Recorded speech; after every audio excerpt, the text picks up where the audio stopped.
Hello and welcome. I'm Leigh Ann Gerrans and you're watching W News, broadcasting live from the Al Arabiya studios in Riyadh. These are our top stories. The US is escalating its military campaign as Iran launches attacks across the Gulf. Trump announces a blockade on Iranian shipping and new investment deals with Gulf states. And Lebanon and Israel return to the negotiating table in Rome for US-backed talks.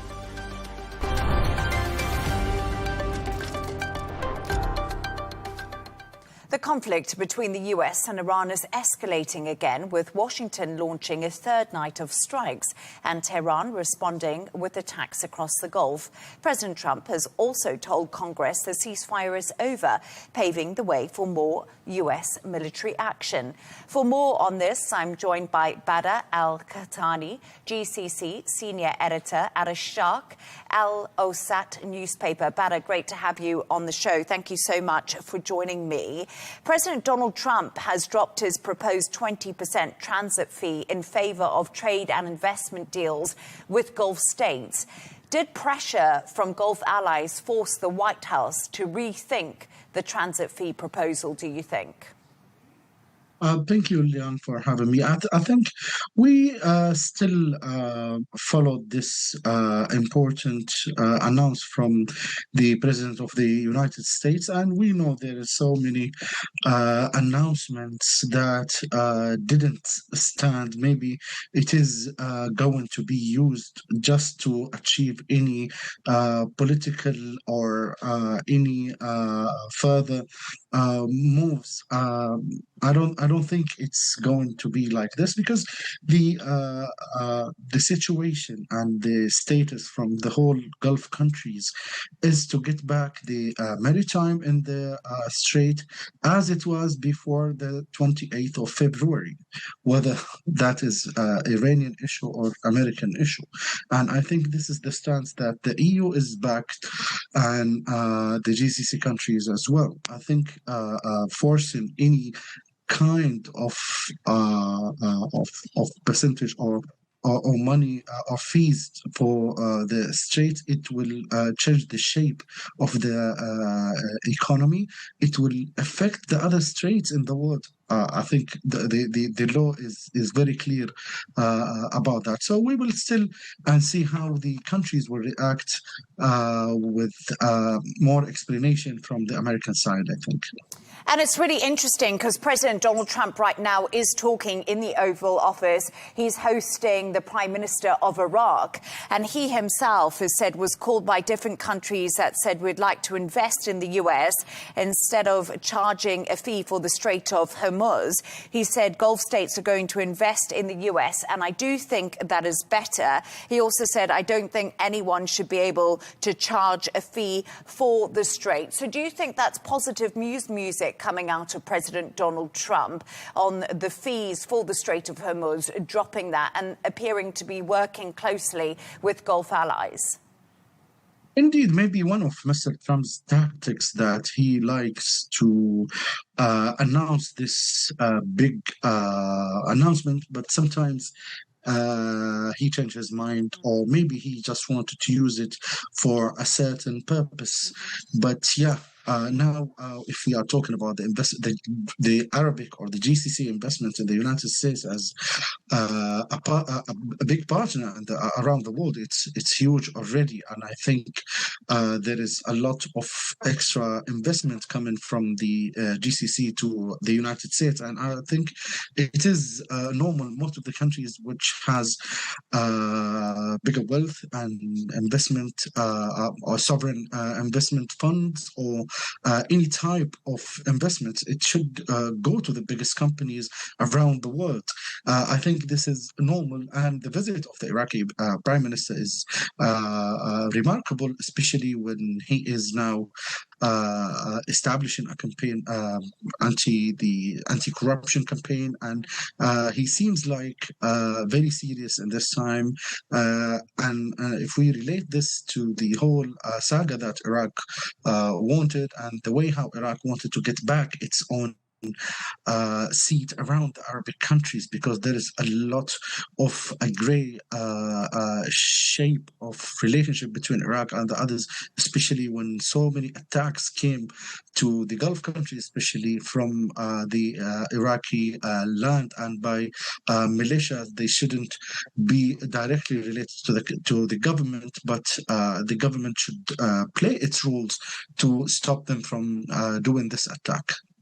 But the Gulf states are coming under fire from Iran because Iran says they are hosting US forces. Are neighboring countries like Kuwait, Bahrain and Jordan beginning to question the costs and benefits of their security partnership with Washington? Because right now we do know that Kuwait is confronting a drone and missile attack. Well, we have been always noticing this Iranian attacks, and they have been told that the countries will not be used to attack you. There is countries have been targeted, like Saudi Arabia. There is no American base. There is no American attacks came out of Saudi Arabia. If we are talking about Kuwait, I think the airport is a civilian building. It's not a military base, and there is a lot of other civilian positions and locations in the several GCC countries have been targeted by the Iranian. Either they meant to attack this, or they don't have the efficiency, because we don't know who is really in charge in Iran. But in general, this is a twisting to, and they always twist the reality that there is some bases. If we look at the base in Qatar or in Bahrain, I think there is no troops in there anyway. Or maybe if the troops went to a hotel, you are not allowed to target a hotel.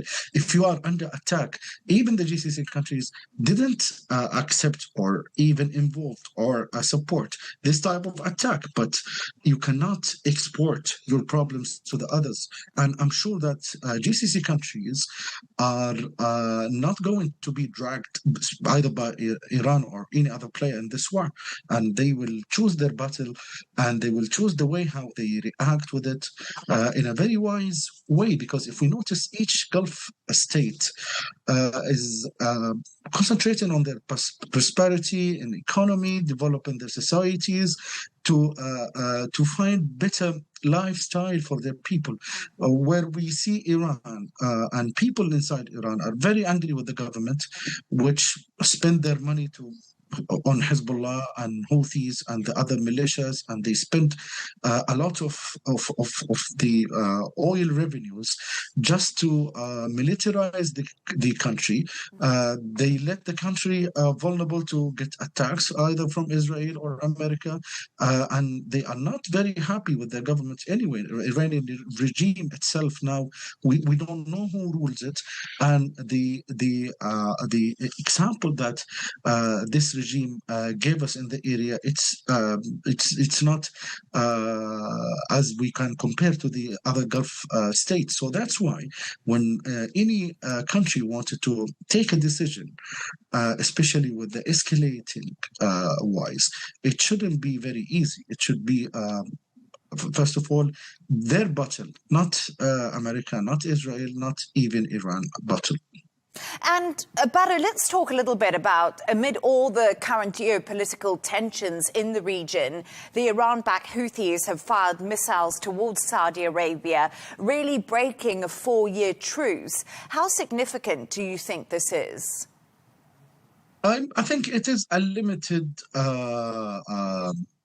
message from the Houthis, and the truce by itself, it wasn't even signed. It was just an announced agreement between all parties, and the United Nations Special Envoy is trying by coordinating between the two military sides to keep, when I say two military sides, I mean the government of Yemen and the Houthis, because they are the two parts of that war. Houthis, they would like to export all their problems. Now there is a lot of tribalism, anger in Al-Jawf in northern Yemen against the Houthis. There is a lot of Yemenis the supply from the United Nations and the other humanitarian agencies have been cut more than half, because the Houthis have put half of their employees in the jail, and they are now accusing them by being spies and etc. etc. So there is over than 11 million persons in Yemen now. They are in real need of help from these agencies. So the Houthis have done the attack in November 23, and as a result, the food price have been spiked. Rich countries like Saudi Arabia, they can take it, but countries like Yemen, the food price will go up. Sudan, the food price will go up. Egypt, they have lost over than $6 billion a year because of Suez Canal. So these type of attacks, it didn't even help Gaza. I didn't see it in any paper when they tried to fix and negotiate on ending the war and the attack, the Israeli attacks on Gaza or something. It was nonsense. It was just for Houthis propaganda, and they are now trying to milk Yemenis out of Gaza. They keep saying we have attacked Israel, and now it's time to give our mujahideen and etc. And they try to recruit. Now most of the tribes are very angry, so Houthis now they try to export problems. When we see the airplane yesterday, when they sent it from Iran, any country knows that it is it has the enough power and enough good international relations. They don't have to prove that they can fly a plane or they can what they call broke the siege, because there is no siege. The government of Yemen has its own right to decide who comes to the country or not. The fact that the Houthis are de facto in Sana'a, it's not in a favor of Yemeni government. It's just they got it by coup and they got it by force. And they should go for peace, not for extra escalating, because Houthis are weaker than any time before, because every anti-Houthi governmental body, political body, military bodies, they are now all under one decision, under Dr. Rashad Al-Alimi's and the other PLC members. They are all united, especially after what happened in Hadramaut in January. We see now the government are doing their job in Aden. There is a lot of needs, of course, but it is at least better than before. So Houthis, they understand this, they know that. And Iran now, it's not in its a better shape. Even Hezbollah is losing. So Houthis, they don't want to have any escalating with either with the government or with the neighbor countries. Saudi Arabia is mediating to force and to give the other Yemeni parties hope for peace. Saudi Arabia initiated the Saudi initiative to end the conflict in Yemen by the Prince Faisal bin Farhan, the foreign minister of Saudi Arabia, have announced it 2021, and as a result, there is a roadmap that the United Nations Special Envoy have announced in 2023. I interviewed him myself, and we have discussed like more than 9 or 10 interesting points about getting the whole parties together, and there is a lot of economical and humanitarian steps, and it's going to be step by step. I think now even Houthis cannot enjoy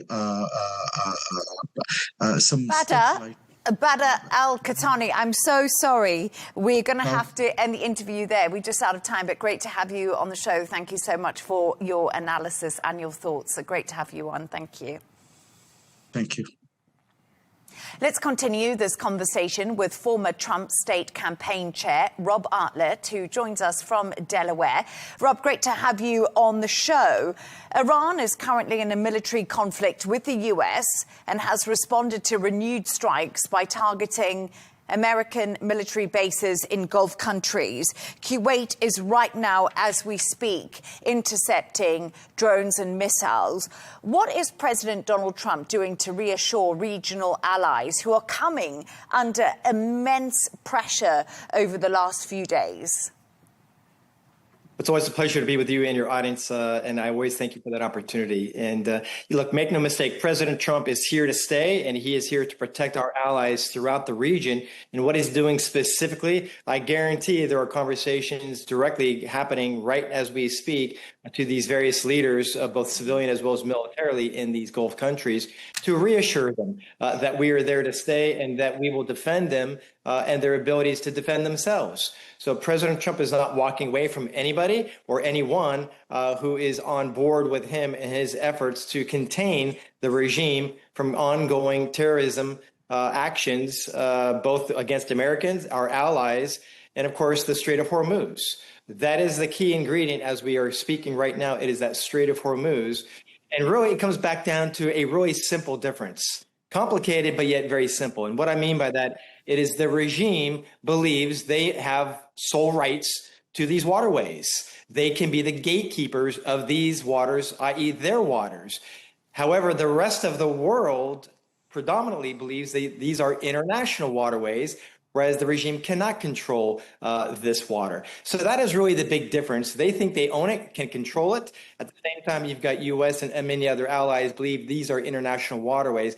That is the difference. That is the contention. And I believe I would much rather be on the American side and our allies' side versus that of the regime, because President Trump is here to stay long term if it's needed to keep this waterway free and clear of shipping. At the same time, ensure that the regime no longer has nuclear capabilities. So President Trump has been very consistent, very persistent in his messaging for months, if not really years. But again, it's all up to the regime. President Trump has stated multiple times they can do it the easy way or they can do it the hard way. Easy way is a diplomatic method. Get back to the talking table, get serious about these red lines, or do it the hard way, continue to be increased military efforts against the regime. And let's talk a little bit about the Strait of Hormuz. How damaging is it for the US's credibility when Washington first argues for the freedom of navigation, then proposes charging ships to use the Strait of Hormuz 20%, only today for Donald Trump to U-turn on that idea? It looks like the US has no coherent strategy as I speak to you, and a lot of analysts are saying this. It looks like the US is just reacting. Well, I would just say just the opposite. I mean, 2 days ago, President Trump had no additional deals with Middle East countries. And today we're talking about new deals, right, that he is forming with them. So at the end of the day, Trump is a deal maker. This 20% was a proposal. He put it out there. This is the Trump way. He puts it out there. He seeks a response. He seeks a reaction. And then he may shift. It's all about negotiating. And I believe, as I shared on some networks yesterday, that was all about a negotiating tool because President Trump is the deal maker. He wants them to do more in alliance with America, to not only economically, but also militarily, to assist our efforts in safeguarding their own waters. This is really ultimately about safeguarding these waters. And President Trump and the American people do not have direct implications on that because we're not getting any oil from there. Certainly it affects the worldwide economy and the worldwide gas prices. But at the end of the day, it's all about forming partnerships. And President Trump, as I've shared with you many times over these last many months, President Trump is a deal maker, and he believes you ultimately achieve peace by forming economic partnerships. That's what he's doing. He's kind of surrounding the regime continuously by providing great, strong relationships with our partners economically as well as militarily. So, Rob, a lot of people watching this show will be thinking, are you suggesting Donald Trump did this on purpose to gain leverage because he wanted more economic deals? Is that the basis for this? And also, of course, the shipping through the Strait of Hormuz concerns the US, because before the war, the waterway was open. It was only after US and Israeli strikes started that that waterway has closed. So actually, it does really concern the US. Well, it does concern the U.S. because it's the regime that continues to disrupt and terrorize the shipping. At the end of the day, because they say it's okay, it doesn't make it so. So President Trump started this whole process because you had a regime that kept increasing nuclear capabilities beyond what they said they were willing to do. That was the whole point of all of this. And through those efforts, obviously, the regime came back and said, well, therefore, we will be the gatekeepers and we will start to charge a fee, a toll, if you would, for shipping, for ships to come through, as well as they planted mines. Did they not? They also, again, terrorized ships and warned ships not to pass through these waterways. So if they were truly free and clear, as the regime claims, then why would they do such things? It is only the American president who has had the courage to push back on this regime, which is why we're here today.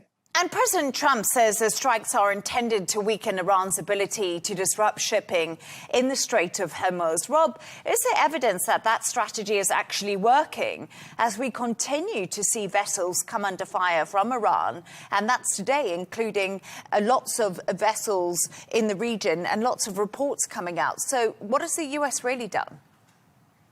Well, I guess what time will tell. At the end of the day, you are correct in the sense that the U.S. Navy is now going to have a full blockade against any vessels attached to Iran at the end of the day. And so should that the U.S. Navy blockade get removed, when will the regime stop terrorizing? It really comes back down to that. We're here today because President Trump is reacting to the terrorist actions of the regime against civilian shipping. That's why we're here. That's why this blockade exists. When the regime stops their ways, when they turn their page and stop terrorizing civilian waterways, is when President Trump will back down. Until that, President Trump is there to defend it and to ensure that this free passage continues. And I want to ask you a question. President Donald Trump right now has been in the Oval Office with the Prime Minister of Iraq. They have been speaking. And he said during that meeting that the speech on Thursday that he is going to give will concern the elections that are coming up. Of course, we know the midterms are coming up in October. Crazy speculation, but could he cancel those elections, or what are we going to be told? No, I mean, President Trump doesn't have the authority to cancel these elections. Not that I'm aware of. I'm not sure where that is in the Constitution, but I don't think so. At the end of the day, I think the announcement will be perhaps, well, there's lots of discussions about these elections, safeguarding these elections, making sure that they're honest and pure and counting. All legal votes are counting, and the illegal votes are not counting. There's ongoing debate, ongoing conversation, ongoing investigations as it relates to election credibility. So we look forward to that speech from President Trump on Thursday. And again, I think it's also great that he's meeting with the leader of Iraq today, because again, it's all about partnerships. It's all about surrounding the regime and ensuring the neighboring countries that President Trump and the American people are there to help them and support them and defend them should the regime continue to get sideways. Rob Bartlett, the art of the deal. Thank you so much for joining me. Always good to have you on. Thank you. Thank you.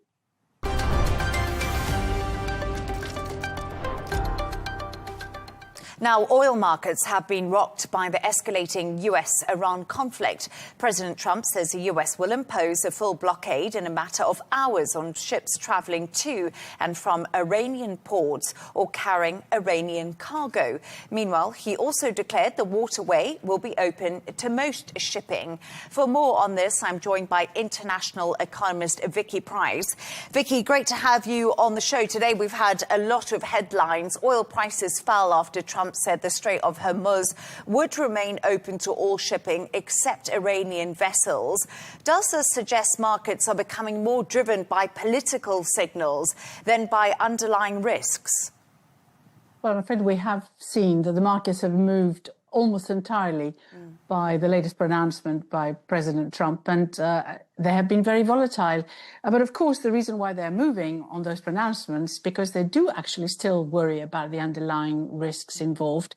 But the interesting thing, I think, if you look at what's been going on recently rather than what's happened at the beginning of the war, is that the markets have been more subdued in terms of their reaction to this, because they have seen that, yes, of course, supplies can be very severely blocked, and there have been, but there could be solutions to the situation. First of all, of course, There have been times when we had ceasefire and some things have been coming out, some ships have been able to sail through, but also because there are increasing indications that there are attempts to find new ways in which one can avoid the Strait of Hormuz and come out through different routes, pipelines perhaps. They're not going to happen immediately and they have their own problems, but what is being seen is the attempt to perhaps reduce the importance as much as possible of the Strait of Hormuz in the global oil trade and see whether alternatives might exist to ease the situation. It doesn't mean that the situation isn't really quite significant still. If you look at where oil prices are now, they are actually still, I mean, if you look at Brent and also WTI. So WTI is something like 19% up or nearly 20% up where it was a year ago. When you look at Brent, it's over 23% up from where it was before. You still have issues with heating oil being something like 60% up through sort of real economic worries. But what you have is that the market perhaps is assuming that it's not going to be as bad as maybe had been anticipated before, and oil prices have not gone up to the levels they had done at the beginning of the war. Vicky, you've just been describing to me the jump in oil prices that we have seen year on year, basically. How concerned should we be that higher oil prices will feed through into inflation and, of course, delay interest rate cuts? Because the US got softer June inflation. We know President Donald Trump wants the Fed to cut. And are we going to see this on a global scale when we look at central banks? I mean, that's the interesting part of what policy might do in response to the worries that we had there earlier. And indeed, the expectation just a few weeks ago was that interest rates were going to be rising. And then when oil prices came down again to where they were before the war started, just a couple of weeks ago, then everyone assumed that quite a lot of those very negative scenarios that particularly the International Monetary Fund was outlining, such as a real recession because inflation was going to be high and interest rates would be high, they were less of a theme in the last few weeks because, interestingly enough, again, if you look at what the IMF did in their July forecast, if you compare them with where they were in April, they haven't produced those scenarios again, those real doom scenarios, which were suggesting that oil prices would stay very high and then we would have a real problem, particularly in the West. Those have gone, and the expectation was that those interest rate increases we were forecasting were not going to happen. I'm afraid we're back now to a situation where in some places there could be an upward move again in interest rates. We've seen that in Europe, where the European Central Bank did raise its rates a couple of months ago, but the latest inflation data nevertheless has been good. We saw that in the US. We just got the data, which shows that actually in the latest month, inflation came down, which was good news, to 3.5%. We saw it in Europe itself, where inflation in June also came down from where it was earlier. So, I mean, that's also quite positive. We saw it actually in the UK, where inflation has been steady. So, in an interesting way, again, oil prices haven't quite had the impact on consumer prices, except perhaps for gasoline prices, than had been anticipated yet. Everyone thought it would take a bit of time because before that impact would be felt by, in terms of prices that everyone has to pay. And also, of course, inputs for manufacturers have gone up in terms of their cost. But in the final prices of goods being bought, that is still not happening, which is remarkable given what's been going on. Yeah, definitely. I was just thinking that's almost a relief considering where we were just a few months ago, Vicky. But with uncertainty now returning to the Gulf region, we see these tit-for-tat attacks between the US and Iran. What are the biggest economic risks for both businesses and consumers? Because we talked there a little bit earlier about things feeding through. And right now, I just wonder who's more at risk. There is no doubt that manufacturers will be affected. We've seen prices go up in a number of areas of inputs. So there have been supply constraints and prices increasing. We've seen fertilizer prices, for example, going up. We've seen on the sort of wider front that metals, for example, have also gone up in line with what was going on in the oil market. So it's spread across. And also, of course, some of the cargo that was meant to be coming through, not oil, but normal goods. What we do know is that every time there is any delay in the delivery of goods, because you have to perhaps look at new shipping routes that you take, then consumer prices react with that. So that's one. The other one is, we mentioned interest rates. We could see some upward shift. I mean, the good news is that just a few hours ago, we were expecting possibly US interest rates to go up. That affects everyone across the board. That now looks less likely that will happen in the short term. But what has happened is that borrowing costs for governments have gone up. So if you look at 10-year yields, yes, after the latest announcement of President Trump that he wasn't going to impose this 20% fee for anything that moves in the Strait of Hormuz, apart from the Iranian oil. Now that isn't going to happen, they've come down a bit, but you've seen yields go up quite significantly in a number of countries, which really means that the cost of servicing your debt goes up. And there is a real issue about countries having overborrowed and having to deal with yet another crisis after everything that we've seen so far, whether it was the financial crisis originally, then COVID, then the war in Ukraine, and now, of course, all this uncertainty that's there now. So it's the uncertainty. What does that mean for businesses? They're probably going to be less willing to invest and hire. And for consumers, they'll be much more careful about how they spend their money. That really means lower growth, and the IMF has already downgraded its growth forecast, even though it has dropped its doom scenario. Vicky Price, great to have you on. Thank you so much for your analysis and talking to me. Thank you.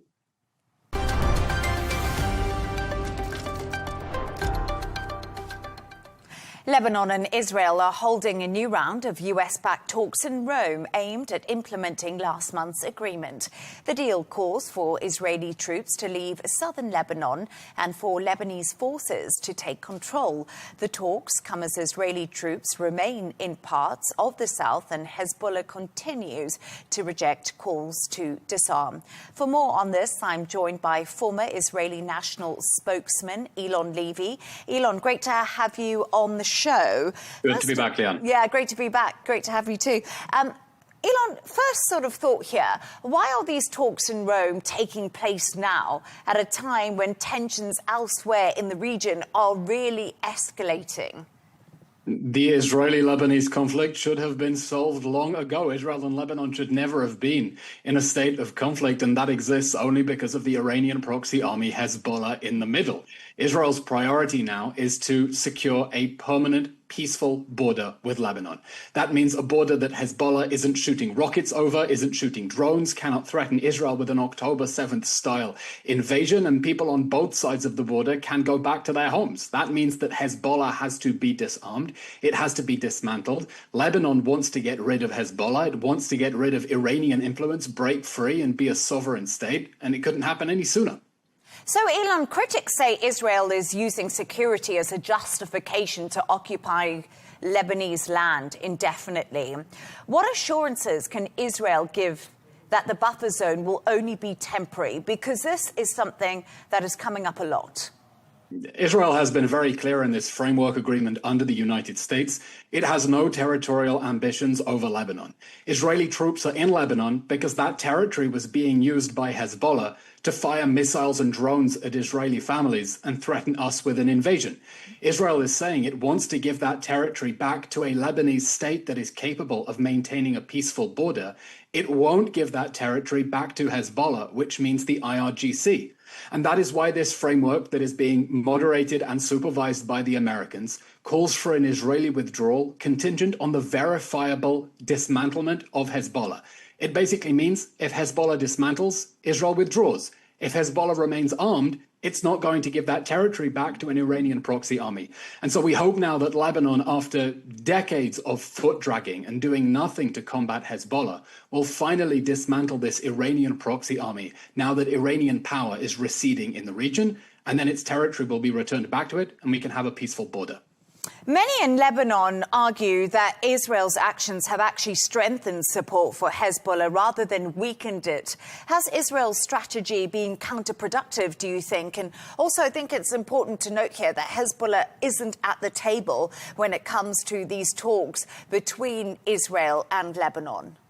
Yeah, Hezbollah is not at the table because it is the problem. Israel is dealing with Lebanon as two sovereign states that have said they want to live in peace and security together. Hezbollah in the middle, which receives billions of dollars from the Iranian regime, wants to squander that, and the Iranian regime is going to do everything it can to sabotage this peace agreement. It doesn't want Lebanon to be at peace with Israel. It wants Lebanon to be a forward base for Hezbollah to continue attacking Israel on its way to destroying it.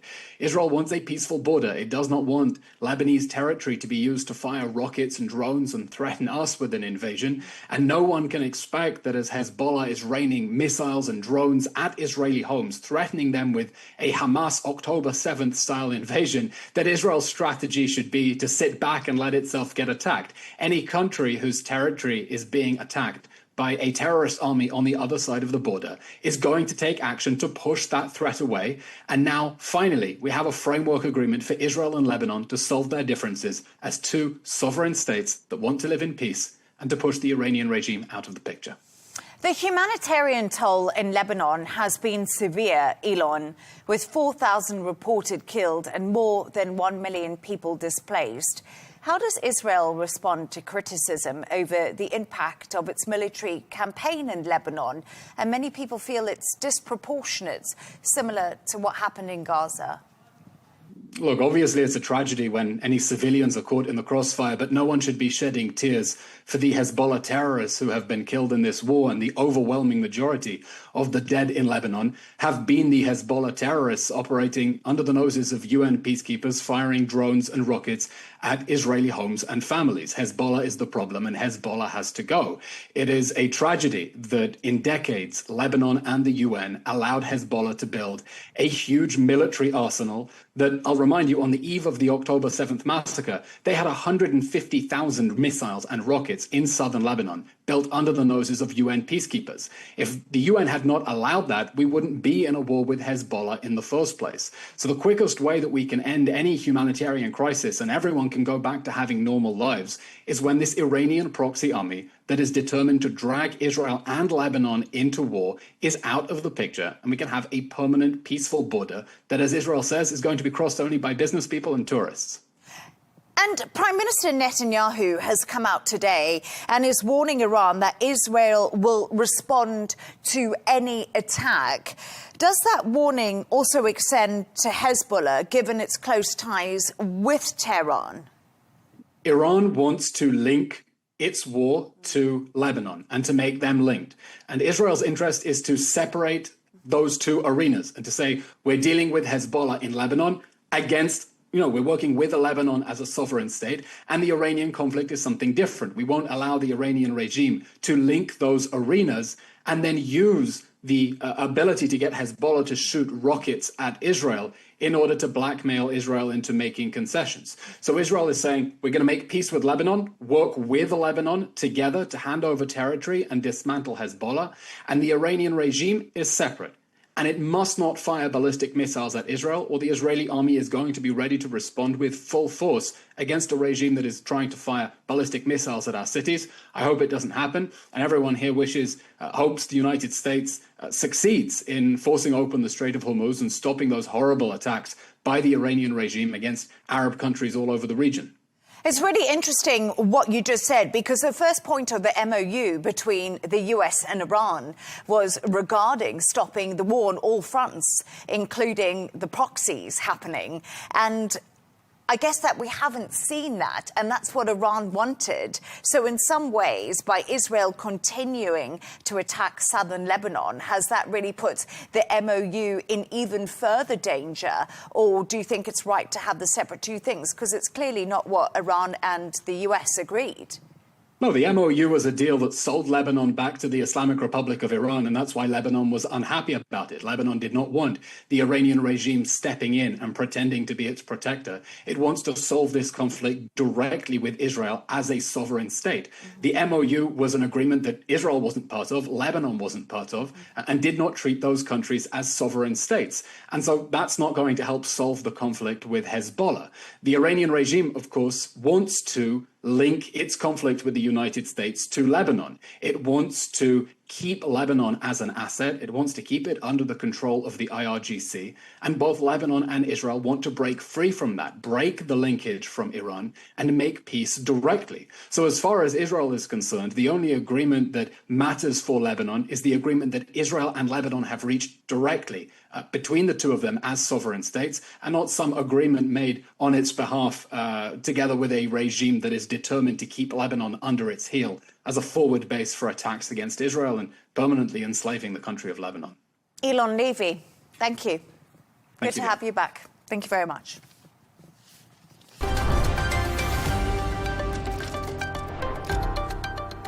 A reminder of our top stories. The US is escalating its military campaign as Iran launches attacks across the Gulf. Trump announces a blockade on Iranian shipping in new investment deals with Gulf states. And Lebanon and Israel return to the negotiating table in Rome for US-backed talks. And that's all from us on W News. Don't forget to subscribe to our YouTube channel. Of course, follow us on X. We'll be back in a couple of hours with W News Extra. Goodbye and thank you.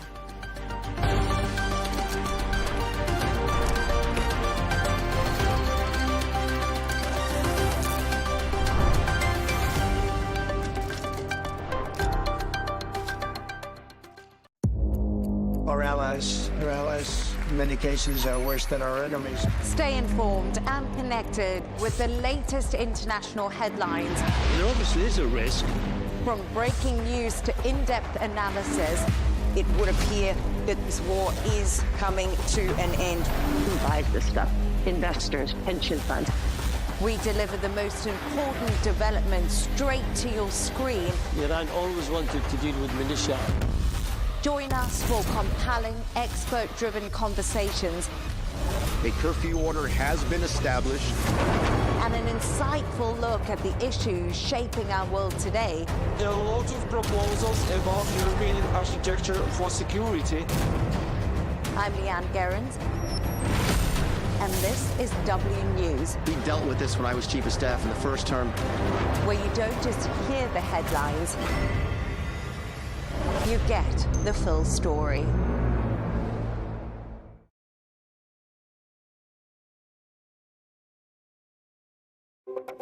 US support for Israel has traditionally been a given, no questions asked. But President Donald Trump isn't big on tradition. He's been resetting relationships with most of America's allies. Is a recalibration with Israel next? Stay with us. That's coming up on Counterpoints with me, Melinda Nucifora.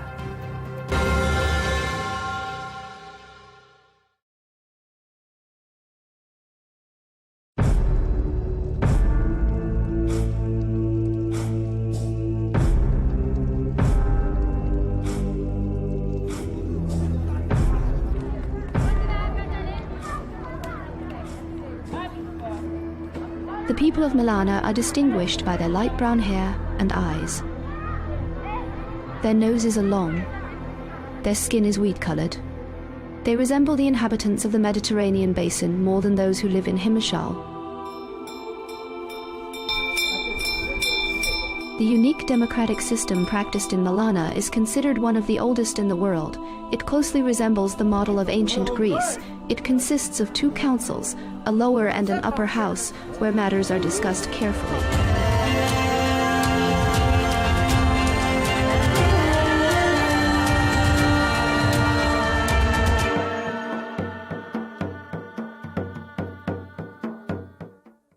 Welcome to Arabiya English. My name's Greg Swenson. I'm the host of American Unfiltered, and I'm really thrilled to have as my first guest Beverly Turner, who's the host of GB News Late Show Live here in Washington, and an old friend, and originally media friend, but also social friend as well. And so it's great to have you, Bev. It's been a really amazing week in transatlantic news. First you had the big news in the UK, the fall of Keir Starmer and the rise of Andy Burnham. And then, of course, the timing is particularly good speaking with you today, because you were at the White House yesterday and had a conversation with the president who, thanks to you, has got himself involved in UK politics, which we always love to see here in Washington, being the Anglo-American community that we are. And so that was a big day. It was a big day. And, you say another week in US-UK politics. It feels like, is there a week when the two countries are not in some way connected, colliding? Even we are looking in the UK here to America to see what things might be like if we had a different type of government. As you say, a lot of change at the moment in the UK with Keir Starmer finally stepping down, stepping aside, and Andy Burnham, the new Prime Minister in waiting. And so yesterday, I got the opportunity to be in the Oval Office with President Trump, and I was so desperate, Greg, to ask him about Andy Burnham, because nobody has got that question out of him yet, and we are all dying to know how he feels, because we know how he felt about Keir Starmer. No love lost there. And so when I was able to say to him, what do you know about him? He basically didn't know anything. It was great. He had no idea. It was classic President Trump, where he just said, I think he's the mayor of some town. It was great. Exactly. Now, meanwhile, we all know that Manchester is not just some town. It's third biggest city in the UK. Biggest city in the UK. It's kind of like almost like the Chicago of the United similar Kingdom. Size. Yeah. And so that was a great moment. And you've had a few with the president, which is exciting. I have. GB News came over here in September of 25. And I'm thrilled to be here. And we were basically told, look, go over there, cover American news for our British audience, because they're very interested. GB News audience. We are kind of right-leaning, politically exposed channel, although we do have to conform to Ofcom regulations. So we always have to provide left-right balance. You know, you've been on my show lots of times. We put you up against some socialist, Democrat, Labour lefty lunatic. You call, a lefty lunatic. Yeah. And so the job for me out here is to observe the White House, to portray back to the British audience what's happening here. And there are so many areas politically that are comparable, that America's doing really well and we're doing really badly. So it's a pleasure and honour. It's a genuine privilege to be here. It's been great. I mean, even the launch party, the GB News launch party last September, was just a fantastic event. It reminded me of the other Anglo-American party held in the inauguration weekend, that Friday of inauguration. Yep. And then, as I mentioned on your show, the next great one was the Garden Party here at the UK, or the British ambassador's residence here in Washington. So there's a really great Anglo-American community here in Washington, but also in London, as we know, as we both know. So. Yeah, despite the attempts of Prime Minister Starmer to destroy the relationship between the two countries, it feels like those people on the ground, like us, will always keep that connection going. We are united through so much cultural similarity, and it's such a shame that has been threatened in the last 2 years since Starmer came into office. It's really amazing. I mean, he's done his best to try to wreck that relationship. I mean, I think the top of the list would be the Chagos Islands, and not only trying to give away the Chagos Islands and of course, importantly, the base, the Diego Garcia base, but also denying the president the use of that base during the launch, the attack on Iran. And he hasn't forgiven them. No. Trump hasn't forgiven the UK. That was what struck me yesterday when I mentioned to him about Andy Burnham. And he said, I don't know much about him. He's a liberal, he said. And then he went on to say, with some frustration and actually some emotion, that he'd warned Starmer he had to fix energy via using fossil fuels again and not being so wedded to net zero. And he has to fix immigration, both illegal and legal migration. And I think Trump he loves the UK. Yeah. He said it absolutely. repeatedly. He's a real Anglophile. His mother was Scottish. He will always tell you that. And I think his frustration stems from wanting what is right for the UK and our country. And when he said, I tried to tell Starmer, I told him he's going to lose his premiership, he stopped short of saying, and I was right. Right. But that was clearly his frustration. It is. It's frustrating for the president because, as you said, he's really fond of the UK. You know, he's got this connection that we lost during the Biden years. But Joe Biden was very, at the very least, he was indifferent to the UK, and he always favored the EU, always favored Ireland. And that was frustrating, I think, for those of us that were living in London at the time, to have our president be so dismissive of this great relationship. And I think it's, you know, I still think it's a speed bump. I mean, if anything, I argued that Keir Starmer actually did a good job of managing the relationship both with the U.S. and with the president in his first year. And in fact, I argued that it's probably the only good thing he did in his first year because he's been such a disaster as prime minister. And so, you know, I think this was inevitable, that sort of break, because they are so different politically. And look what the president has done with the energy sector in the U.S. And now, you know, once again, we're the largest energy producer in the world. We're the largest exporter of natural gas. We're exporting oil as well. And we're mining again. You know, this is a totally different world. And I think one of the things I pointed out, and I'm sure, I hope you'll agree, is that the problems in the UK are fixable. And I think we heard that from our mutual friend, Sarah Rogers, yesterday, speaking at the ARC conference. And, you know, that these are not problems that can't be fixed. We would know, because we had the same problems 4 years ago with Joe Biden. It totally depends on whether we are prepared as a country to step away from genuinely the globalist agenda, the Agenda 2030, the UN sustainable goals. And we are tied into so many treaties and agreements now that I don't think we can backpedal. President Trump is preoccupied, I'm not going to say obsessed, he is a bit obsessed with us drilling oil in the North Sea. Every single time I've spoken to him, which is on multiple occasions now, he will talk about the windmills. The windmills are ruining your country. You've got to start drilling, he says, in the North Sea. Now, we are committed to these climate goals. We're committed to Paris Agreement. Like, we can't backpedal without major international disagreement and potentially legal cases. Trump doesn't give a rat's backside international about that. agreements. He doesn't care. He's not a fan of multilateral institutions. Hates it. It's what's best for his country. And that's why he stood up at the UN Agenda Conference in New York last year and he just said, you are ruining your countries. And it was beautiful to watch him detonate that globalist agenda. He's very much, I understand him from what I hear on the ground here, pivoting towards firmer relationships between America and the Middle East. And the Gulf states, and also Eastern European countries, Hungary and Poland, on whom he shares very similar viewpoints about stricter border control. Those in the future could be the allies of President Trump in the next 2 to 3 years of his presidency, much more than the UK. Without a doubt. I mean, think about it. Both of his terms as president, his first foreign trip was to Saudi Arabia and the Gulf region. And so he knows that's the future. And I think that's part of the Iran situation, you know, and this agreement with Iran that they're working on now. You know, he's realigning the Gulf region.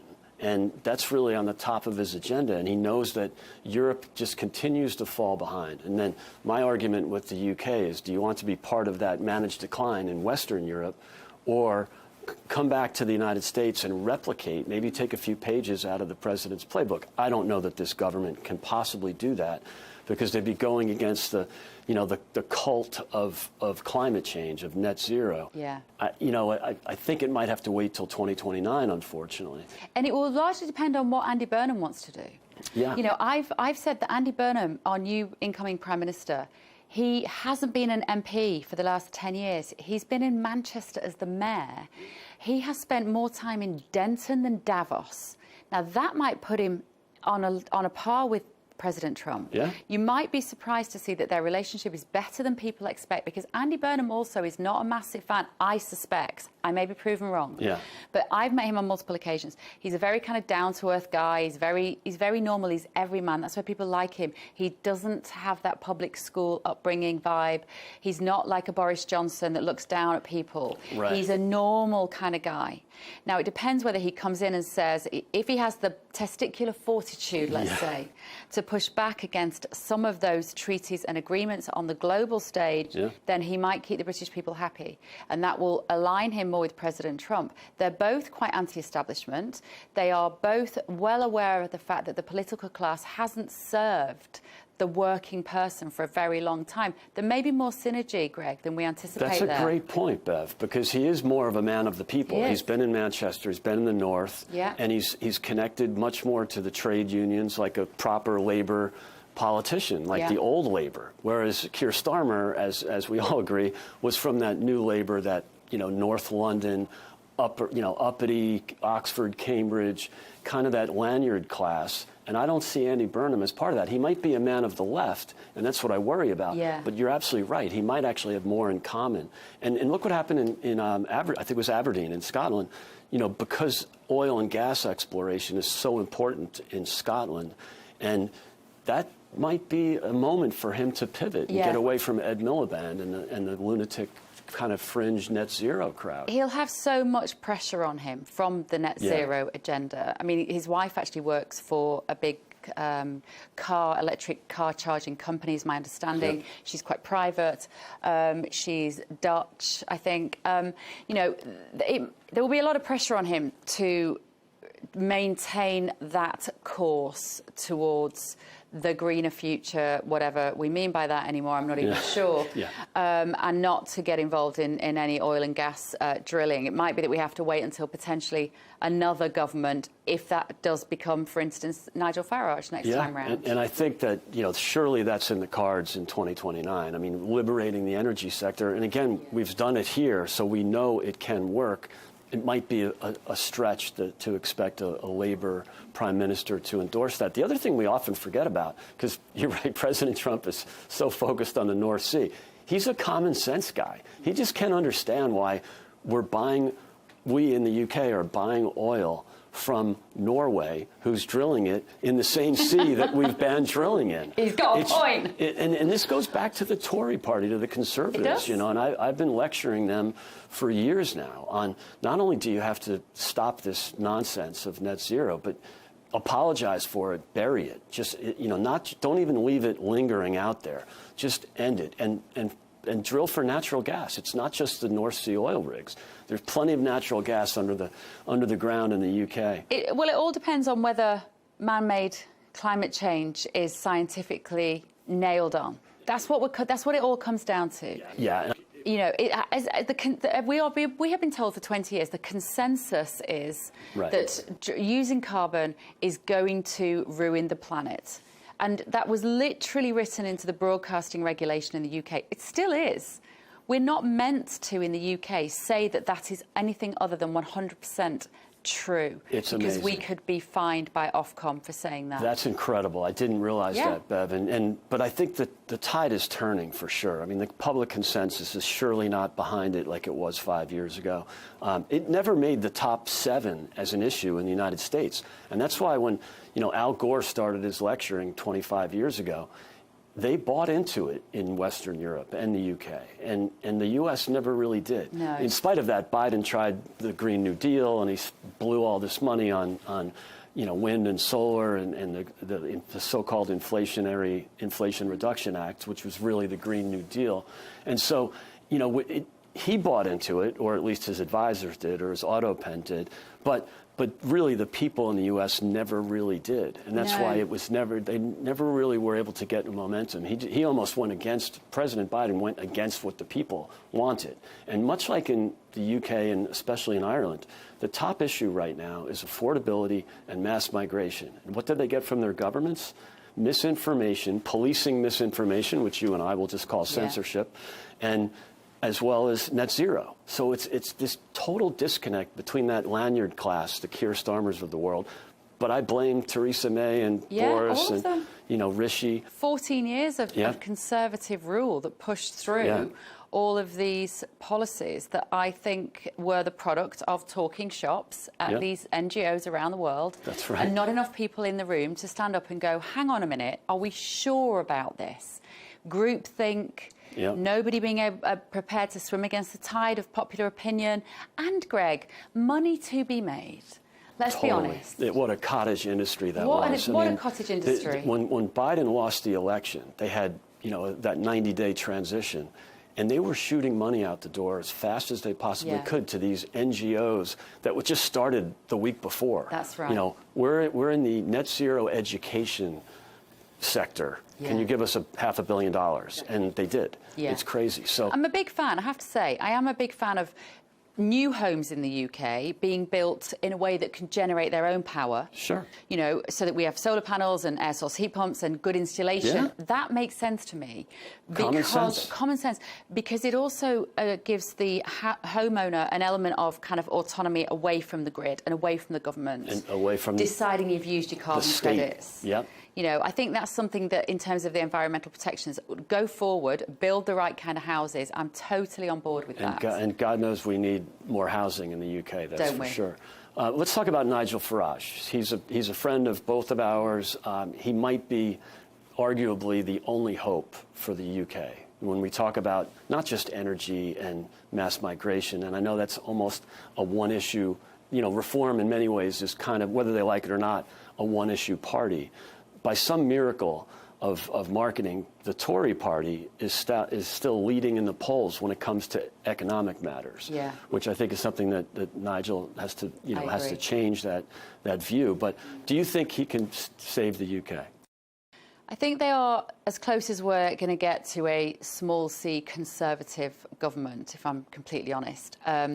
Nigel's appeal, a bit like I was saying about Andy Burnham, is the concept that he's every man. Man of the people. Man of the people. Interestingly, Nigel's one of these people who, and I think President Trump is similar, actually, they can slide up and down the social spectrum fairly seamlessly. So Nigel can be with the shooting class, the pheasant killers, like with the kind of the hacking jacket crowd easily, with a cigar, but he can also be with the man in the pub. Sure. And that's quite rare. Trump has that as well. It's amazing the similarities between the two. Yeah. They have got similar personalities. They're able to capture basically free media. Nigel's name recognition is off the charts in the UK, much like the president's was before he ever ran for office. Very divisive. Yeah. Some people love them. Some people hate them. Yeah. Marmite. And that's how you cut through, actually, I think, in politics. They have, I think, a very good chance of winning the next election. It largely depends on when that is, I would say. If Andy Burnham has the confidence to call a snap general election when he gets into number 10, which could be before the end of this year. Well, he'll be in there probably within a couple of weeks, but he could call an election before the end of the year. The question is going to be, are Reform ready for that? They say that they are. They say that they have really good candidates, and I know behind the scenes they have been vetting and training and getting candidates ready for those 300 and odd seats around the country, nearly 400 seats around the country. Nigel still is, as I say, very, very divisive. He still has to win over the dinner party class. He's got to win over some Liberal Democrats. He's got to win over some Labour voters. I think they're and he's got to also win over some Conservative voters as well. Yeah. But that strength of feeling towards the ambition that Reform have for the country is incredibly strong and only getting stronger by the day. Yeah. Firmer borders, common sense educational ethos around schools. It's all the basic points. Can a woman be a woman and a man be a man? No. Or, on the economy, I think you're right. You're reflecting that the mood of the nation, that they aren't quite sure yet who would be the person to make those key decisions. But we know that Nigel has a background in finance. We know he's no slouch when it comes to the economy. I think he knows exactly what he wants. He's also looking over here to President Trump to see how he can make that happen. I think it remains to be seen, but I think this is probably the best shot they're going to ever have. Yeah, I mean, he definitely has momentum, or at least he did until maybe the last few months. They've gone from maybe 35 back down to 30. That can be restored, though. That's part of it, because they basically have, are polling at 5 or 6%. And then you're going to have a bump with Andy Burnham. Labor's already got already in the polls. They've had like a 5 or 6 point bump. So that could be just a temporary sugar high. But But it'll be really interesting over the next 3 years, and that's a good point. Maybe they call a snap election if he's getting a real vibe from the people. I'm quite sure Andy Burnham will be more popular with the party, that's for sure, and probably more popular with the people too. I think it's worth considering is we had those local elections in May. So that was in the UK, that's the council election. So these are people who decide whether your bins get recycled when and your potholes get filled. Like it's domestic, local issues, right? But Reform swept the board. They did. And so you're right, it's usually kind of local stuff, but they turned it into a referendum on Labour and a referendum on governance in the UK. And that was a massive movement. And what was then so shocking was for Andy Burnham to then win the Makerfield seat so convincingly, because he didn't have a huge amount of choice where he could stand. He obviously, as I said, he was a mayor, and an MP had to stand down so he could go in, and then he could challenge Starmer. It's all this protocol political system that we have in the UK. And I was convinced that he wasn't going to win that seat because that area... Reform had swept the board on the local elections only like 2 or 3 weeks before. And it was very much a Brexit community as well. Yeah. They went decidedly for Brexit back in 2016. So I thought that would help reform. I thought so. But what was interesting was that there is a suspicion and a rumour, and actually I'm seeing a lot of stuff online about this, that there were quite a lot of Reform voters who voted for Labour. Why? Because they wanted Andy Burnham to win, because they wanted Keir Starmer kicked out. Yeah. Now, I don't know how sensible that was. Yeah, it's sort of tactical voting argument. Because they hate Starmer. Yeah. But I would say, well, that wasn't very clever, because the country quite like Andy Burnham. Like, if you wanted Labour out, or maybe their supposition was that would therefore trigger a general election, because Andy Burnham couldn't run without a mandate, couldn't sit in number 10 Downing Street without a single British person having voted for him. And maybe, we still don't know, he might do the decent thing and call the general election. He could, but wow, they had such a majority. They'll never replicate that majority. No. That was like a perfect storm in 2024, where they only won 34% of the vote, and yet they have this massive majority. Yeah. Unprecedented, really. Because the British people were absolutely sick of that Conservative government. It's the so-called Conservative government. Post-pandemic, all that. We just wanted them out. And that's what, I hope that Reform, and frankly, I hope that the Tories can come back to traditional conservatism, small C conservatism. And I've been banging the table on that with both parties, but especially with the Tories. Get back to the Thatcherite philosophy of, deregulation and lower taxes and economic growth. They kind of lost their way. They had, this is the party of price caps and windfall taxes. Joe Biden can only dream of windfall taxes. He could never get that passed in America. And yet the Conservative Party in the UK, the party of the right in Great Britain, had windfall taxes. Yeah. It's crazy. So I hope they can get back. And this enormous bloated benefits bill that we now have. It's almost like government for at least the last sort of 15, 16 years haven't factored in human behaviour. Yeah. They haven't factored in how people actually think and operate. So if you tell a generation of young kids, we will always support you as the state. You will never go hungry. We will always give you a roof over your head. Guess what? We've got 1 million of them sat in their bedrooms doing bugger all. Playing video games doing or nothing. whatever they We've got do. 1 million people, predominantly young men, I think it's between 18 and 24, who are NEETs, not in education, employment or training. Well, surprise, surprise. Yeah. We took them out of school for a pandemic. We're paying the price of all that now. Yeah. And nobody thinks about the fact that human beings are currently in the UK looking to the government to solve all their problems. It's big state gone wild. Big state gone wild. And we have to look after the people who need it, Greg. We have to look 10% after safety net. the Nothing disabled, wrong with that. people who can't work, Without a the doubt. elderly. 100%. I am completely a great believer that we need a really good state's system whereby those in need can be looked after. But we are currently looking after people who are able-bodied, who are able to work. Many of whom have just arrived, come across on the boats, and they sign up for a welfare state. Shocking right away. statistic I saw only last week, which was that our social housing, our government-provided housing, I think it was in London and Birmingham and maybe one other city like Manchester, nearly 50% of those houses are occupied by non-British-born people. Yeah, it's crazy. How is that okay? And at least the current budget, tax receipts are down because rich people are leaving the UK. And so, shocker, tax receipts are down. They spent more on welfare than they did taking in tax. Yeah. First time ever. Yeah, and income tax. Completely unsustainable. I think it was £300 was our income tax revenue, and 350 billion... million, sorry, not billion. 350 million income tax revenue, 350 million of handouts for benefits. Yeah. Benefits alone, not NHS, not the bloody roads, not the playing for our politicians. Sure, just welfare checks. And look, not only is it unsustainable, but you're right, it wrecks the culture. And one of the great moments was in America in terms of welfare reform in the 90s was with President Bill Clinton, a Democrat. He realized that this was unsustainable, and also it just changes the culture. And it was important for him to tie work to benefits. So at least if you're getting benefits, get yourself a part-time job or go to school or do something.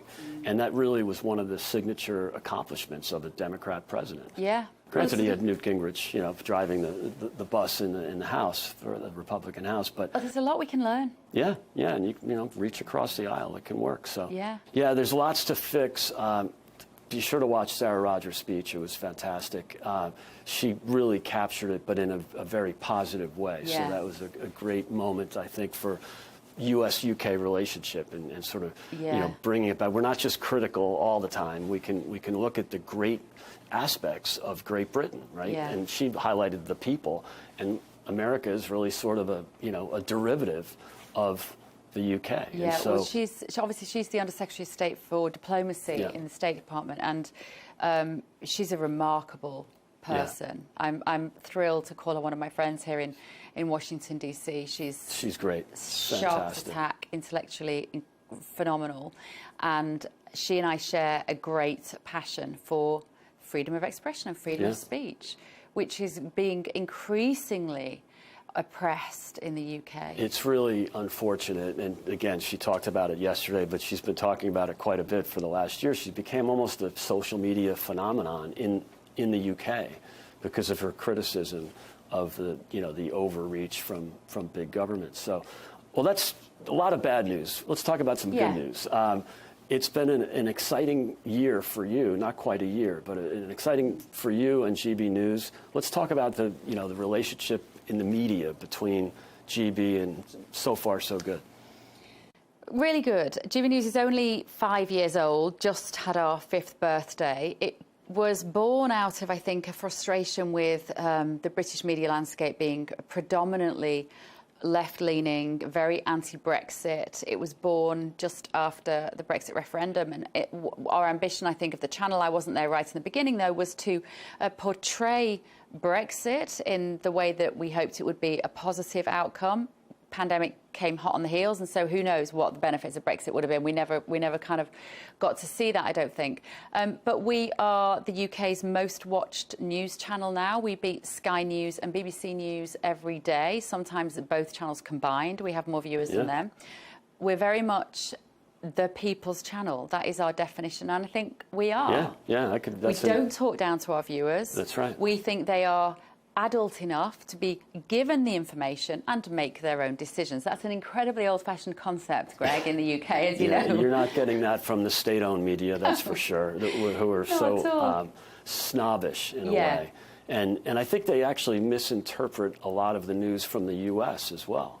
And I have people that, even conservatives in the UK, that that see the headlines from the BBC or from Sky News, and they just assume that they're correct, and they're missing a lot of information. And you guys, and especially on your show, do a great job of communicating Thank you. the news from here. We've benefited from the lack of trust that people now have in the state broadcaster, in the BBC, but also Channel 4, ITV, what you might call the legacy media.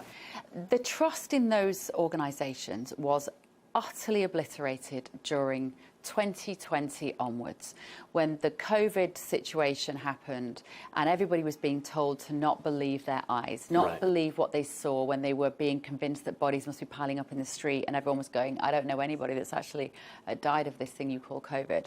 And so we came out of the back of that, and people were going, this is ridiculous. Absolutely. We had censorship in both countries. You know, if you posted anything about the Great Barrington Declaration, you were taken down from social media. I was annihilated. You must have been. I'm not surprised to hear that. I was cancelled beyond belief.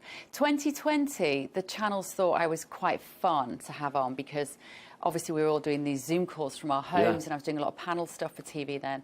And I would be saying, listen, I've got 3 teenagers in my house, or they weren't all teens then, 3 kids in my house who should be at school, who have probably had this thing, whatever it is, and they're fine. It's look at the infection fatality rates. I was just obsessed with the science. And so some of the channels at the time thought it was quite fun to get me on because we would have these great debates. I was called a granny killer. Everybody just hated me. I was public enemy #1 because there was hardly anybody else in the mainstream media that was doing that. There was maybe a couple of others. And then the vaccine rollout happened, and I was incredibly nervous about an untried drug and I knew quite a bit about the mRNA technology behind that, and I'd researched it very quickly with some key people who knew what they were talking about. Like Asim, you know. Like Asim Malhotra, but also, you know, Robert Malone, who was one of the creators of the original technology, and Peter McCulloch, and all those guys, and Pierre Corey. And I was really, because people kept telling me publicly, you don't know what you're talking about, it made me double down on my research. I wasn't just looking at the Mail Online. I was actually going to the original Pfizer trial papers. I was going to the primary sources for this material. And it was so obvious that we were being lied to. You only had to take a cursory glance. So at that point, as soon as I started to say on TV anything against vaccinating the children, which is something I felt really strongly about, on mandates, then I got cancelled. They must have so 2021, I disappeared. No, it's amazing. I literally I was just cancelled off everything. My first appearance on GB News was when I had COVID and I was isolating. You know, I was in my friend's apartment because they were out of town, and it was just outrageous to look back at that and think of how insane that was. And then I started boycotting all of that nonsense. You know, I didn't isolate. I mean, it just was so stupid. And just now, Tulsi Gabbard, the Director of National Intelligence, just before she's left office to look after her husband, she has just released the most phenomenal confirmation of what many of us were shouting about 6 years ago about Anthony Fauci's role in this. Amazing. The funding of the Wuhan Institute, and then the suppression of that information, and nobody's covering it. It's outrageous. And what he was doing was lying to Congress, but lying to the American people and telling them they should stand 6 feet apart and they should wear masks all the time. And it's one thing to make a mistake, but it's another to know that wasn't true and then go ahead with it anyway. And we had that in the UK with Matt Hancock, who knew that the data wasn't showing that masks are working or that social distancing. And he went ahead with the lockdown anyway. It was really insane. And now nobody wants to look back and learn any lessons from that period of time. But I think there's so many people who are now untrustworthy of organisations and establishments and institutions, who are doing their own research, who are thinking about their health differently, who are thinking about the relationship between themselves and the state. And all of that is good. Yeah, I mean, the skepticism is so healthy. Great. And that's why I think RFK Jr. has won a lot of skeptics, skeptics about him, but that, Make America Healthy Again movement has caught on, especially in some sectors that we didn't do so well with in the elections, like suburban women who are actually looking after their children and really like this idea of healthy eating. I don't think Bobby Kennedy gets enough credit for getting Trump elected. Oh yeah, so, I mean, you're 100%. Absolutely right. So when he obviously got kicked out of standing as a Democrat, and he had to stand as an independent. And I, for one, was watching very carefully then. I didn't used to be a massive President Trump fan, by the way. I certainly wasn't in the first term. I've been on a bit of a journey on that. But when he brought Bobby Kennedy over, I was like, that's it, bingo, he's got it. Yeah. He's got it. Because in close elections, and it was close. I mean, he won the swing states, but popular vote by 1.5 points, and Bobby Kennedy was probably like you know, like any third-party candidate, you know, they're not going to move the needle dramatically, but all you need is 2 or 3 points. Yeah. And then with the suburban women, and you know, that's right. It was really brilliant Moms, that the president especially, embraced him. Mothers who might not have liked Trump because of some of the stuff first time around, you know, they love Bobby Kennedy. They love everything he's been trying to do, getting chemicals out of food, clamping down on the food companies, not on the, you know, the food in your trolley, not telling people you can and can't eat this, but actually let's go after the guys who are making this stuff. And I just think, I think it's wonderful. It's been very well received here in the U.S. because we all grew up here on chemicals in our food. It's really still you all right. You're about 7'2". I'm surprised I'm still here to talk about it. So back to UK-U.S. relations. The World Cup, I don't think you could argue there's ever been more excitement about a sporting event. I mean, it's really phenomenal. And it's really done wonders for not just the U.S. relationship with the world, but especially with the UK. All these Scots and English people, the Scottish and the English are here, and they're having an absolute ball. And the bit that I didn't see coming was all this social media footage of all these fans going, America's amazing. They have like air conditioning everywhere, and you walk into a shop and they have, the shelves are full and you can park your car without getting a ticket, and there isn't a camera on every pavement trying to catch you out, and you feel safe walking down the street and things work. I felt like that since I arrived in America, compared to what Britain just feels broken and depressed. And there is a sense here, and I know that Trump isn't popular with everybody, but there is a sense of opportunity here. And there is a sense that things work and expectations are high. You literally walk into a shop in the UK now, you don't always expect to be able to buy the product that you want because there isn't on the shelf. You know, you go to get on the train, you don't think the train's going to run on time, or the bus is going to break down, or the traffic jam, the roads are going to be... You leave your house in the UK and you do not know with any certainty that your day is going to not be beset with challenge. That is so different to here. It really is the land of prosperity and abundance, even in blue states. I mean, I talk a lot about the red state, blue state divide. There's more in the red states. You go to Texas, it just oozes optimism. And I think the English really got that. They spent, you know, the first 2 games they had were in Dallas, and they just had a ball. And everything is just bigger there. But even, you know, here in blue city, Washington, and I spend a lot of time in Chicago. I spend a lot of time in the UK, in sort of left-leaning areas. It's still, there's still abundance in the blue states. And look at the Scottish up in Massachusetts, a very left-leaning state, but they have welcomed the Scots. The Scots have embraced it. They've absolutely charmed the people of New England. And I've always found Boston's not the most inviting place. It's got a bit of snobbery to it. They're, you know, it's very Puritan. You know, they still have that sort of a little bit of segregation. I don't mean black and white, but just, you know, the Irish are over here and the WASPs are over there. It's amazing. The Scottish, there's a great meme that went around that Boston 2032, and it's a picture of a school with a bunch of redheads because they're having so much fun up there. And they've been welcomed. They kind of remind me of like American GIs in Paris after the war. It's just this charm. It's just oozing. And the game, because you know what? Because Americans are generally really friendly. I am amazed. Genuinely. I mean, I spent time in America over the years. I used to host the NBA for British television 25 years ago. So I've spent time in the US, but there's something about a warm friendliness. There's like a confidence about people that I meet here now. People are approachable. There isn't that, you know, there's that unspoken law in the UK. You shouldn't speak on the tube, on the subway. Well, London. You know, when Americans... Manchester's different where I'm from. And yes, that's true. But I know from living in London for 10 years, you know, all the Americans knew each other. You'd say hi across the street. You know, everybody knew each other's dogs. It's very, you know, we're very friendly. And I think, you know, the visitors to the country for the World Cup are getting the true version of America, not what they read in the BBC. That we're shooting each other and everybody's got a gun and everybody's got a Confederate flag on their pickup truck. It's just not true. And so they're actually sifting through that. I mean, they don't get that from GB News, but they surely get it from the legacy media. Oh, without a shadow of a doubt. So, and then on the other hand, it's an opportunity for us to embrace the visitors. My brother went to the game in Los Angeles. He said it's the best sporting event he's ever been to. It was like Mexico versus another Latin American team. And he just loved it. And the Mexican fans were, I mean, obviously it's Southern California, so there are plenty of Mexican football fans. But, you know, good for America for embracing our visitors, but good for the visitors for really telling the truth about how great America is. It's but if you look at see. some of the coverage in the UK, like you say, with the BBC and Channel 4, whatever, Sky, they're so sneery about President Trump that they're even describing the World Cup as his vanity project, even though it was decided long before he got into office. Right. Yeah. He's going to be giving out the trophy at the final, we heard yesterday in the Oval Office. He confirmed that.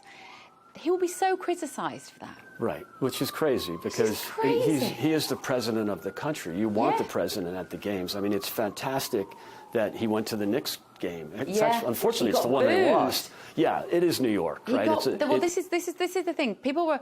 I think you might have been on the show actually that day on my show, Greg, when we were watching a bit of that because the crowd was booing him, and I had one of my left-wing Democrat panelists who was saying, "Well, you know, what was their logic? He just wants the attention." Yeah. I said, "They're booing him. That's not the kind of attention he wants." Yeah. And they were saying, "Oh, well, you know, he just loves this." I was like, the suggestion was he will only go somewhere where he's going to be adored by the crowd. I was like, clearly not. They're booing him. Yeah. But that's because he's not popular in New York. That's right. I mean, it is a very Democrat town. It's 5-1 at least, and Democrats are Republican. And so he's not afraid to go into hostile territory. Now, granted, when he goes to any college football game, he gets unbelievable amount of cheers and attention. He's very popular with, much like Andy Burnham and Nigel Farage. You know, he does well with the people who maybe they're not going to tennis matches, but they're going to UFC fights like we had here in Washington and any NASCAR auto races. You know, the sort of working class people that embrace those sports. The kind of blue collar. It's hard to find the language, isn't it? But you're right. The working person, the alarm clock the alarm clock. I think that's what Nigel Farage calls them, isn't it? The alarm clock class. You know, that wake up in the morning and have to go to work. You know, I thought the UFC at the White House was incredible. It was amazing. I don't like that sport. No, I mean, I do not like that. But it was the spectacle of it. You know, it was just so exciting, and the big tent, and it was a fantastic moment here in Washington, and we're going to see a lot more of that in the next few weeks with the 250 celebration. So I'm thrilled about the World Cup. I hope England makes it, and I hope it would be great to see a U.S.-England game. Unfortunately, the Scots are out now. So we won't see the Scottish charming Boston or Miami like we've seen. But I think the English, it would be fantastic to see a game with the 250 and all the excitement we've had. America were good. I mean, I shouldn't sound surprised. It's probably the best team we've ever had. Yeah. That's probably They've had some big wins with a lot of 4 goals in one game. That's more than we scored in the entire 2022 World Cup. And so, you know, there's been a lot of, it's been a great moment. I'd love to see Harry Kane, you know, finish strong. With England, and it's a really great time, and thrilled to have you. We've been doing this for a long time. I think I was on your show first time in 2022. 2022, I guess. Yeah. But this is quite nice. This is just a role reversal, Greg. Yeah, it's I like fun. you interviewing me for a change. I can get used to this. This is easy. And also, we don't have Ofcom regulating us, so we can actually speak freely and not have to have a Democrat joining us. So we're saying that all of her, what was it last week? All of my friends are leaving the U.S. because of ICE and because guns. And I mean, it's just virtue signaling gone wild. Tell the truth, be honest. We might disagree, but as long as we're honest about it, it's all good. Totally. Well, thank goodness for America, hey? It's great. Thank goodness for what President Trump is doing, for showing the West, showing the UK a different way. I mean, like I say, I didn't used to feel like that about President Trump in 2017. I was one of those people who wasn't paying attention. I didn't know where the threats lay. Because they were just so busy calling him a fascist or a Nazi or a misogynist and all that other nonsense. And what we found out is he liberated the economy in his first term. He's liberating the economy again. Scott Bessent did a great speech the other night at the Economic Club of New York. He's liberated freedom of speech. He's insured. Everybody says, oh, he gets in fights with the press, or he's against free. No, of course, he's totally for the press. He calls them out. Yeah. He calls it the fake news because in many respects he's right. So his delivery is maybe not very British. It's about, I think what it is about this government here that I notice is they have such clarity of ambition. Yeah. It is so easy to know where they sit on the major issues. And the problem with Starmer, and let's see what happens with Burnham, is that you couldn't quite tie him down. Like, he was a slippery Starmer, a lot of people call him. You couldn't quite work out on the big issues. Who is he trying to keep happy? You often felt like somebody's pulling his strings. He can't really think the stuff that he's coming out and saying. Digital ID is a classic example. Yeah. He came out behind the lectern and said, we're going to have a mandatory digital ID centralised system in the UK. And I sort of wanted to look over his shoulder, think, who's telling you, who's got a gun to your head? Because you don't even like believe it. Yeah, I never felt like he believed in anything. But that comes down to, as I was thinking about the big bureaucracy, what Trump would call the deep state. It comes down to the 600 or whatever it is NGOs around the world that are deciding policy. The UN, the World Health Organization, the World Economic Forum. It's all those unelected bureaucrats. And that is what Trump is trying to dismantle. People don't realize how much work he's doing behind the scenes on that. It is really disruptive. And look what happened just in Latin America in the last few weeks. We've had massive swing to the right. Now, that's part of the movement, and, led by Javier Milei and the chainsaw, and, he's done such great things in Argentina. I think other countries in the region have learned that. So I think the momentum was moving to the right anyway.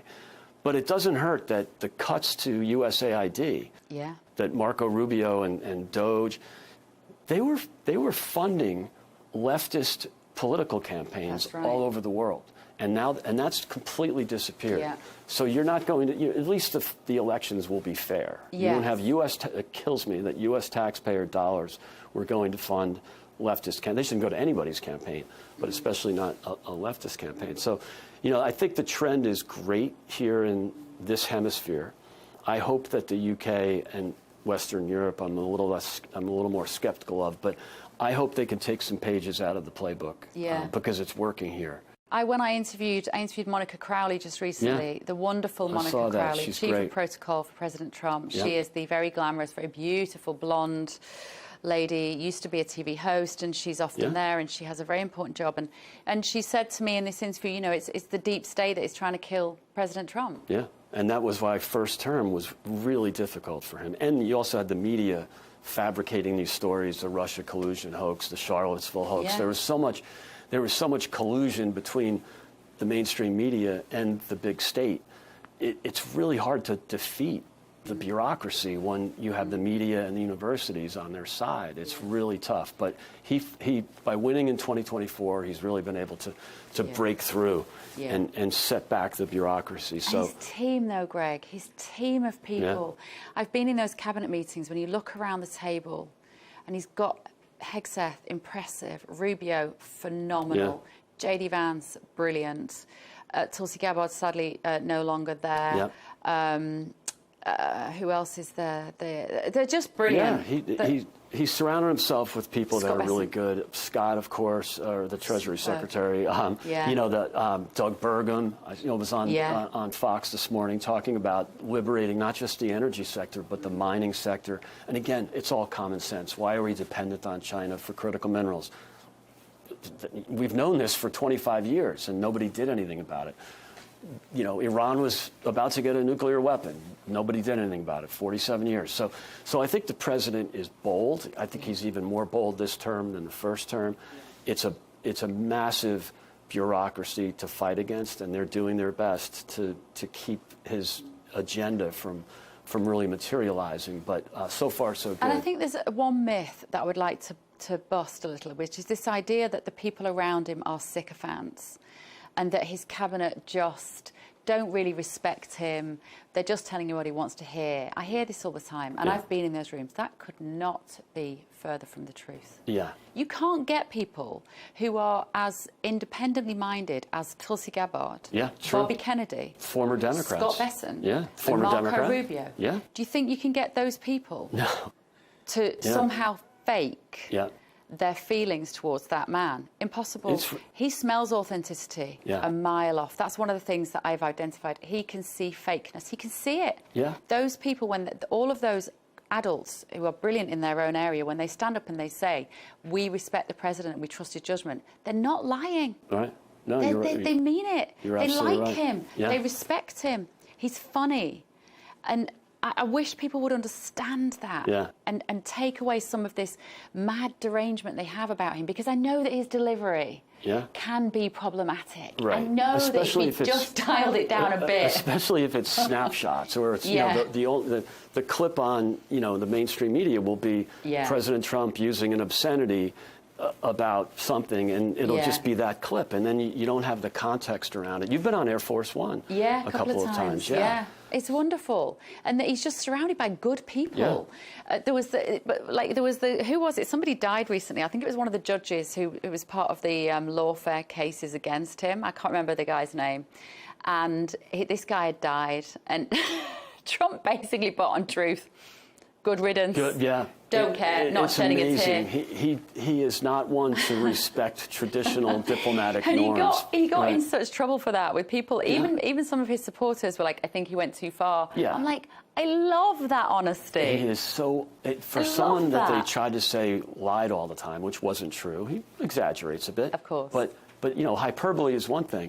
But he is so unfiltered. It is the most transparent White House we've ever had, by far. When I said to him yesterday, would you like to be at the top of the list for Andy Burnham's visits around the world when he is Prime Minister? And he just went, no. I was like, oh, fair dues. Bigger fish to fry. No. He's like, no, not bothered. And I thought that was so amazing. The fact that he's not a politician, people think he's a politician. He's not a politician. He's a businessman. Absolutely. He's a deal maker. He's a property developer. He's a family man. He's a husband. He's a father. He's all those things. He is not a politician. When you start to judge him as a politician, you are going to be disappointed because you're judging him by a standard that he does not recognise. And he's also a founder, right? He founded his company. He's like Elon Musk in that way. There's a difference between a founder and a manager. Or a founder and an investor. Mitt Romney was an investor, you know, and there's nothing wrong with that, but it's nice to have a founder in the White House. He's got a different way of thinking, and he thinks big, and it's fantastic. I never would have expected. What surprised me when I've met him is how much of a listener he is. I did not expect that. Interesting. I've met enough of those kind of like silverback blokes to know that they're mainly on transmit. Right. Or pretty much always. And the first time I sat down to do a sit-down interview like this with him, you know, before the cameras were rolling, he was like sort of leaning forward, and he was going, so tell me about what's going on in the UK. Like, what's happening? And he was genuinely wanted to hear. And actually, my understanding is that Charlie Kirk was a real advisor to President Trump, but I think he really misses his counsel. He listens to people, and you'll notice, especially Trump 2.0, Trump 1, maybe not necessarily, but Trump 2.0, he will often, in public gatherings with the press, he will defer. Pete Hegseth, Pete, would you like to talk about that? Rubio, would you like to talk about that? JD, would you like to talk? He didn't do that in Trump 1. And you get the vibe that they really enjoy working for him. Totally. They're very honest. And they are all good communicators, right? Yeah. I think he insists on that. You know, you have a lot of former Fox News hosts there. It's really great to see the energy, and they don't necessarily agree all the time. You know, J.D. Vance definitely has a different view on interventions than the president or even Secretary of State Rubio. So I think it's healthy to have those disagreements, and so I think it's absurd when the legacy media tries to argue that they're all just, you know, kissing up to him. Definitely not true. No. It's been great having you as my first guest, Bev. This Pleasure. is fantastic. Good luck, Greg. I've loved being on your show over the years. Podcast. You've been great for me. I hope I've been helpful to you. And it's really great having you. I hope you're here for a very long time. So do and I hope we talk about the World Cup for a few more weeks. Let's hope so. But I do hope we win. Great to see you. Thanks, Greg. I'm rooting for England, unless they play America. Then I'm going to be torn. And then I'll be rooting for the USA. Thank you. Great to have you here.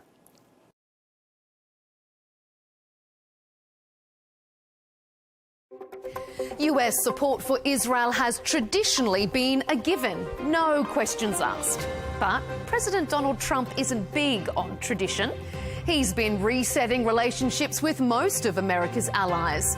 Is a recalibration with Israel next? You're watching Counterpoints with me, Melinda Nucifora.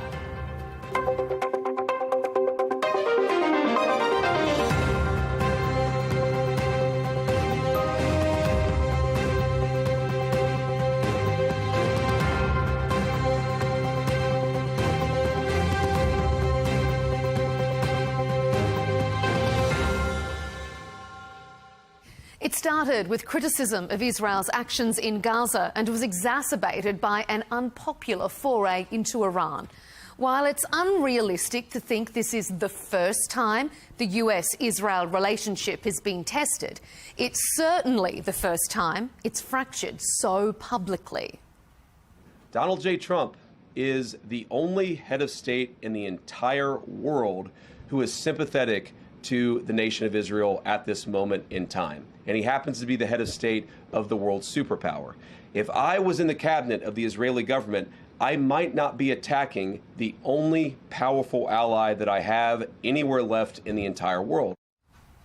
An Israeli TV poll in June found almost 3/4 of respondents didn't trust the Trump administration to look out for Israeli interests.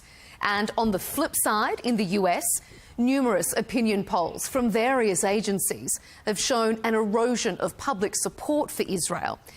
It's playing out so publicly that Prime Minister Benjamin Netanyahu was even forced to defend their alliance on US television. I don't think there's a rift. America called us the model ally because we're, unlike many of your so-called allies, we actually fight alongside you. Our brave soldiers and your brave soldiers fight shoulder to shoulder.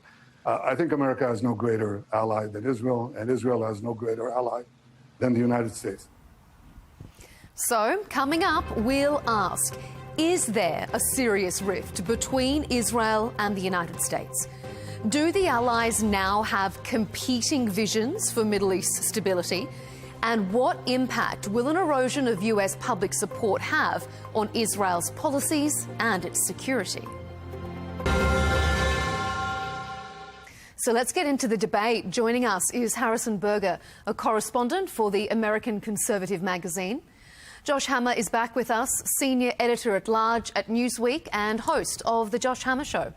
And rounding out this Counterpoints panel, Robbie Suave, senior editor at Reason magazine and host of Rising on Hill TV. To all of you, gentlemen, welcome to Counterpoints. Well, on the global stage, we're used to hearing US presidents declare their unequivocal support for Israel and their dedication to this so-called special relationship. What we're less accustomed to hearing is a US president describe the Israeli leader as crazy and lacking good judgment.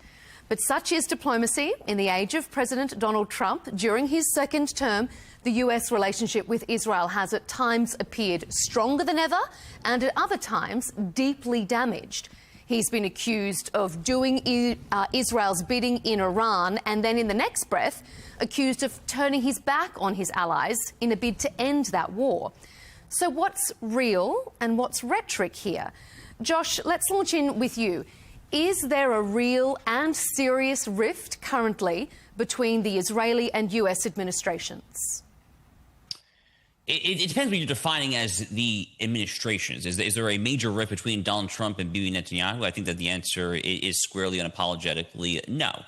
They've known each other for a very, very long time. They are generally like-minded thinkers when it comes to nationalism in an age of globalism, when it comes to political realism in an age of abstractions. I think what is happening here in the United States is there are very real political currents that are happening across the broader political spectrum and certainly happening in pockets of the broader American right as well.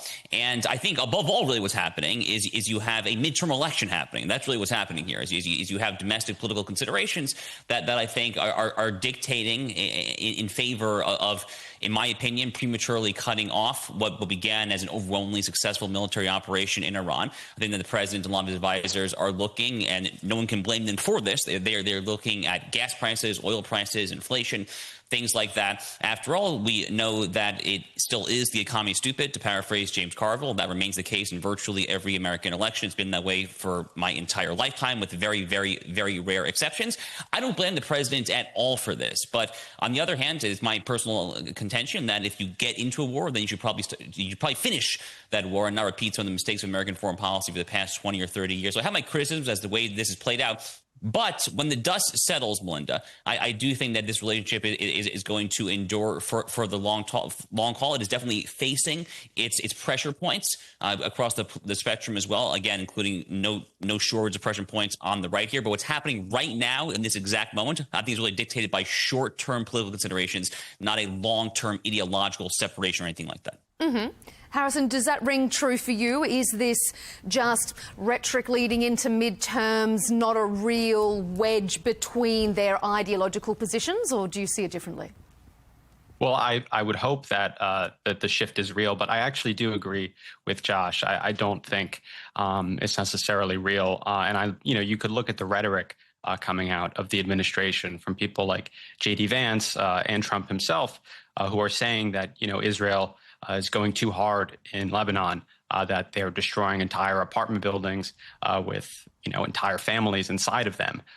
And that's exactly what Israel's done. They're correct about that. But materially, the administration still continues to give the green light to Israel in Lebanon. It's very important what's going on in Lebanon to this Iran deal. I want to explain that first. The Iranians have said that there has to be a complete ceasefire, and they demand that the territorial integrity of Lebanon is ensured for any regional peace agreement to end this war, which, as Josh mentioned, has been raising gas prices and hurting Americans in all sorts of ways. So Americans want this deal done, but Israel's campaign in Lebanon really won't allow it. And the Israelis, what they say now is that they haven't received any American demands for an end to their occupation of Lebanon, of southern Lebanon. And so materially, the support for Israel's campaign in Lebanon, which is jeopardizing and sabotaging a regional agreement to end the Iran war, continues, even as there might be this kind of rhetorical separation between the U.S. and Iran and Israel. So Melinda, Harrison is actually understating this point. It's a very important point. So what happened at the U.S. State Department recently was Marco Rubio presided over a trilateral negotiation between Lebanon, Israel, and the United States. And for the very first time, the official Lebanese government, led by a Maronite Christian, a Catholic, Yosef Ayoun, who was fiercely anti-Hezbollah, who views Hezbollah, not Israel, as the cancer occupying the southern part of his country. For the first time, the Lebanese government actually said that Israel does not have to fully withdraw from the southern part of our country until Hezbollah is removed. That was all presided over by Marco Rubio, by the State Department. So the U.S. government, as well as the Lebanese government, crucially, are now totally fine with Israel staying, at least in parts of southern Lebanon, until the Iranian proxy Hezbollah is eradicated from that region, or at least turned back from that region. Mm-hmm. All right. Robbie, what's your take on this? I mean, are we seeing a real political shift, or are we seeing rhetoric to try and appease voters who may be uncomfortable with the way things have played out in the past couple of months?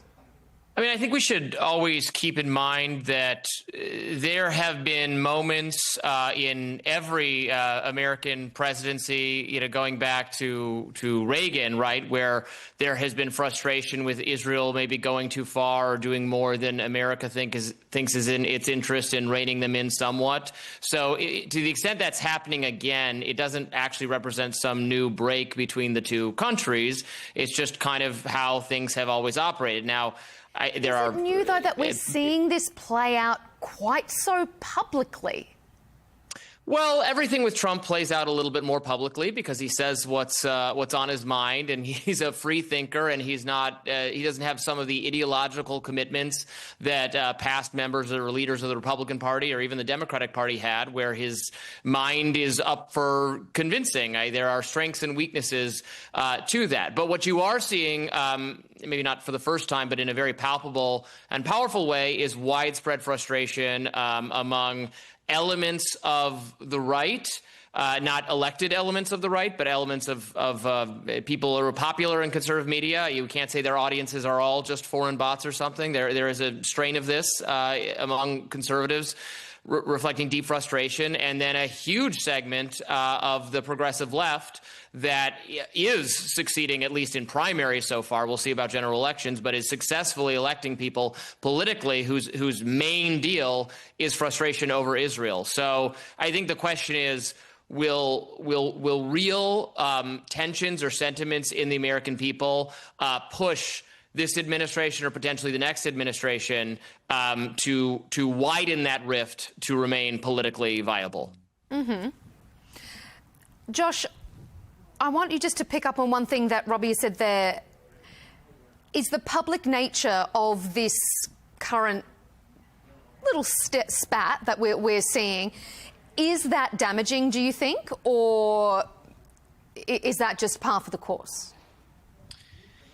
Listen, this administration's rhetoric on Israel has been a little all over the map. So if you go back to last June when the United States dropped the B-2 bombing run, the culmination of Operation Midnight Hammer and the so-called 12-day war, it was on a Saturday evening here in the United States. Donald Trump from the White House had a very short speech, about 4.5 minutes in length, if memory serves, and spoke in overwhelmingly positive ways, probably the most robust moral and strategic enforcement of the U.S.-Israel relationship that any president has ever given. Really, it's worth going back on YouTube, wherever, and going back and watching the speech. He says that we stand for the same, not just values, but we have the same enemies, the same threats. We work hand in glove. You can go back even more recently than that. You can go back to March, just a few weeks into Operation Epic Fury. Pete Hegseth, when he was flanked at his side by Dan Kane, the chairman of the Joint Chiefs of Staff, when they were doing these bi-weekly morning pressers at the Pentagon, Pete Hegseth was saying that Israel is a model ally, that all of America's NATO quote-unquote allies are other countries. The president calling him crazy, I'm dropping the expletives. Hasn't all been one-sided. As Robbie says, though, this is Donald Trump being Donald Trump. This is who Donald Trump is. I mean, there was this famous comment on Twitter back in 2016, before it was X, who said that electing Donald Trump would be kind of like electing the comment section at Breitbart.com into the presidency. And in many ways, that's actually a really good thing, by the way. In many ways, that's an amazingly positive attribute. But sometimes he's going to be a little fickle, a little mercurial. Again, I don't think that Donald Trump is personally having a gargantuan separation from the alliance. If you look at the polls, by the way, Melinda, the polls on this don't lie. There's a lot of high-profile podcasters who Robbie's alluding to who are taking an increasingly skeptical, at times deeply hostile view. No doubt about that. The polls overwhelmingly still say that Republicans at large, and especially MAGA Republicans, have a very favorable impression of this relationship. In fact, there was just a poll that happened coinciding with our 250th anniversary, July 4th, this past week. The poll said, who do Democrats and Republicans, what are their favorite flags? Just like the flags, right? So for the left, their favorite flags were like the Black Lives Matter flag, the rainbow flag, the American flag was like third or fourth something. On the right, the most popular flag was overwhelmingly, and as it should be, the American flag. And then the second and third and fourth flags in some order were the Gadsden flag, which is Don't Tread on Me, the coiled snake famously, the thin blue line pro-police flag, and then the Israeli flag was like the third or fourth most popular flag. I forgot the exact poll, but this is a poll that just happened this past week. So this issue remains very popular among the American right. There definitely is a very, very loud segment that is very hostile. And I think that's sometimes they're whispering in the ear of folks in the administration. I have no doubt about that, frankly. Yeah. But what we see from Trump, I think, is coming from a place of political realism looking at November, really, above all. We are going to come to the public nature of this current division a little bit later. So I'm just going to turn us back to politics first. Harrison, do you think that the US and Israel now have competing visions of what Middle East order and security looks like? You were discussing Lebanon earlier in this debate. Do you think that there has been a divergence now on what they see as a stable Middle East looks like? Yeah, I do. Because Israel right now is pursuing what's called the Greater Israel Project. This is basically a plan to create and...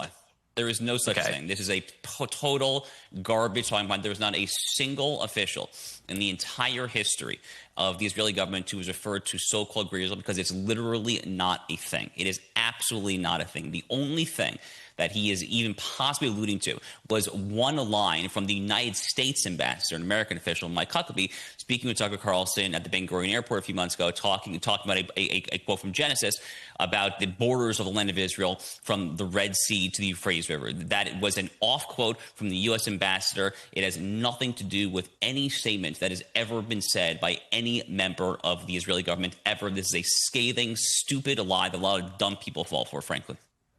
Yeah, I'm not referring to Israeli statements in particular. I'm just referring to what's happening right now in the West Bank, in Gaza, and in southern Lebanon, where with U.S. taxpayer support, they're engaging in this kind of violent social engineering and ethnic cleansing. And you can deny that this is ongoing, but there's a basic consensus of human rights groups, B'Tselem, Amnesty International, Human Rights Watch, who have concluded that Israel just committed a genocide in Gaza of Palestinians to complete this greater Israel project.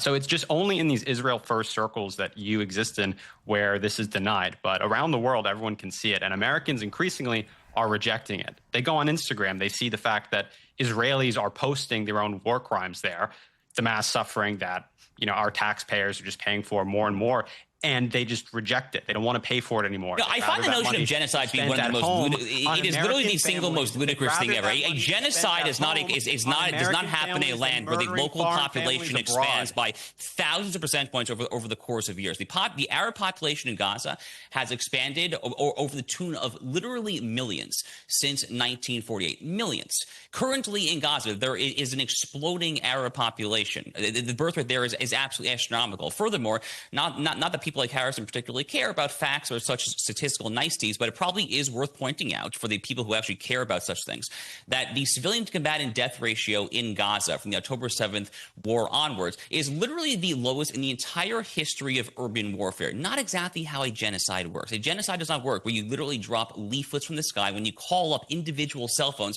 saying there is a jihadist infiltration here, this place is about to get bombarded. You probably should go up and go. Now, if you want to criticize ad hoc specific decisions that any military makes, fine, go for it. There is no military that is above criticism. There is no military that is above reproach. This stuff is axiomatic. It should be obvious.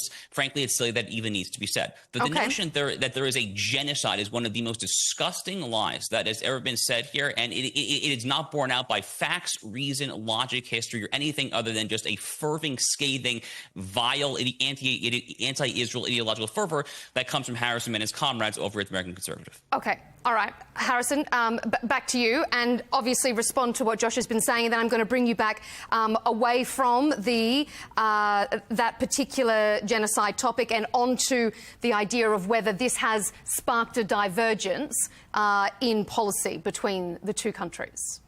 Yeah, I mean, this strategy waged by Israel firsters like Josh Hammer to just deny that the genocide just happened with U.S. taxpayer funding, it doesn't work anymore. Human Rights Watch, Amnesty International, Physicians for Human Rights, B'Tselem. Why is a guy who works for the American Conservatives citing left-wing groups like anti-Semitic human rights? I'm going to let Harrison have his say now. Like, really, like, these are code-pink citations coming from a publication called American Conservative. Anti-Semitic saying that their country just committed a genocide. Are they anti-Israel? Because that's what Israelis claim they just did with U.S. taxpayer support. So your plan to just keep talking about this like it's some kind of fringe position. There's a small percentage of Americans who claim that the United States committed genocide in Iraq and Afghanistan. I have no idea what point you're trying to make. Okay, all right. And Harrison, I'm going to bring you back to the point at hand before I hand it over to Robbie. Are we diverging? Are the two countries now, do they have a different vision of what it looks like to rectify this obviously very contentious topic? Well, there's the interests of the American people, which are not at all aligned with the interests of Israelis. And you could just look at the polling.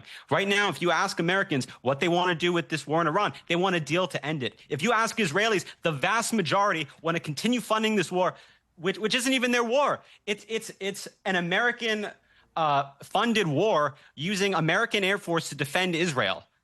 They're not even fighting it themselves.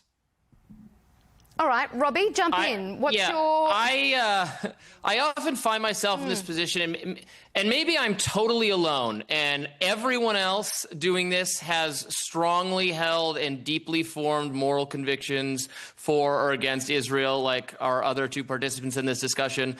I am not like that. I see the situation, and I feel conflicted, and because I think what was perpetrated on Israel by a terrorist group was awful, and that, of course, they were going to respond to that just as we have. But then again, I think regardless of whether you call it a genocide or not, and I'm totally uninterested in getting into like a debate about the semantics over that, so many Americans have seen the images from Gaza and the deaths of tens of thousands of people, many of whom were not terrorists or engaged in hostilities, and that troubles me, and it troubles a lot of people, regardless of whether you get into, and it was a plan, and that's what they're trying to do. They're trying to erase them. It's ugly. It's maybe this is just what warfare looks like up close, but a lot of people say, you know what? I don't know who's in the right or what's going on over there. I don't want to be involved in it. I don't want to pay for it.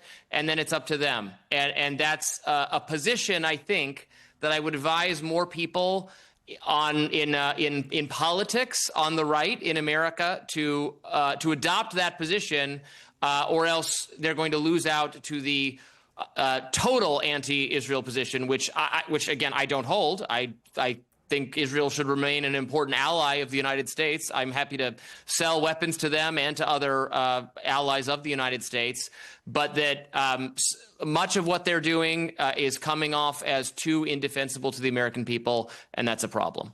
Mm-hmm. Well, can I ask Robbie a question quickly? Because, first of all, you said we're selling them weapons. I don't think we're selling them. We're handing them over weapons. That's the purpose. Right. I said I would be happy to sell them, not give them. Right. Yes. I would not just give them. I'm for ending the military aid. I would not just. We do this in the reverse subsidy way, whatever. Yes. I would sell them to them at the full market rate for anyone else and them, but no charity. Let me ask, because I want to just look at this question that was just raised about whether or not Israeli and American national interests are the same. I mean, Robbie, you're a free speech guy. I know that. If Israeli interests were aligned with why would Israelis and their lobby need to codify across 38 states in the United States censorship laws, which restrict Americans who have government contracts with those various states like Texas, Wisconsin, and Florida from taking anti-Israel positions? If you sign up for a boycott of Israel, if you use your free speech right to do that, then thanks to the Israel lobby's efforts to codify these laws across those states, you'll be punished and in some cases fined with penalties. You could shake your head, Josh, but this is just a fact. One of us on this panel is a constitutional lawyer, and it's not you, dude. So like you're blatantly distorting. Are you saying that there are not anti-BDS laws across 38 different states? The anti-BDS laws are part of the anti-discrimination laws.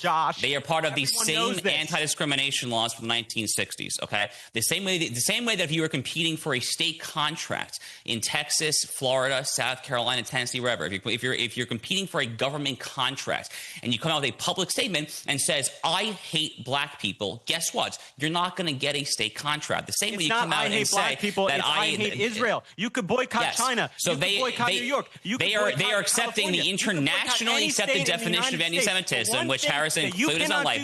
They are accepting the definition of hatred of Jewish people that's accepted by the international community, which Harrison obviously does not care for. But this is the international accepted definition that says that if you call for the abolition of one state in the world above all others, and that happens to be the world's tiny sole Jewish state, then you are an anti-Semite. And that is what's been codified. And they say that if you call for that, then you are going to be treated the same way as racist and misogynist or whatever will be treated for purposes of acquiring a state contract. That is the purpose of those laws. It is consistent with a 50 to 60 years of anti-discrimination law in America. It actually goes back to the Arab embargo from the 1970s there. It says a long and rich pedigree. By the way, it's been upheld by federal courts time and time again. I'm not sure there's been a single instance ever of a federal court that has ever held, literally ever held. So many lies Harrison, there. Go ahead. Give me your response. There's so many lies there. First of all, federal courts have ruled that these IHRA definitions that they enshrine into federal law and anti-BDS laws are unconstitutional. Has to do with commerce. Has happened. You could go look at Glenn Greenwald's work. He's written about this before. Yes, Glenn and this idea legal scholar Glenn Greenwald. Okay, all right, Josh. Let's let Harrison finish up his point first. first of all. This has nothing to do with protecting Jews. This is about Israel. If you look at this definition that they're enshrining in law, you cannot compare Israel to the Nazis. That's the law. You cannot have a boycott of Israel. Again, you can have a boycott of China. You can have a boycott of any state in the United States that you want. California, Texas, you think this state's too liberal? Okay, don't buy goods from that state. What you cannot do as an American across 38 out of 50 states in the United States right now is to boycott a foreign government. One, Israel. That is it. All right. A blatant lie. Yeah, I think it's a mistake. I understand that is the international definition. I certainly think it is a mistake to, whether it's been upheld previously, as I'm sure it has. I mean, I'm not a big fan of, frankly, expanding anti-discrimination law to start covering everyone's personal grievances against everyone else. But I think conflating efforts to do this legally or in other sense, anti-Semitism with criticism, even very strong and wrong-headed in my view, criticism of the state of Israel is a mistake, and I would object to those things. And I have written against policies in, I think, Florida and maybe other places aimed at student groups that protest against Israel and, describing them as terrorists and things of that nature. I oppose all that. Well, Robbie, if we are talking about lobby groups and the influence they have, has the relationship up until now between these allies benefited Israel far more than America, or America far more than Israel? Well, I think that's a difficult question.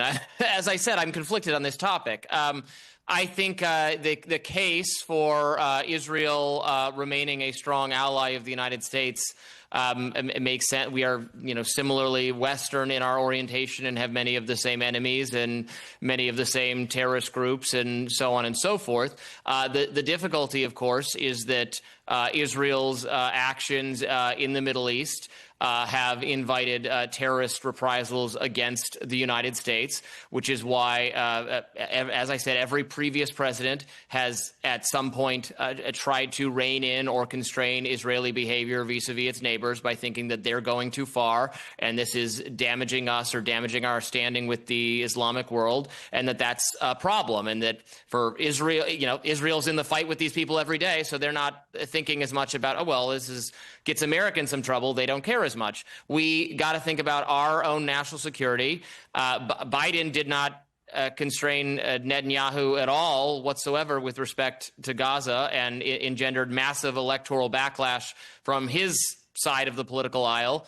I don't know whether Trump is going to suffer some similar fate, and right now it's well, maybe you want to talk about the political aspects in a minute, but it seems to be the case that it's going the other way. They're removing Trump, and his coalition is taking out every Republican who is,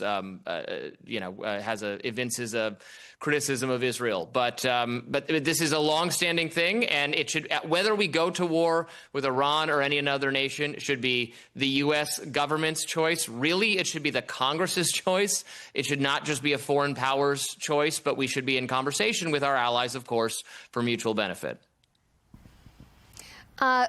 Josh, this relationship up until now, has it been mutually beneficial, or when we consider the $3.8 billion we've been talking about military aid that the US gives to Israel each year, has Israel benefited more from this? Is this a lopsided alliance? Okay, so first of all, I have called for my entire adult lifetime personally to wind down that aid. I don't believe in foreign aid in general, and I think that the foreign aid ultimately is actually harmful to both American and Israeli interests. Literally for a decade or more, I have called every time I've had the opportunity to actually wind down that. It's in my book that came out last year. I'd say this time and time again. Having said that, the aid does exist, and it's probably worth pointing out that $3.8 billion in aid translates directly to $40 billion, so a times 10 plus multiplier of Israeli purchases back in American defense companies, purchases, et cetera there. Again, I oppose it. I think it ends up being a cross-subsidy to the defense industrial complex, to Boeing, Northrop Grumman there. I think it's actually probably bad for Israel as well. By the way, Netanyahu over in Israel has actually now called for a plan to phase this down, so I think the Israelis actually are starting to agree with this. That once upon a time would have been anathema, actually, from their perspective. Now I think they've come to agree with this mentality as well. I think that both countries benefited tremendously from this alliance in more ways than I could possibly describe over the course of this fairly short response. But just to give one extremely quick and dirty example here, look, So the 1983 Beirut barracks bombing, which was directed by Iran and its Hezbollah proxy, killed 241 U.S. Marines in Beirut, Lebanon, in the Marine barracks. There was also a bombing at the U.S. Embassy that same year that killed between 60 and 70 people. The two Hezbollah, Iran-directed jihadists who blew up those two facilities that year were men by the names of Ibrahim Akil and Fuad Shakur. They had U.S. State Department bounties on their head of $7 and $5 million, respectively. Those bounties went uncollected for 40-plus years. The men were alive and at large until the summer of 2024, when Israel, ultimately before it got to Hassan Nasrallah, the head of Hezbollah, took out both of them. So people oftentimes say, what does the United States get out of this alliance? Well, you get things like a dead Ibrahim Akil and a dead Fuad Shakur. More recently, the New York Times report actually on an act of Israeli intelligence whereby Israel found a terrorist cell operating inside of Syria that were working on bombs that were so sophisticated that they probably would be able to get by an airport security detector because they are made to so closely physically resemble the laptop batteries for computers. That intelligence was shared with the United States. The United States has now said that we have probably saved countless lives as a result of that. We just saw Epic Fury. I mentioned already Pete Hegseth and General Kane talking about how Israel went into battle with the United States, et cetera, et cetera. So there's countless ways that the United States benefits from this there. So I think it would be difficult to say that one country necessarily benefits from the other. But again, to reiterate my long-held position, I happen to believe that all foreign aid is problematic, and I believe that this aid in particular should be wound down sooner rather than later if possible. Mm-hmm. Okay, Harrison, round us out on this part of the debate. Do you think, as Josh has been saying there, that this has been a mutually beneficial alliance and that the US has obviously gotten a lot out of it with regards to security? Or do you think that this is lopsided? I mean, very simply, and I think John Mearsheimer and Stephen Walt wrote about it the best in their book, The Israel Lobby, that came out in 2007, where they recognized decades ago that Israel was a net liability and not an asset. And they pointed, among other reasons, to all the money that Americans are forced to transfer through their taxes to the foreign government of Israelis, of Israel, while Israelis have health care and they don't. That's one reason. Also, all the wars that we have to fight on their behalf, like this one in Iran, where you see the White House now asking for, again, tens of billions of dollars just to resupply, because we've just wasted so much on this conflict. And even as the State Department says, it was in the self-defense of Israel. Americans, at least not in my circles, maybe in Josh's, the ones that I talk to, the ones that are my age, 25, they don't care about Iran and ballistic missiles and Hamas and Hezbollah. I mean, maybe in Israel they care about that, but not in the United States. They don't think about that on a daily basis. They think about the fact that inflation is up like crazy right now, year over year, and it's not keeping up with wages. So that's what Americans are focused on. But the Israel lobby doesn't care about that at all. What they want is just money and weapons to, okay, no one disagrees with this. No one in this panel disagrees that I literally said earlier that if the economy is stupid every single time, inflation, economy, affordability, these are, if you look at exit polls, in every election other than the 2002 midterms, which were a post 9/11 national security election, in virtually every other election in my lifetime, it has been always about the economy.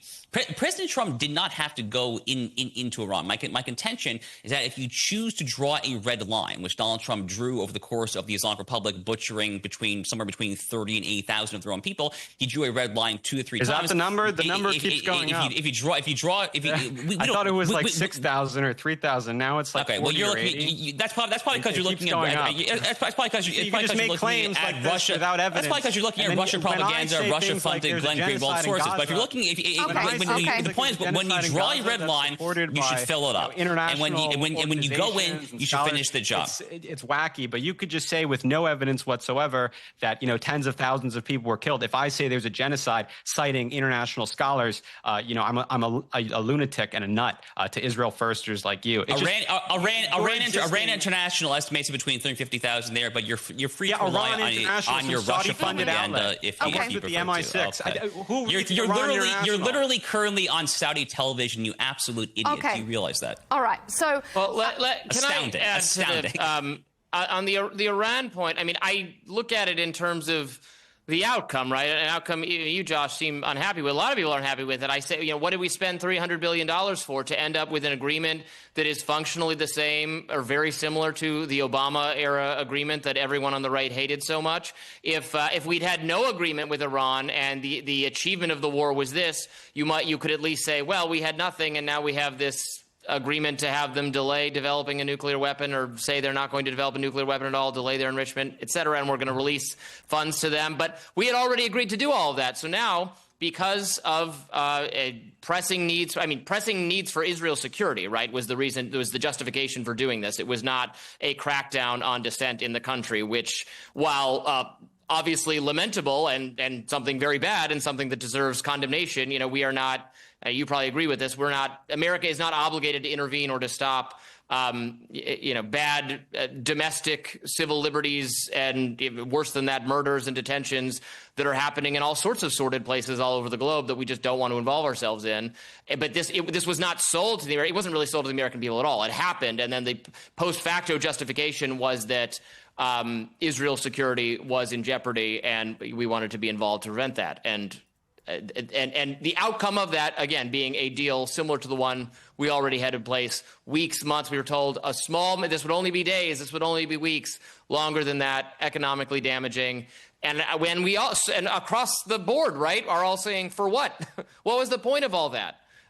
It makes me wary, very wary. Harrison, do you want to round us out on that before we move on to public support? No, I agree with Robbie. I think that Americans realized that the war was not worth it. And I hope that we get a deal to end it soon, although, as we mentioned at the top, and I think Josh would agree with me on this point at least, that the Israelis don't really seem intent on allowing the deal that was negotiated on June 17th to go through. Mm-hmm. Okay, Israel is not a party to the deal. They are not bound by the deal, and their word ultimately doesn't really matter because they're not a party. So it's between the United States and Iran. If there's a deal reached, it's between the United States and Iran. No other entity is bound. I want to just quickly say, as I said, part of the deal that is that there was this notion.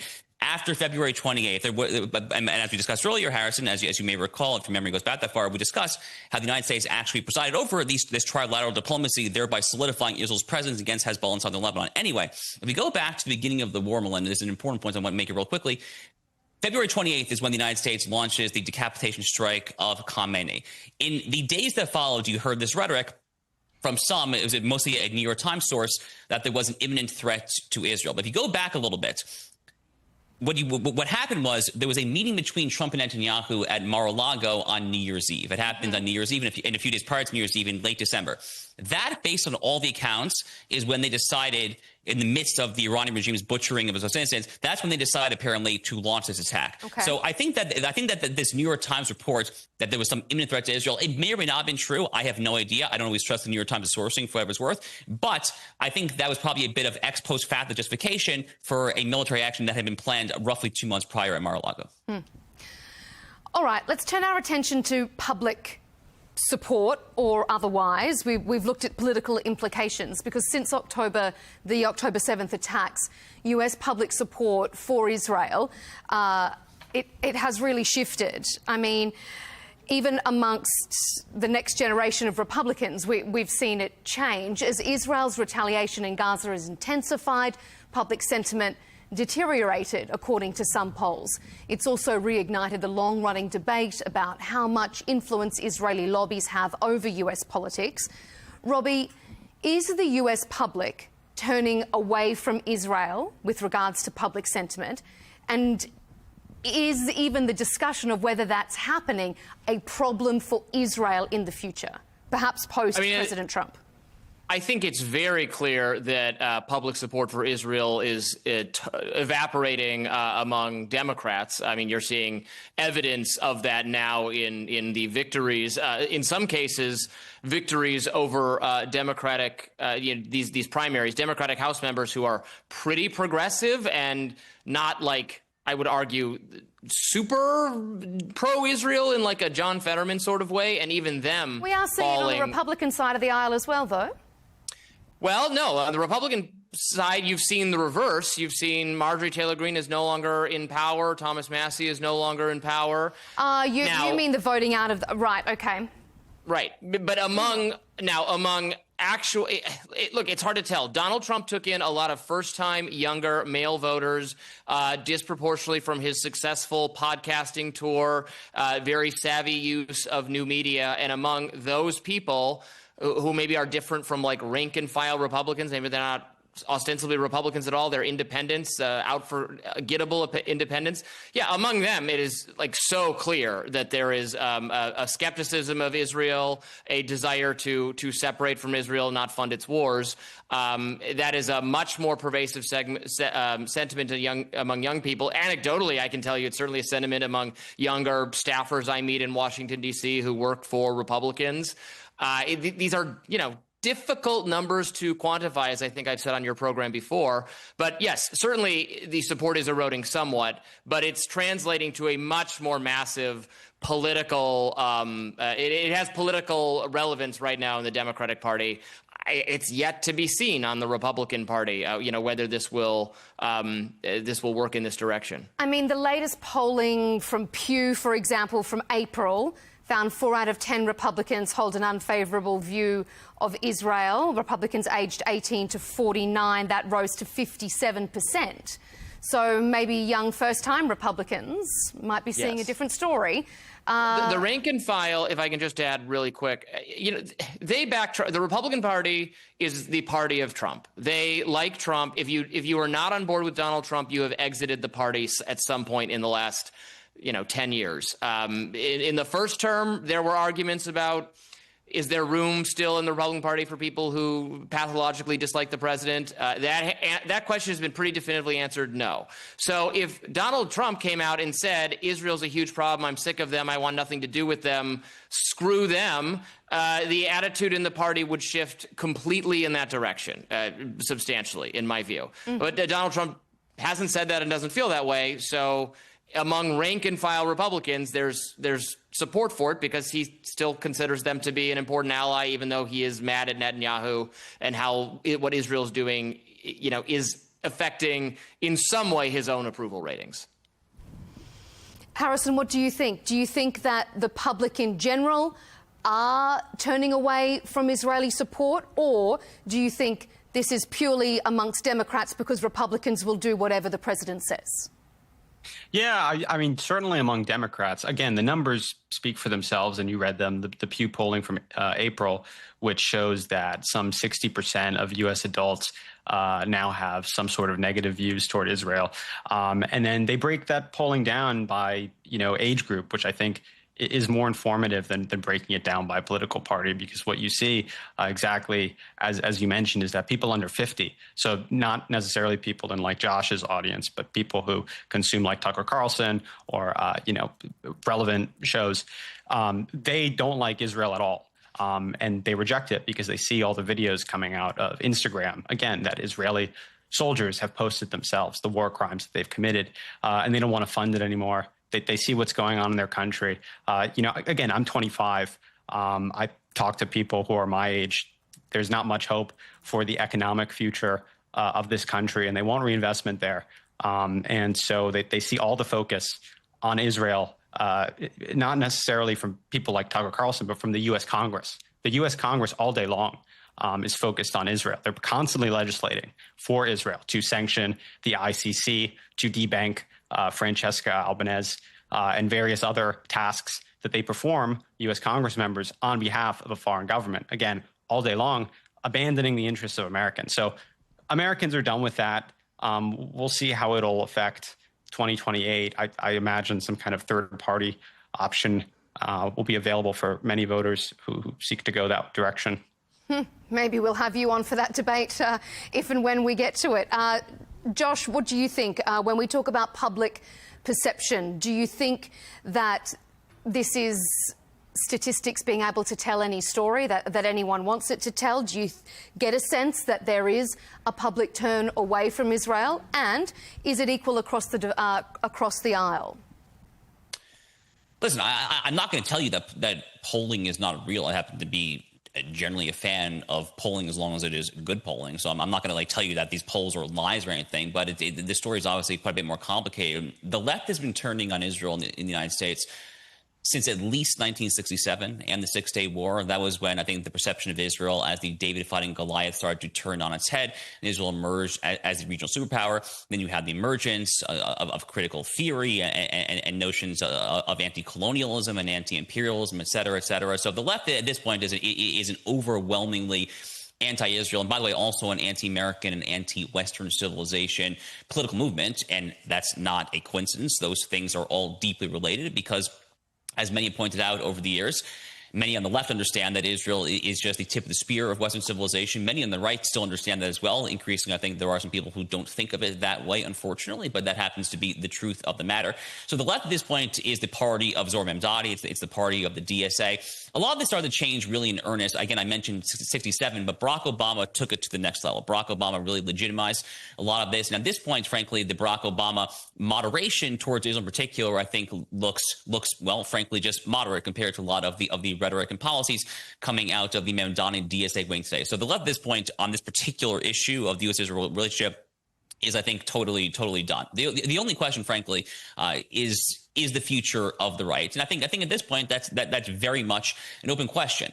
You can cite polls. I mentioned some polls earlier as well, which shows that self-described MAGA Republicans, according to every poll that I've ever seen over the course of the second Trump administration, are overwhelmingly supportive of the U.S.-Israel relationship, overwhelmingly supportive of Donald Trump's actions in Iran. You can slice and dice this question basically any way, but the polling crosstabs all tell a very consistent story, which is that Republicans, by and large, the rank and file, and especially at an even higher level among self-described MAGA Republicans, are very supportive of this relationship, have a very high approval rating, frankly, even of Netanyahu as an individual. It's probably the only demographic that Bibi is currently polling at a pretty high level when it comes to the crosstabs of the American electorate there. So it's an open question. I think 2020 is going to be very, very interesting when it comes to the Republican primary and beyond there. There definitely are some real problems when it comes to some slices, not all of the younger Republican demographic, but I think even that can be exaggerated at times as well. Okay. All right. We're almost out of time, so I just want one final question to all of you in a brief response to wrap us up. We have been speaking about Israeli lobby, Israeli influence. I mean, Robbie, you pointed to it with regards to, if you don't support the candidates and that Trump supports, and especially with regards to Israel, Marjorie Taylor Greene, you were talking about, you're out. Harrison, does the Israeli lobby traditionally have too much influence in the US? Yeah, absolutely, is what I think to that. The founder of our magazine... But give us an example of why. Because they're constantly legislating on behalf of Israel and not for Americans. The founder of our magazine, again, Pat Buchanan, said in the 1990s that at the time the U.S. Congress or Capitol Hill was Israeli-occupied territory. And you look at the amount of money that people like Paul Singer and Miriam Adelson, who are basically surrogates for that foreign government, spend on our elections, most recently to, oust Thomas Massie. It's just, kind of impossible to defeat. So, yeah, they spend too much and they have too much influence. Josh? Look, AIPAC is typically the organization that gets brought up in this conversation most. AIPAC is a lobby of American citizens who happen to care a lot about Israel. I'm actually not even a particularly big fan of AIPAC, by the way, because this AIPAC basically exists to get this massive military aid package every year that I happen to oppose. So I'm not actually even a particularly big fan of AIPAC, but AIPAC is just a lobby of American citizens who, much like the NRA, which cares about gun rights or national right to life, it cares about pro-life, they care about this particular issue. That is not a foreign lobby or anything like that. This book that Harrison cites, and all the Israel haters and anti-Semites love to cite, the Israel lobby. I'm not saying that Mearsheimer and Walt are necessarily ipso facto anti-Semites, but they do love to cite it. This book makes a very interesting argument, Melinda, when you actually go and read it, as I have, where they basically say that the Bush administration was talked into war in Iraq due to the nefarious Israel lobby, which was led by all these nefarious Jews, led by people like Paul Wolfowitz and Doug Feith and all these second and third level Pentagon staffers there. I find it so fascinating that they don't conveniently talk about the fact that the president of the United States was, well, George W. Bush, that it was Donald Rumsfeld, Condoleezza Rice, Colin Powell. So it's this deeply convoluted narrative that is a selective focusing on certain individuals and on certain certain actions there. Look, the number one reason that Israel has been a close ally of the United States, for the most part, not overwhelming part, because there have been cold periods for sure, but for the most part, they've been a very reliable and warm ally for decades, is very, very, very simple. Because most Americans feel a certain kinship at a very kind of basic emotional level. They understand, for instance, that Benjamin Franklin and Thomas Jefferson wanted the national seal of the United States originally to be Moses crossing the Red Sea, leading the Israelites. Americans don't know that. They understand that the book of Leviticus is quoted on the Liberty Bell in Philadelphia. They understand that there's a basic notion here that this nation was founded on inalienable rights to life, liberty, and pursuit of happiness that is downstream of Genesis 1:27. They understand there's a basic worldview, a basic ecumenical biblical worldview. And at a very guttural, visceral level, the efforts of Pat Buchanan and those reprobates notwithstanding, they understand there's a very basic kinship, and translating also discussed into strategic gains between these two countries. Yeah, I mean, if that were the case, then they wouldn't need to spend so much money and censor Americans so much. I mean, if there was just this basic natural kinship, this thing that you quoted, some Benjamin Franklin letter. I don't know any American. Kinship. I don't know any American who knows this, and even Jewish Americans now, it's not a letter, like myself, like younger ones don't like Israel. So even that base of support that Israel traditionally maintained with evangelicals and Jewish Americans, they're losing it very rapidly. Robbie, round us out. The Israeli lobby, does it traditionally have too much influence, or is it an inherent basic biblical worldview, as Josh is saying there? I mean, when it comes to lobbying, I take a kind of idiosyncratic, speech maximalist position that everyone has the right to lobby for whatever they want, and they can spend as much of their own money on it, and they have that right, and enemies of Israel have that right too, and let it rip and let people decide. I certainly didn't appreciate that Thomas Massie, the member of Congress, closest to my ideology, was taken out over this issue and then also over the other issue where I happened the 1 in 100 issues I happen to disagree with him on. His zeal for the Epstein issue got him in trouble with Trump, and it certainly engenders resentment that AIPAC or wealthy billionaires on behalf of Israel would go after him and then sit back while Daria Lisa Avila Chevalier is going to be elected to Congress in that primary. So I think I would urge people who are much more supportive of the state of Israel than I am to be more strategic and to pick their battles or risk alienating more people, because there is a tide. I see it, a tide of rising anti-Semitism. I know anti-Semitism is the oldest prejudice in the world, but I think it has made a comeback, and that is tied to the declining popularity of Israel among some elements of America. And so decoupling those two things from each other to some extent is necessary to not see a wave of much greater resentment of Jewish people that is utterly unconscionable and wrong and ought to be condemned. Well, it sounds as if we are going to have a meeting between President Trump and Prime Minister Netanyahu soon, by all reports, at the White House. So we'll see how that plays out. It's been a really illuminating and interesting debate with all three of you. Thank you for your diverse opinions. Harrison Berger, correspondent for the American Conservative magazine, Josh Hammer, senior editor-at-large at Newsweek, and Robbie Suave, senior editor at Reason magazine. Thanks for being on Counterpoints.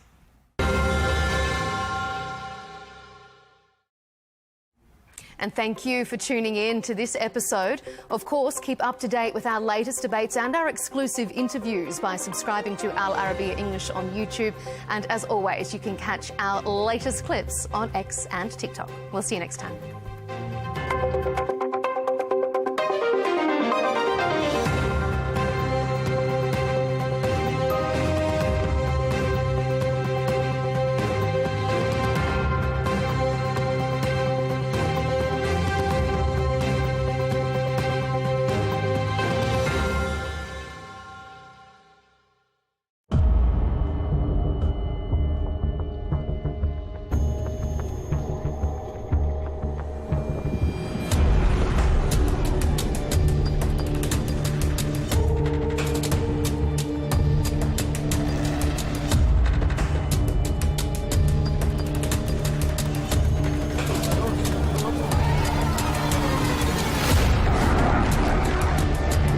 A short time ago, the U.S. military carried out massive precision strikes on the 3 key nuclear facilities in the Iranian regime: Fordow, Natanz, and Esfahan.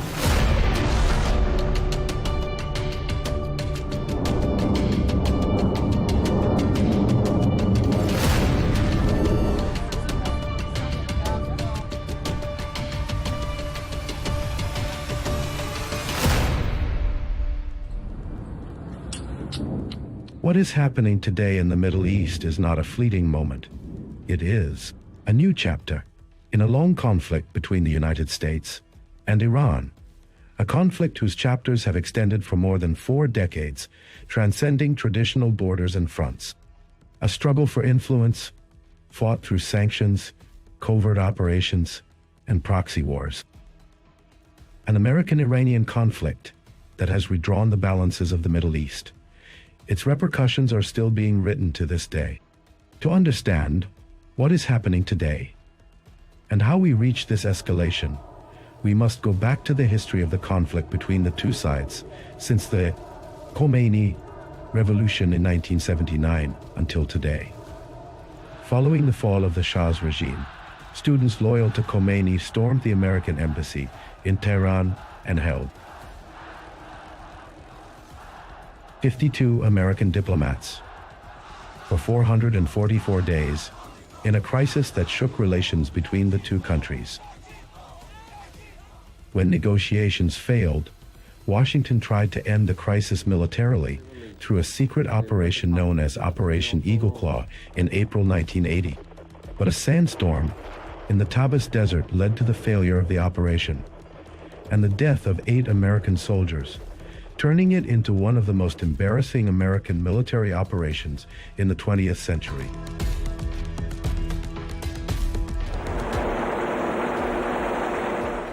During the first Gulf War in the 1980s, the conflict moved to the waters of the Gulf. In 1987, Iran targeted the American oil tanker Bridgeton with a naval mine, prompting Washington to respond with military operations against Iranian naval targets.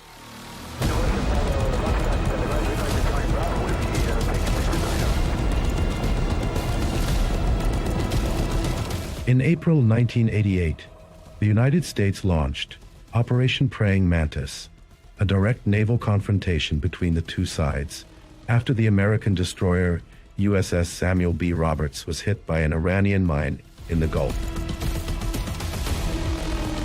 After receiving further data and evaluating information available from the Persian Gulf, we believe that the cruiser USS Vincennes, while actively engaged with threatening Iranian surface units,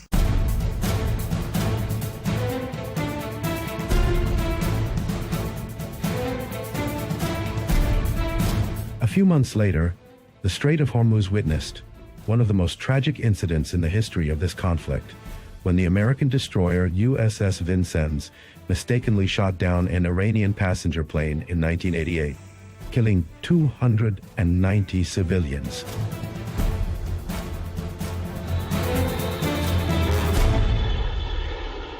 With the advent of the new millennium, the confrontation moved to new arenas of intelligence and technology. In 2011, Iran shot down an American reconnaissance drone near the Fordow nuclear facility, then announced in December of the same year that it had seized control of the advanced RQ-170 Sentinel spy drone after hacking its systems.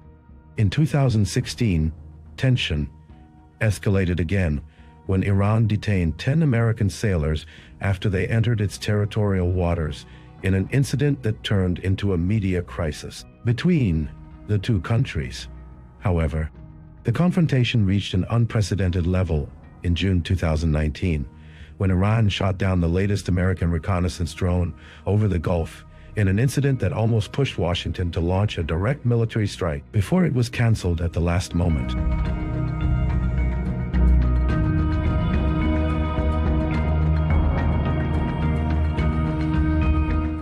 In early 2020, the United States assassinated Quds Force Commander Qasem Soleimani in an airstrike in Baghdad. Iran responded by launching ballistic missiles at American bases in Iraq, in the most dangerous direct confrontation between the two sides in decades.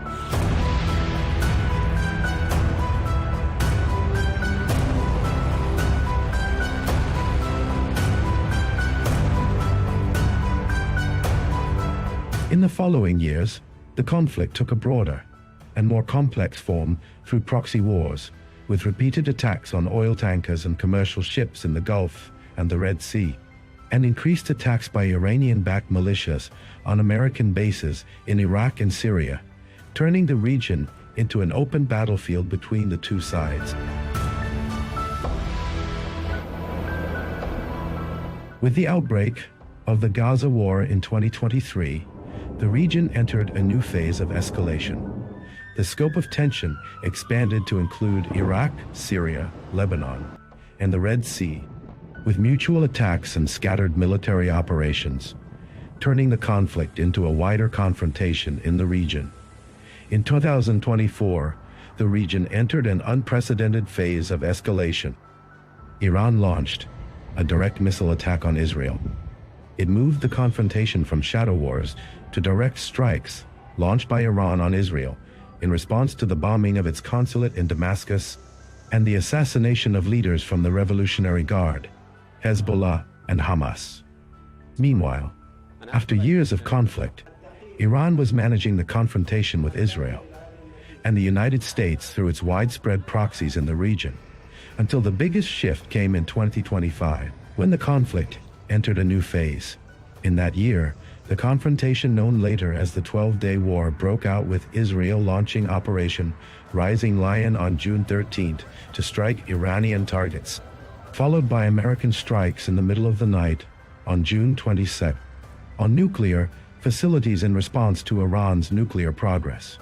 Iran responded by shelling American bases and Israeli sites, escalating the confrontations in a war that lasted 12 days. During which Iran directly targeted Israel with an unprecedented series of missile and drone attacks.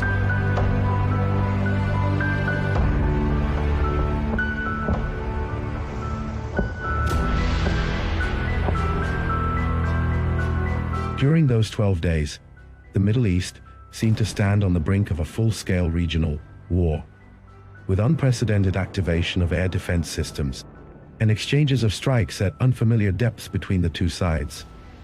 Although the open confrontation stopped afterward, the old balance had been broken. As for 2026, the last lines of containment collapsed, and at dawn on February 28, the region began a new phase of direct confrontation, in which events accelerated dramatically, with wide-scale airstrikes launched by the United States and Israel on military and nuclear targets inside Iran as part of two military operations named Fierce Anger and Lion's Roar. This escalation came after the collapse of nuclear negotiations between both countries, while Iran continued enriching uranium and refused to halt its nuclear program.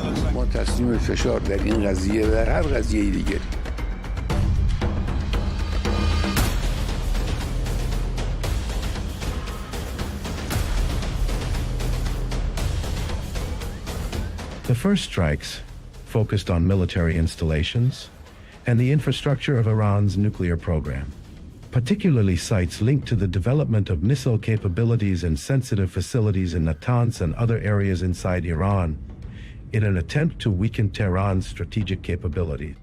During the first hours of the attack, pivotal events shook the structure of Iranian leadership, as the strikes resulted in the killing of Iran's supreme leader, Ellie Cohanim, along with a number of senior military commanders linked to the Revolutionary Guard, dealing a severe blow to Iran's political and military leadership. حرم جمهوری اسلامی ایران شهد شعیب گوارای شهادت را نوشیدم. But the Iranian response was not delayed. Tehran announced the launch of Operation True Promise 3, beginning a wide wave of missile and drone attacks targeting Israel, in addition to civilian sites and oil facilities in the Arabian Gulf, Jordan, and Iraq.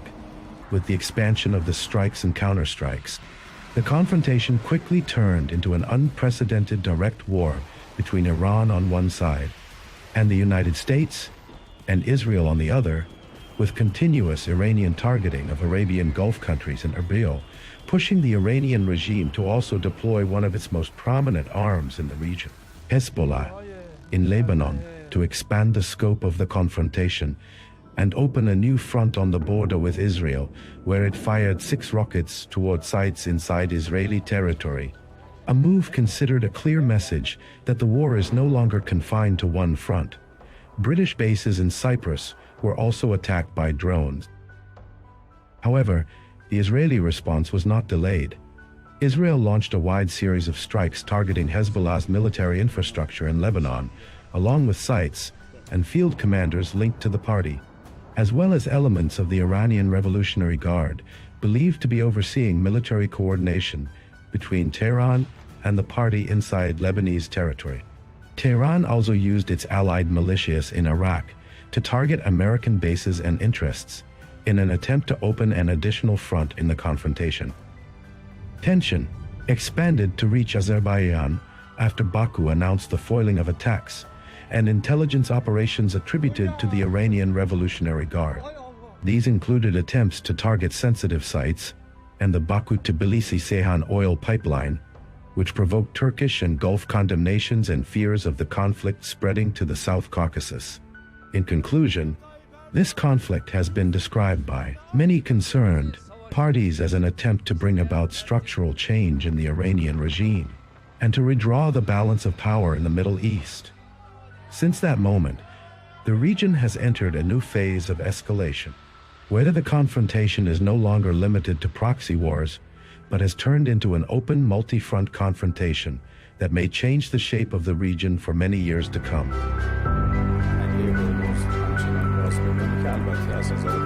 entire Western world has agreed with for many, many years.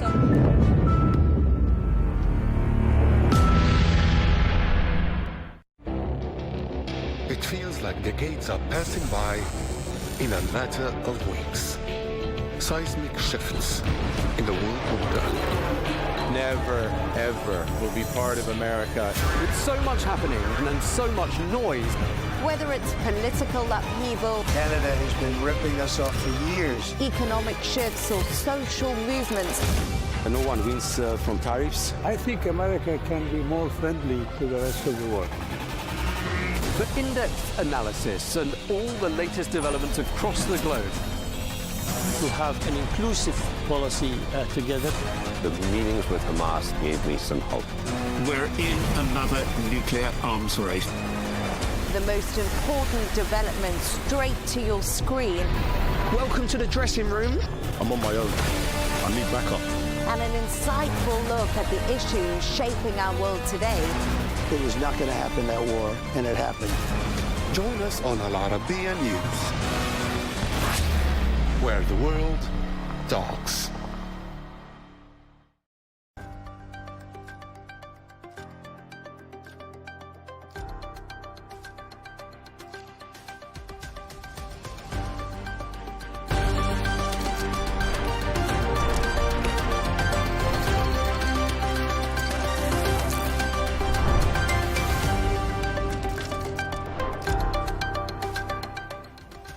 Hello and welcome. I'm Leigh Ann Gerrans and you're watching W News Extra, broadcasting live from the Al Arabiya studios. These are our top stories.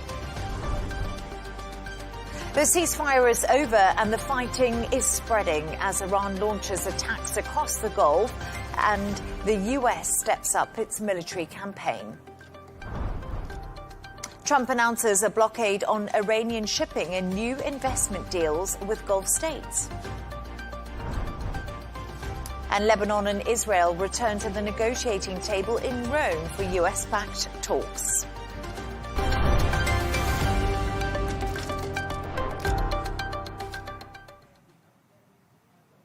The conflict between the US and Iran is escalating again, with Washington launching a third night of strikes and Tehran responding with attacks across the Gulf. President Donald Trump has also told Congress the ceasefire is over, paving the way for more US military action.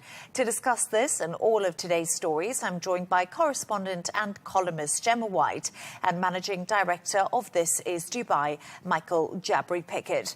Michael, we're going to start with you, but I'm going to read out some breaking lines that we're getting right now from the IRGC. And Iran's IRGC says as long as US evil stays in the region, not a drop of oil and gas will be exported from the region.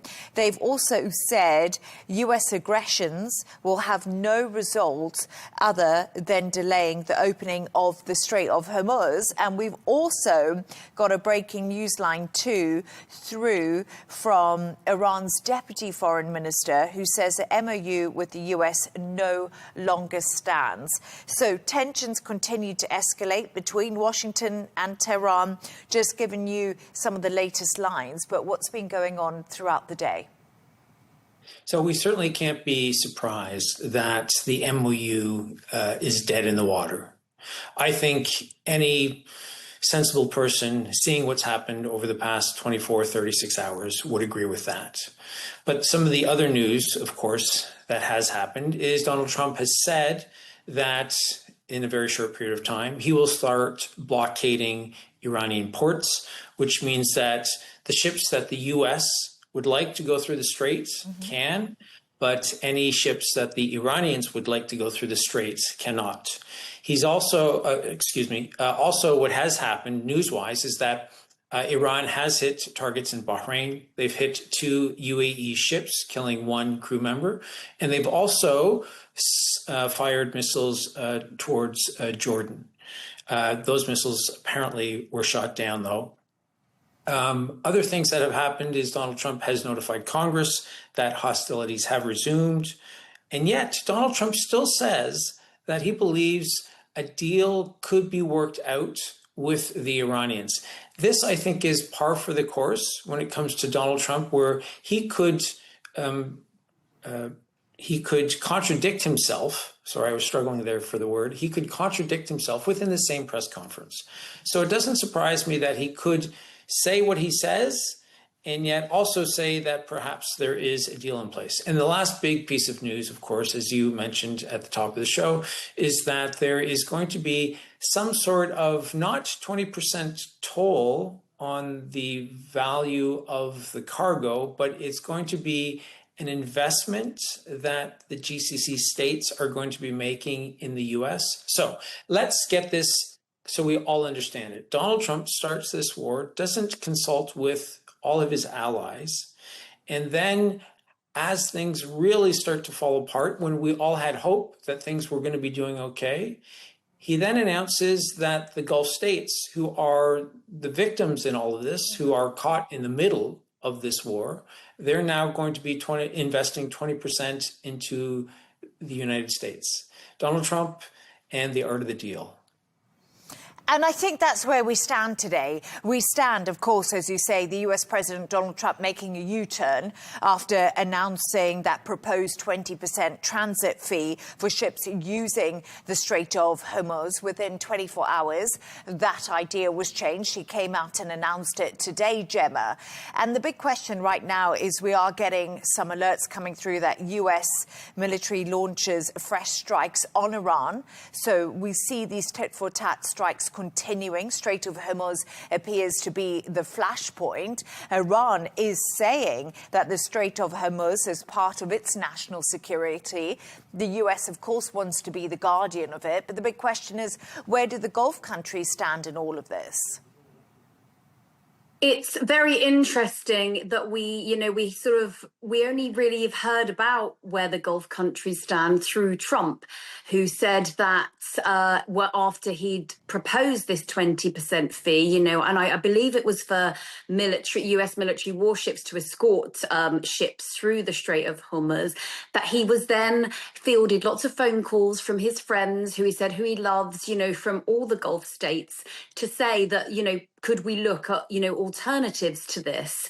So we were actually talking before the show and, we were saying how much longer will it be until the UAE, until Jordan, until, all the Gulf states come together and decide that they don't want to be, the whipping boy for Iran any longer. And Iran does seem to be deliberately provocative.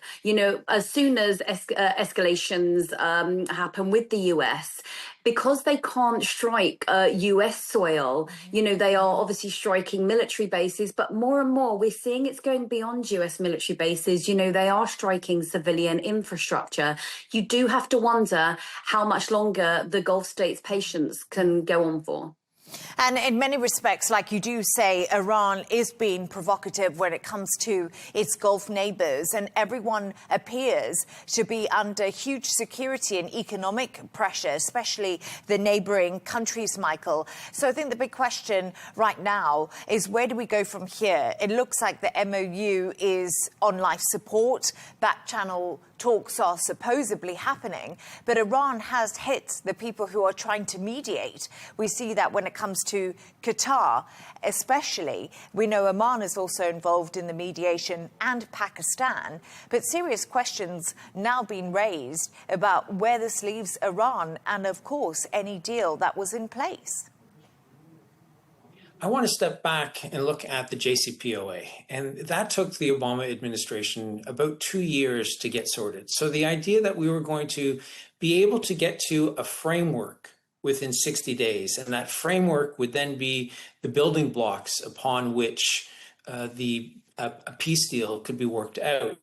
There were so many contradictions within the MOU where the Iranians, for instance, they'll highlight and post on social media that for the first 60 days, they are supposed to charge no tolls, but everybody is supposed to be able to transit through the Straits. Now, some of the ships started to use, as we know, the southern part of the Strait, just along the Gulf of Oman, and the Iranians didn't like that. And that's where things started to kick off. So even the MOU, which was supposed to be, as I say, that framework, that was not clear enough. And I would add another point, something that we have spoken about before, is that while Donald Trump and the Iranians may be negotiating behind the scenes, and there may also be, of course, as we all know, social media posts going on, we don't necessarily know if the men in Iran who are having the conversations with Donald Trump are also the ones who are responsible for firing the rockets.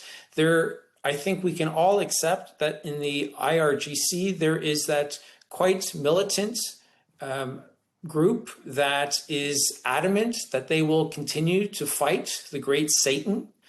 And I think that sometimes gets in the way of the men who are trying to negotiate and maybe in good faith, the 14 points in the MOU.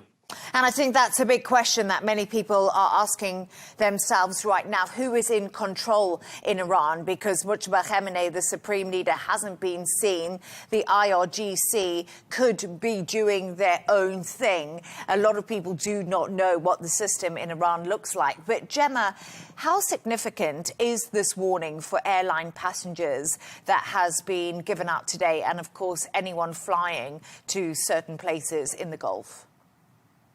Yeah, so it's certainly something that needs to be closely monitored and considered when travelling around or to the region, because it is causing very brief airspace closures and route disruptions. But right now, we're sort of in the realms of uncertainty and disruption, as opposed to, complete halts to flying or the creation of no-fly zones.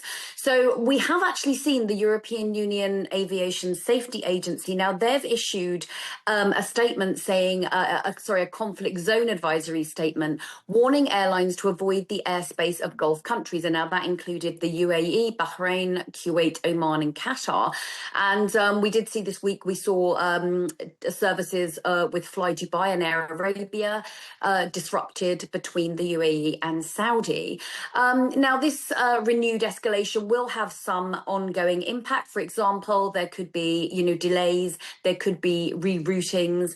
Now, ultimately, all these kind of things, they are passed down to the passenger. So ultimately, what we could be seeing is longer flight times, more disruptions, and increased ticket prices.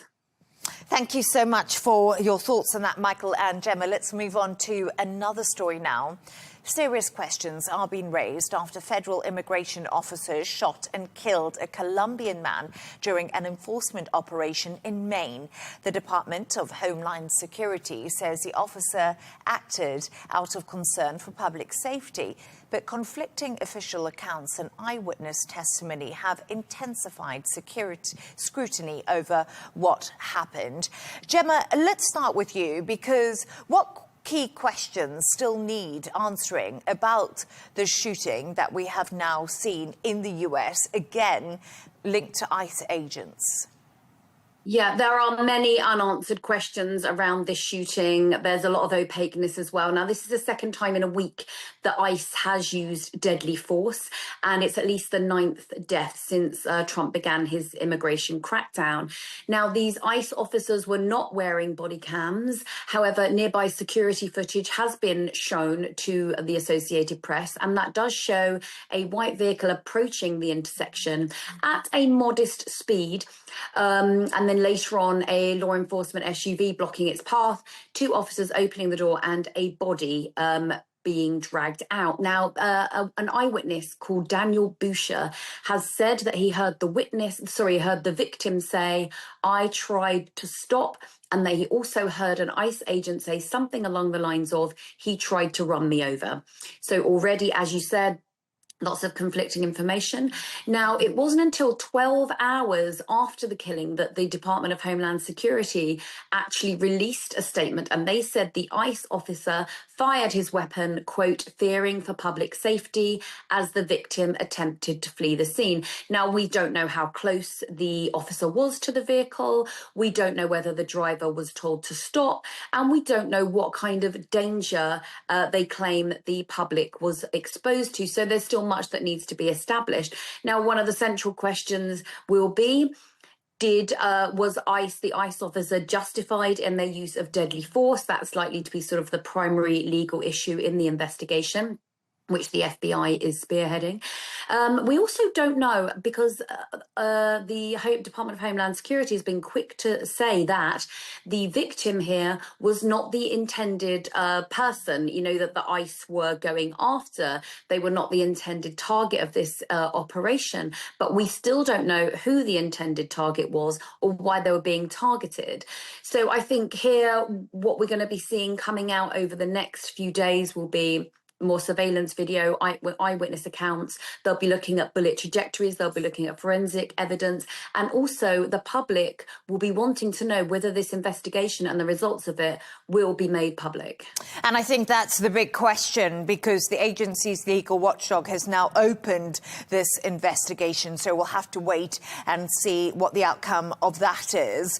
But Michael, interestingly enough today, ICE policy has changed. So do you think that this case actually has wider implications for US immigration enforcement policy? Because fascinating to see a change actually happen, because normally there was a doubling down.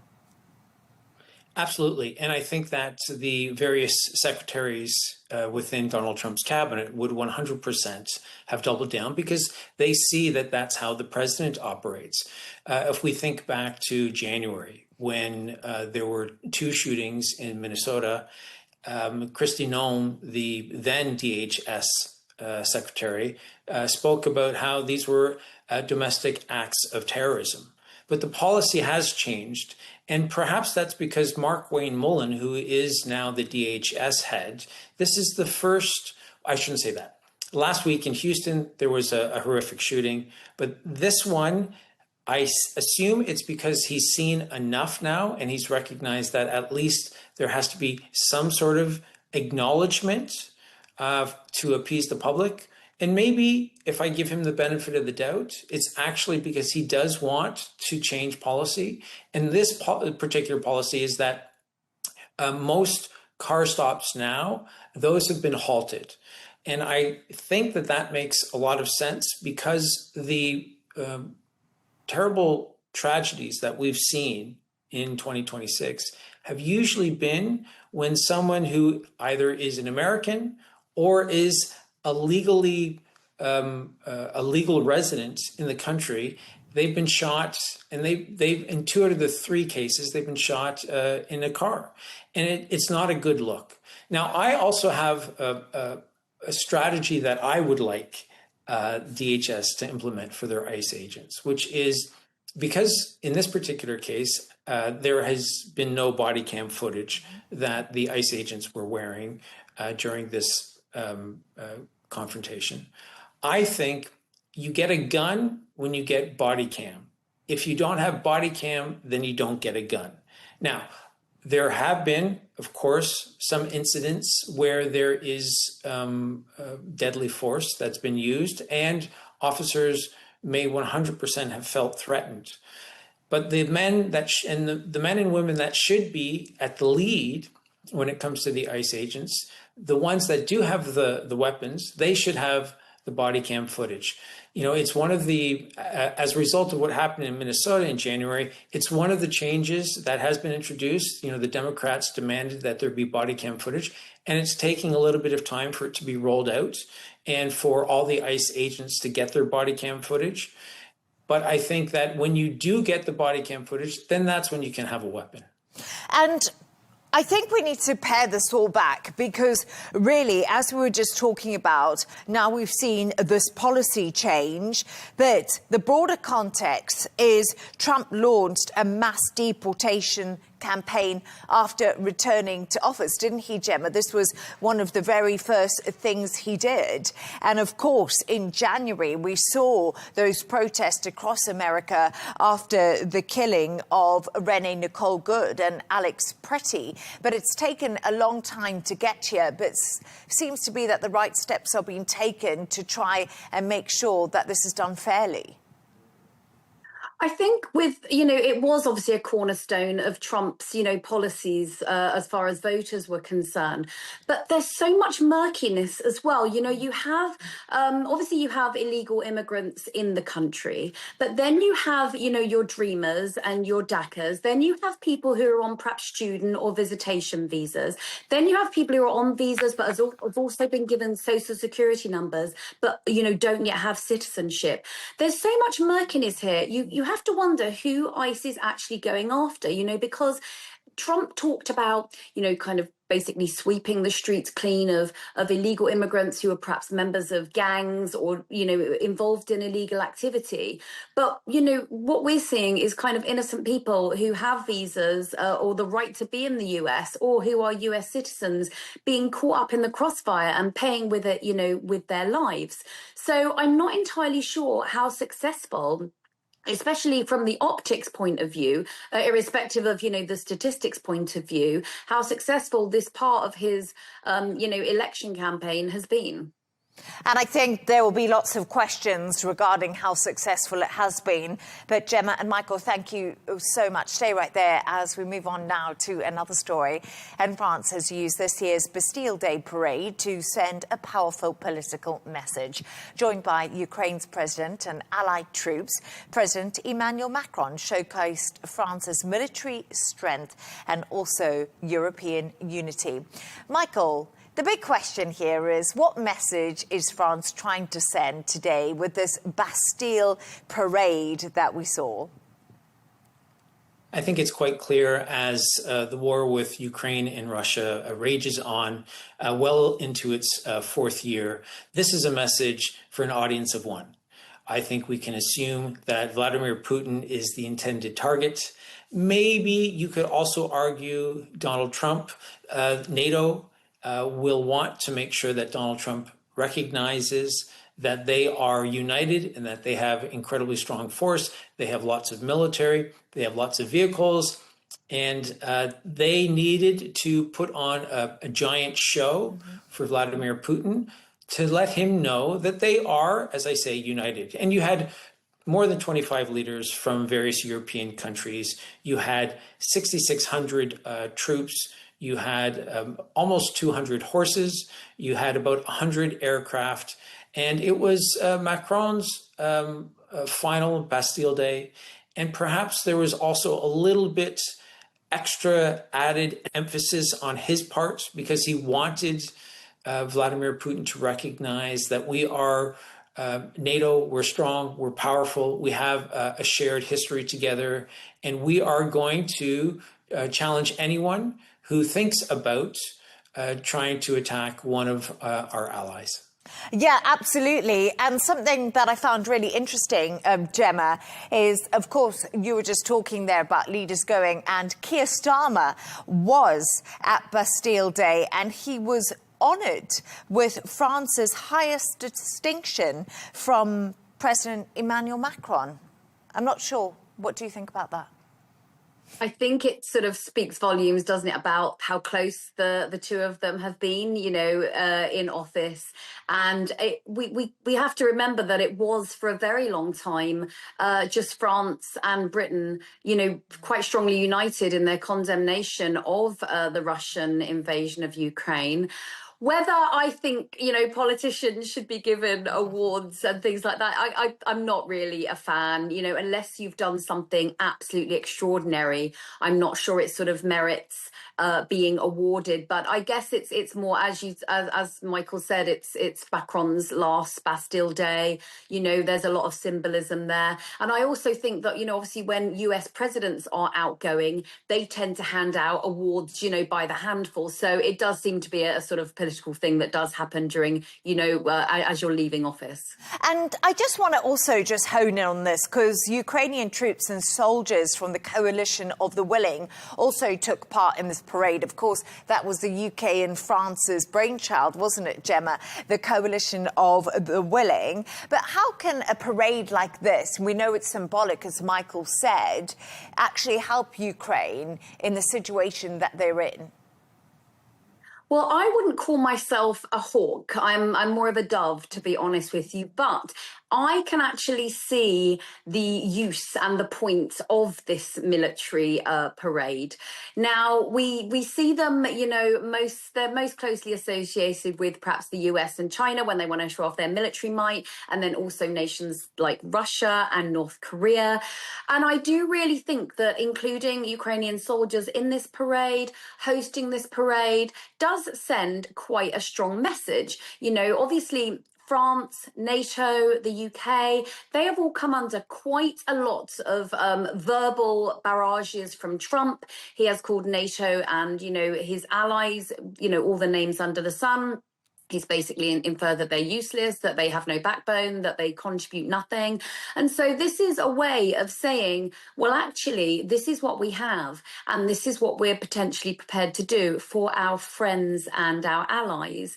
And I do also think it's important to keep showing, you know, support for Ukraine, because, as you said, we are now in our fifth year of the war, with things showing no signs of abating. And we, you know, this kind of conflict can so easily fall from the front pages, you know, it slips from the headlines.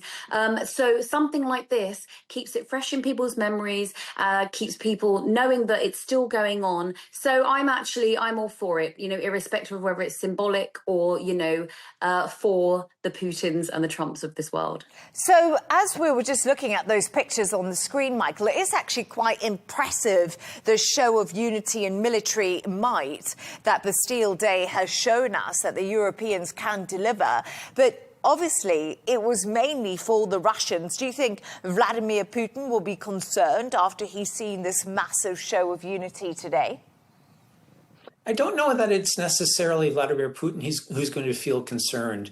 I do say, you know, I will double down and I will say that this is 100% for Vladimir Putin. But I also think if we can look at the latest drone attacks deep in Russia by the Ukrainians.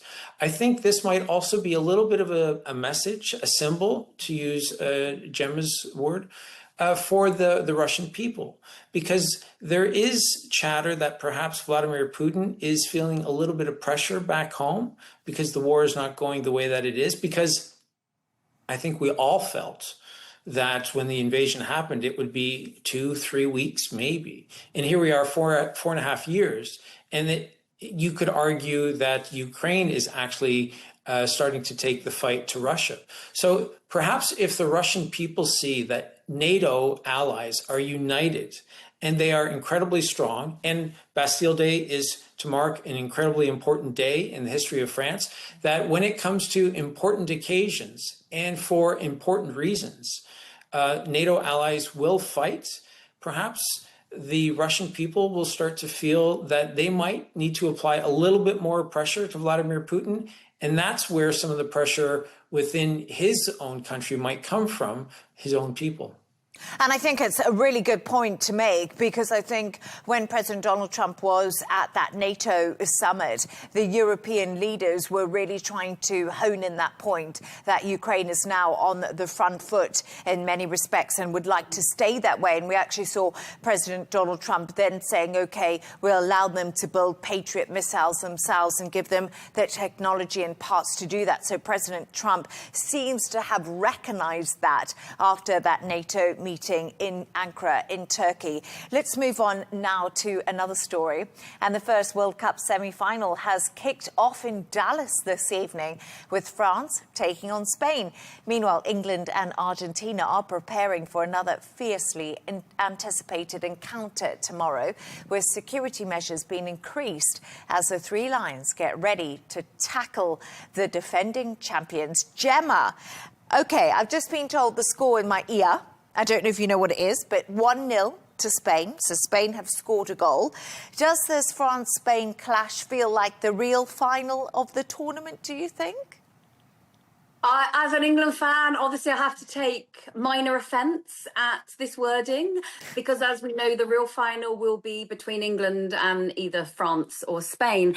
So yes, this game has garnered a lot of attention. It's, as you say, it's been dubbed the real final and also the final before the final. And this has got a lot to do because of, you know, the more recent history between the two nations teams, and also because how they've both performed throughout the tournament. Obviously, you know, you only have to look at where they are to know that they've both been similarly impressive. The French attack, led by Mbappe, has been consistently among the tournament's most impressive, while Spain has been praised for being one of the more balanced teams when it comes to possession and defence. Now, interestingly, so the last two times they've met on the world stage, Spain has won. So Spain beat France 2 years ago in the Euro 2024 semi-final, and then again they beat France in last year's UEFA Nations League semi-final. Now, French manager Didier Deschamps, he's been credited with taking those losses, going away and reshaping the team in the wake of these defences. There's also been a little bit of psychological warfare going on. So the Spanish coach, Luis de la Fuente, he's said, you know, come out in the press and said that his players don't really see France as an opponent to fear. So, you know, there's a kind of that psychological element there. But I think ultimately people are tuning in as well, because we're seeing Spain's wunderkind Lamine Yamal. You know, he's 19 years old. And then you've got France's Mbappe, you know, a legend at 27. Seeing these two talents go up against one another on the pitch is another draw. So you say, you know, 1-0 now. I wonder what the final score is going to be. Yes, so 1-0 currently, but as you say, there's a long way to go. I would actually like to see an England-France final. I think that's where I stand at the moment. Michael, I'm not sure about where you stand and how interested you are, but beyond all the football, what do you saw in ticket prices and increased security? Tell us about the scale of this tournament, because it's been epic, hasn't it? It really has been epic, and I think it's something that FIFA has learnt. We just seem to have an internet connection problem with Michael. Gemma, oh, Michael, have we got you?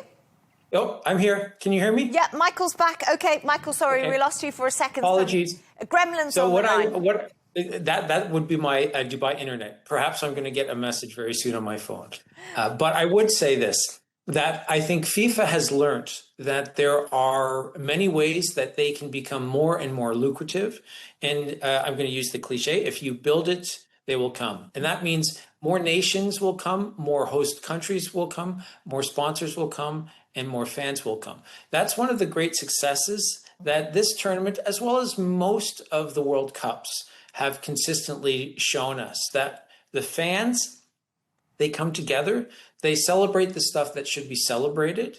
And while we can stand back and look at the controversies and look at the ways in which FIFA consistently falls short, once it's the match is happening on the pitch, once the fans are in the stands, that's when everything seems to be at its most glorious.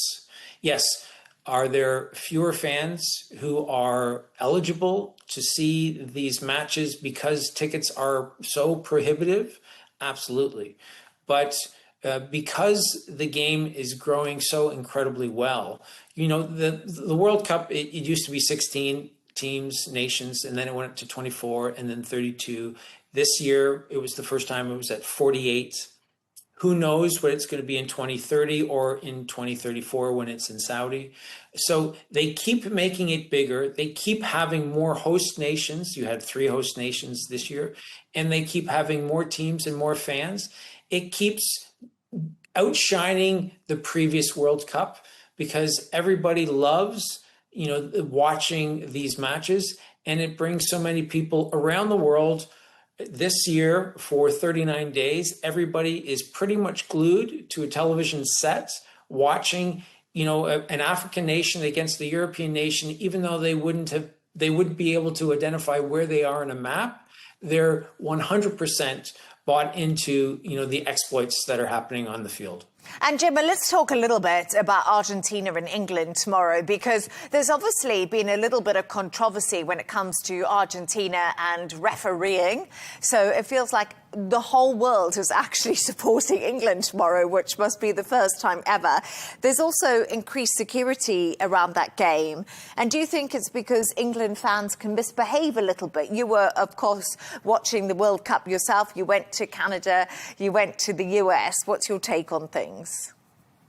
I was telling you before the show, you know, we went to see the game in Boston. We went to see England-Ghana, and just before the England game, there was the Scotland game, and the Scottish fans were certainly treated a lot differently. So there was sort of less police presence, and also the bars stayed open a lot later. A lot of the bars were open till 2-3 in the morning.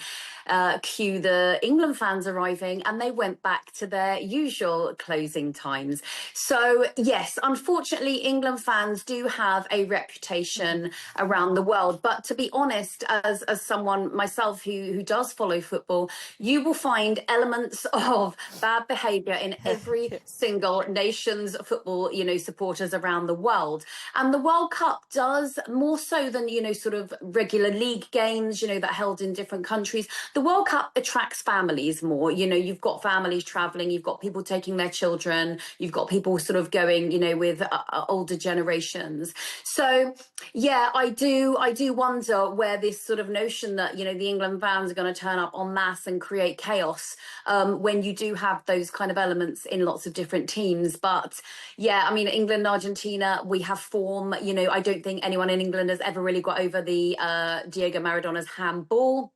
So, yeah, this will be certainly on people's minds when we play them tomorrow. Gemma, can I say something? I really hope that England win. And one of the reasons I hope that for is when I lived in England, every time there was a World Cup, they brought up 1966 when they last won the World Cup. And I'm absolutely fed up of hearing about 1966. I think we should hear about 2026 and people should just move on from 1966. I know that's controversial, but it just drives me mental. It was so long ago. Most of us weren't born, you know, so I think it's England's time. Michael was born, that's all right, okay. Moving on. Only kidding. But, you know, it'd be nice to be like, oh, we won in 2026. So I think, don't you think? And then I think, Michael, you should get behind England because, you know, you have to support us. Because my team was not Michael. Right? Anyway, now it's that time of the show where Michael and Gemma have chosen two of their quirkiest stories of the day. And Michael, yours is actually about naps and the best time of the day to have a little snooze. So I think anecdotal evidence will tell us that for some people, napping is good. Now, I'm a big believer that the world is divided into two types of people, those who love to nap and those who hate to nap. I find myself in the latter category. I think it's a waste of time. But there are people who, of course, will swear by the fact that a good nap in the afternoon, especially a power nap, will make them feel that much better for the rest of the day. A new study has come out saying that there is, in fact, an ideal time when you can nap so that it doesn't disrupt your sleep at night, and yet it will help make you more mentally alert, and it will also help you feel more refreshed for the rest of the day. And the ideal time is between 1 p.m. and 3 p.m. Now, it doesn't say how long you should nap for. It also doesn't say if you get up at this hour and if you're going to bed at this hour. But for those who don't really need an excuse to nap, 1 to 3 p.m., and now you can say, science says that I should be napping between those hours. Gemma, thoughts? Are you a napper? Michael's not. I must admit, I'm kind of with Michael on this. I think sleeping in the day is a waste of time. But anyway. I am a napper, but the older you get, napping is a house of cards because you never know whether you're going to wake up feeling refreshed and amazing, or if you're going to wake up feeling, you know, like you look around for that truck that just drove into you, you know. It's but I have 3 children, so sometimes a sneaky half-hour nap, you know, in the afternoon is what's going to power me through the rest of the day. I must admit something. I actually dozed off on the sofa today before work, which is very unlike me. And I was like, oh, caught myself. But napping is an interesting one because they say a lot of famous, we're just talking about football, and Cristiano Ronaldo apparently just naps all the way through the day and has his training schedule around that because apparently, Michael, it gives you strength, it really helps you out. So a lot of famous sportsmen have now introduced a different sleep cycle. Absolutely. That happens, I think, through most sports where I know in ice hockey, for instance, there'll be a morning skate and then they'll get their food in their calories and then they'll nap in the afternoon before playing in the evening. And I think that that's true for so many who are constantly, you know, during the regular season. And Gemma, we're going to move on to your story. Goldfish are the hot topic of your story that has recognized them as, is it sentient beings? Sentient beings. What's a sentient being? I couldn't actually read that. I apologise. I didn't. Like beings that are capable of, you know, like thoughts and emotions and feelings. You know, that's a sentient being. I feel like I should have bought a placard saying "fish have rights too." Yes. Tonight written on it. This is a court case in Argentina again, which resulted in the legal recognition that goldfish are sentient beings with rights. That's it, rights for goldfish. Now, the case was brought against a Buenos Aires, and you can't make this up, sushi restaurant, and it was concerning the 2 goldfish that they kept on display in their window. Now, a member of an animal sanctuary, they're called empty cages, they're quite famous in Argentina, noticed the 2 fish who are called Fede and Magui. Now, they were being kept in a bit of a small tank. It was being exposed to the sun through the window and all the street noise, and they believed that this was adversely affecting their well-being, so they took the restaurant to court, filing a complaint to say that they violated a law, an animal abuse law in Argentina. But what they had to do is get a judge to agree that a fish is a sentient being as opposed to an object. And that's what happened. So your goldfish, it's not illegal to own goldfish, but what this is, it's got quite a nice ending. So what this ultimately means is it opens up more rights for animals, you know, across Argentina. It opens up, you know, ideas that, you know, you can have these animals, you can have these fish, but you have to house them correctly. And the fish have been moved from a 40-litre display case into a 2,500-litre tank. Happy ending, love it. I love the story. Fish definitely have feelings, and it's actually quite nice for them to be recognised. Michael, I don't know your thoughts, but I always think we should protect every creature that roams the earth or swims in the seas. So what I thought is a goldfish, would their lifespan have even been the length of the court case? They survived, didn't they, Jeb? But goldfish, I don't think, have a very long lifespan, do they? Are you thinking of their memory span? I do think I don't know. I've never... I think goldfish have a long lifespan. I also think koi have a long lifespan. I'm not going to say I'm a fish. I'm not going to say I'm a fish expert, but I do think goldfish. Koi, yes, but I didn't think that goldfish do. Now, for me, my favorite 10 to 15 years, apparently. I've been told in my ear. Okay, wow. I stand corrected. 10 to 15 then. Years. You stand corrected. Yes. So but, I do love the goldfish crackers. Does that count? What's that? You haven't seen the goldfish crackers? They're little tiny goldfish, and they are addictive. They're like my crack. Oh wow! Delicious. Yeah, they are absolutely. I can, you know, I can relate to that. They are absolutely delicious. Yeah, goldfish crackers. Well, I'm going to have to try some goldfish crackers. Thank you so much. That's all from us on W News Extra. Thanks to our guest correspondent and columnist Gemma White and managing director of This Is Dubai, Michael Jabri-Pickett. And that's all from us on W News Extra. Don't forget to subscribe to our YouTube channel.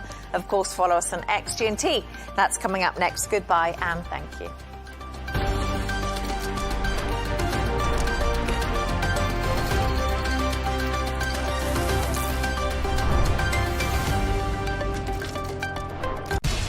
We have to take care of our people, and we're going to take care of our people first. For in-depth analysis and all the latest developments across the globe, make sure you join us every weekday.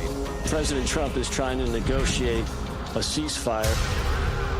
With so much happening, so much information, and so much noise, international law will have no part in his administration. It can be hard to keep track. Tariffs will just fuel inflation. We're going to fight these tariffs.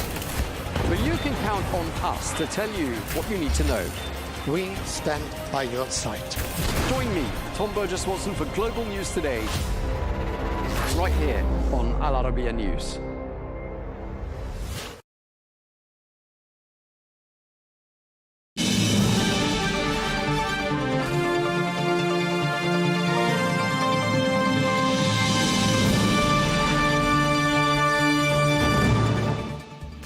Hello and welcome to Global News Today, bringing you exclusive interviews with leading experts every weekday here on Al Arabiya English from our headquarters in Riyadh. I'm Tom Burges Watson.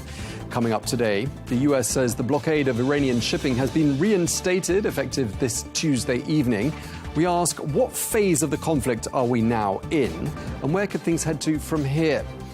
Meanwhile, the US carries out strikes on the Iranian port city of Bushehr, home to the country's only civilian nuclear power plant.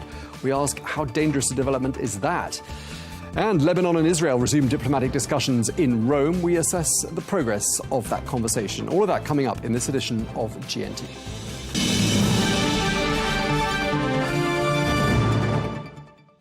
Hello and welcome to the programme. We begin with the latest from the Iran conflict. Now, nearly a month since the US and Iran signed an understanding aimed at ending the fighting, tensions are rising once again. The two sides have exchanged strikes for a third straight night. This follows new comments from the US President Donald Trump. Well, on Monday, the president announced that Washington would resume its naval blockade of Iranian ports, and he proposed a 20% toll on cargo passing through the Strait of Hormuz, meaning Iran would effectively have to pay the US to use the strait. So where does this leave the ceasefire, and what happens next? Meanwhile, even as tensions in the Strait of Hormuz continue to rise, diplomatic efforts are gathering pace in Rome. Lebanon and Israel have begun talks in the Italian capital aimed at laying the groundwork for a broader agreement.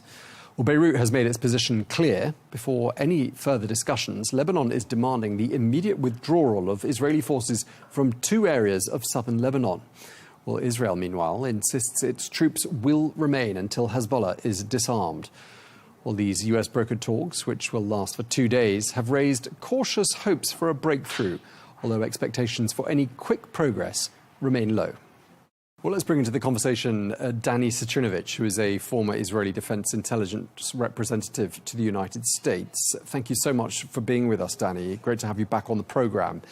I want to talk to you about sort of 2 main areas. Firstly, where things stand between the United States and Iran, and then move across to Lebanon and get your take on the progress of talks there. Just starting with Iran, do you think it's fair to say the interim peace deal between the US and Iran has now completely collapsed? Well, we have to be cautious of discussing Iran and the US, but definitely it's going to be very hard to turn back to the agreement. Not impossible, but very hard. Because of the fact that there is a zero trust between both sides, and given the fact that the U.S. is actually reimposing the naval blockade, then I think it will be very hard to return back to the agreement. Have to say that I think that both sides still are interested in some sort of a political or diplomatic solution, because you can see that also the escalation is actually within some sort of rules of the game. And still we have to say that for now it seems that military escalation is much more probable than returning back to some sort of negotiation between Tehran and Washington. Right, I want to pick up on what you just said there, because you've mentioned before in other interviews how you expect hostilities to remain within controlled boundaries. And there you mentioned you see the 2 sides sticking to the rules of the game. What are the rules? Well, what we have right now is actually a campaign over who will control the Hormuz Straits. From the U.S. side, they're trying to push tankers to the southern route, the Omani route. And the Iranians, of course, are not accepting any tanker that will not go through the Iranian route, coordinating with the RGC Navy. So they're attacking those tankers. And then the U.S. retaliation is mainly focusing on the southern part of Iran, and mainly focusing also on the military installation. We don't see attacks on infrastructure. We don't see elimination of seniors. We're just seeing the same thing happening every day. Yes, the Americans are able to weaken the Iranian grip over the Hormuz Straits, but we have to be true to our assessment and say that it won't prevent Iran from attacking tankers in the future, and Iran will capitulate regardless of what the U.S. will try to do against them. At the end of the day, the Iranians will focus on the control of the Straits and will counter any U.S. activity against them. I want to pick up on something else you've said recently as well. You've said this, I want to quote to you. Without a clearly defined political end state, there is a risk that continued escalation becomes an end in itself, one that increases tensions, raises global oil prices, and gradually pulls the US into a broader regional confrontation. I hope those are your words. Is the US achieving anything at the moment in your book, or are the wheels just spinning? Yes, I think what I said in that regard is the fact that we ask ourselves one important question. What is the strategic gain or purpose of the U.S. administration right now regarding Iran? Because what they're doing right now in reimposing the blockade, attacking Iran, it won't change the Iranian calculus. The Iranians continue to challenge the U.S. presence in the Hormuz Straits. So it seems that while you have this kind of escalation, then it will be very hard to turn back to the MOU and negotiate something even more important regarding the question to control the Strait, meaning the Iranian nuclear program. So I think that what the U.S. is doing right now has maybe some sort of military significance, but strategically it doesn't change the picture.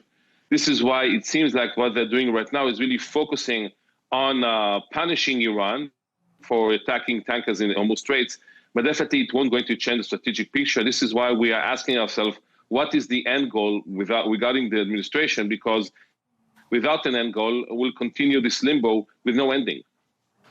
Right, and there is this worry, isn't there, that Iran's leaders basically say diplomacy is a waste of time, and in turn, they leave and put to one side all sort of restraint. I mean, do you think that's a fair argument?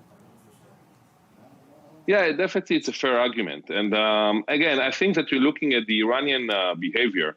I think that the current leadership in Iran, highly controlled by the RGC, is quite pragmatic in its willingness to meet with America and negotiate with them. But they're not moderate in terms of their willingness to forgo the ideological core values of the revolution. So if the US will pressure them to forgo Hormuz, then they will react regardless of their willingness to have some sort of agreement that will have an economical ease regarding Iran. So I think when you're looking at the picture, definitely there is also a struggle within Iran, but I think there is a consensus that if the US will abide by the MOU that had major achievements for Iran, then the Iranians will implement that as well. But the thing is right now that the Iranians, I think, assuming that it's almost futile to negotiate with Trump because one day say this one and the other day say that one.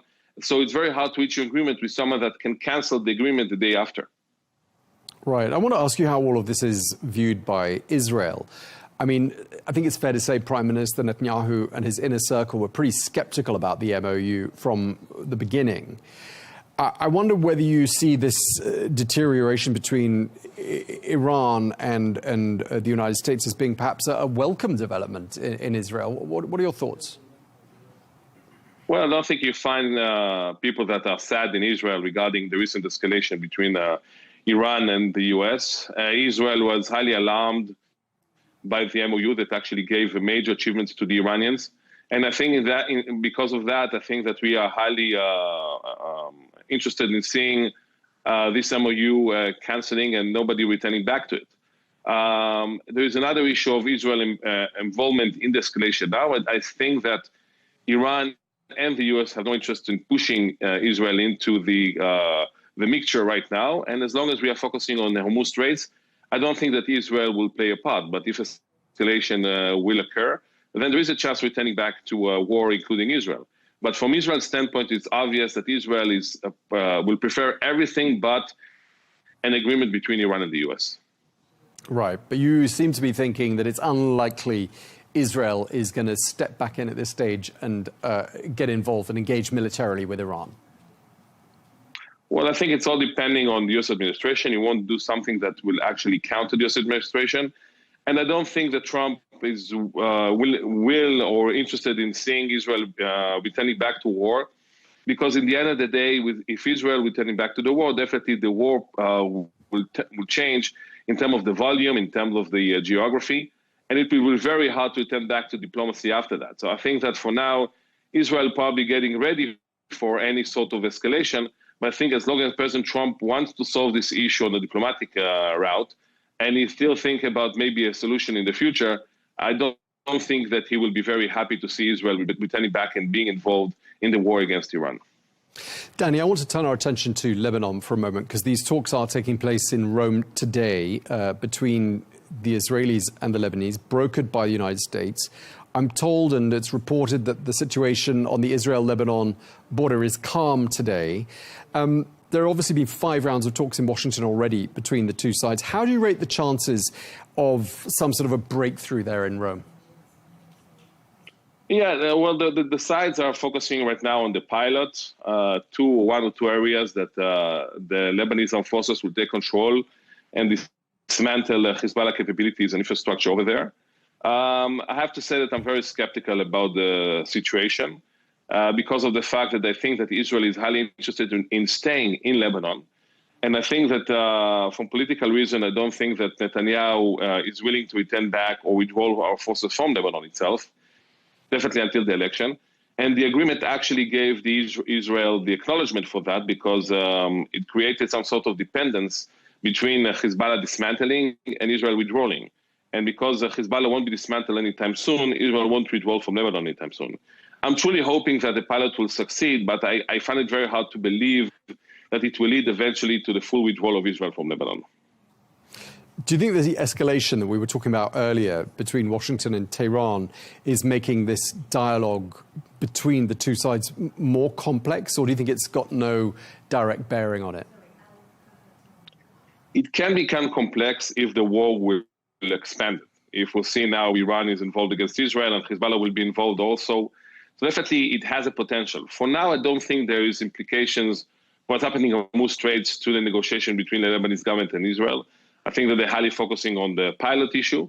But these things escalate, definitely it will have an effect. But again, returning back to the agreement, it was an important one, but I don't think that we'll see the end of the friction between Lebanon and Israel, given the fact that Hezbollah is not going to leave the south of Lebanon. Israel is not going to withdraw from Lebanon. So regardless of the Hormuz Straits, I'm aware of bad news in terms of the possibility of real agreement between Israel and the Lebanese government. Okay, I mean, obviously Hezbollah doesn't really want to see this dialogue taking place either. They seem to be highly opposed to it. I mean, do you see Hezbollah perhaps staging a protest in the form of some sort of a flare-up to try and torpedo this diplomatic process? Well, definitely Hezbollah is not interested in seeing negotiation and let alone agreement between Lebanese government and Israel. But they are actually watching these developments. If things will, at the end of the day, will become closer to some sort of peace agreement, I think that Hezbollah will be very active to prevent that from happening. But as I mentioned, I don't think that we are there yet. I think that Hezbollah will be against any endeavor by the Lebanese government to dismantle his presence in south of Lebanon. So we are more or less in a stalemate in terms of the fact that I don't think that Hezbollah will be willing to give something substantial to the Lebanese government in that regard. And also from the Iranian standpoint, the Iranians still demanding a full Israeli withdrawal as a condition for some sort of final solution between the US and Iran. So I think in that regard, the stalemate will continue. I mean, this is obviously a war, we're talking about in Lebanon here, between Israel and Hezbollah, not between Israel and the Lebanese government and the Lebanese people. Clearly, Hezbollah is not involved in this process. I don't expect you think they should be at the negotiating table. Not many people do. But do you think there is a way to get them on board and to identify someone within Hezbollah who perhaps might be more reasonable, who might be more amenable? Do you think outreach has been attempted, and do you think it could succeed? Well, I'm very skeptical that it will happen. I think that Hezbollah is against a negotiation with Israel regardless. I think that the best solution for Lebanon is a long-term solution where we'll strengthen the left, the Lebanese armed forces, strengthen the Lebanese government, and in due time weakening Hezbollah. I don't think it will happen anytime soon, but I think that at the end of the day, we have to strengthen the Lebanese government. So Israel has to show some sort of courtesy, withdrawing from most of the areas in south of Lebanon, strengthening the left, working together with the Saudis, with the Americans regarding that, knowing that Hezbollah will be dismantled tomorrow. It will be a lengthy process. Maybe Hezbollah will be embedded within the Lebanese armed forces in the future. I don't know. Maybe it's another option. But I think that those who think that Hezbollah will dismantle today or tomorrow, it's obvious it's not going to happen. Definitely the Iranians will strengthen Hezbollah itself. So I think that we have to be very realistic in what we're expecting that will happen in the Lebanese arena anytime soon. Do the talks that are taking place right now make Lebanon safer? Just because psychologically it's probably rather difficult, isn't it, to attack a country with whom you're engaging diplomatically? Do you think there's an argument to be made there? Yeah, look, at the end of the day, Israel has no intention in conquering Lebanon. I think that Israel wants to secure the northern border. Again, we are present in south of Lebanon to prevent Hezbollah from building its infrastructure. But I don't think Israel has intention just to strike in Lebanon regardless. But I do think that the U.S. involvement is extremely important in that regard to prevent any endeavor by Israel to continue conquering other territories within Lebanon.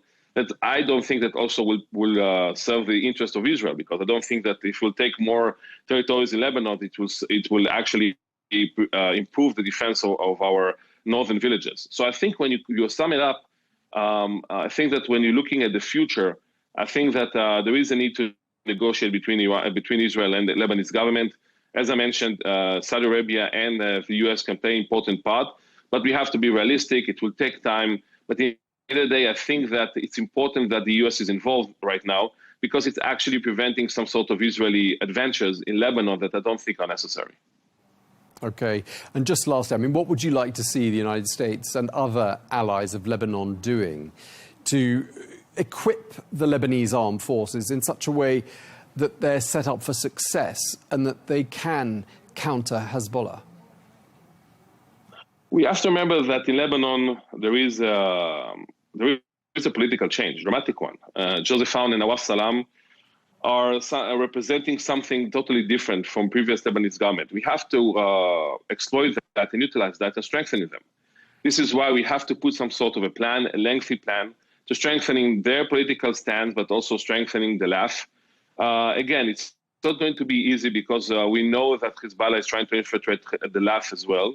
But I think that there is some sort of understanding by Israel, by Saudi Arabia, by the French, by the US, that the only solution will be strengthening the legitimate government in Lebanon, that at the end of the day will take control over Lebanon. And it will do time, maybe it will weaken Hezbollah, and we have to work on that in parallel. So I think this is what we're trying to do. We have to stay realistic, but first and foremost, I think that at the end of the day, Israel have to withdraw from Lebanon, giving the Lebanese government a win, and not for Hezbollah. OK, we're going to have to leave it there. We're out of time, but thank you so much for speaking to us today. Danny Citrinovich, former Israeli Defense Intelligence representative to the United States. Thank you for your time, sir. Thank you.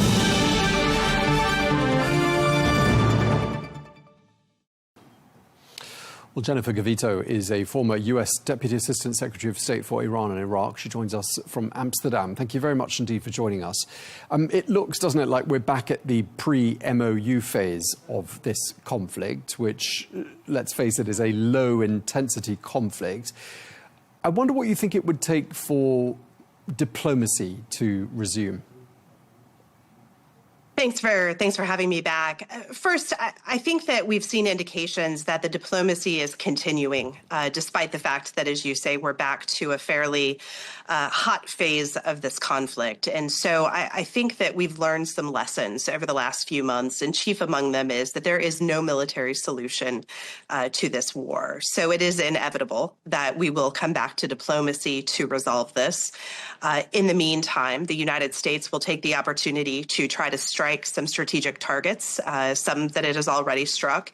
And certainly for Iran, it will continue to figure out how to assert its strategic control over the Strait of Hormuz. But at the end of the day, there really is no solution to it. So I think it's inevitable that we get back to a point where the MOU is the guiding document. Right, because in this kind of low-intensity stalemate phase that we're in, where, you see both sides trying to inflict harm on the other, but not really producing any major results. I mean, does that achieve anything for either side? No, I think that, first of all, it really just lays bare the fact that this MOU was hastily written, and there were key concepts in it, particularly for the Strait of Hormuz, that had different interpretations by the two parties. So that needs to be resolved. But as far as what each side gains in the meantime, for the United States, it's an opportunity to kind of reset the battlefield.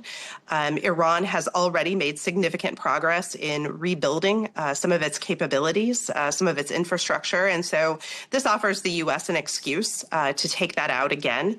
And for Iran, it's trying to find a longer-term solution for the Strait of Hormuz that doesn't give up its strategic right, as it sees it, to this. So there's little things that can be gained on the margins, but overall, I do think that we're to the point of this being a lose-lose the longer that the kinetic phase continues.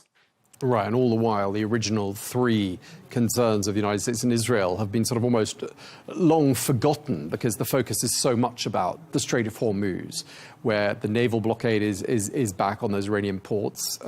Tankers are under attack there. I mean, is this now a purely US-Iran conflict, principally focused on the Strait of Hormuz, or do you see Israel getting back involved again? At this point, I've seen no indications that Israel is going to get re-involved. We know that the conflict did not meet Israel's strategic objectives, but it's been notable that Iran has struck most of the Gulf states in the last couple of days, but has not attempted to strike Israel. And so I think it does come down to a conflict now between the United States and Iran. And you're absolutely right. The key issue in this war is something that didn't exist just, 4 or 5 months ago, and that is the Strait of Hormuz. We're not talking about the nuclear program. We're not talking about Iran's proxies or the missiles. Those will certainly come back in future negotiations, but for now, this war is principally about an issue that is a problem, arguably, of our own making. I mean, there are arguably some nuclear dimensions to this low-intensity conflict phase that we're in right now. A couple of them, in fact. We could talk about the explosions that have happened in the last 24 hours in the port city of Bushehr, which, of course, is home to Iran's only civilian nuclear power plant. I mean, why do you think the US was targeting there? So I think that, again, the U.S. is using this opportunity to continue to hit targets that either it did not get in the first round of the conflict back in March, or that it has, in its evolved thinking, decided would principally set back Iran's nuclear program in a meaningful way. And you're absolutely right. I mean, this isn't to suggest that the nuclear file is not important to the United States. Arguably, it is the main driver.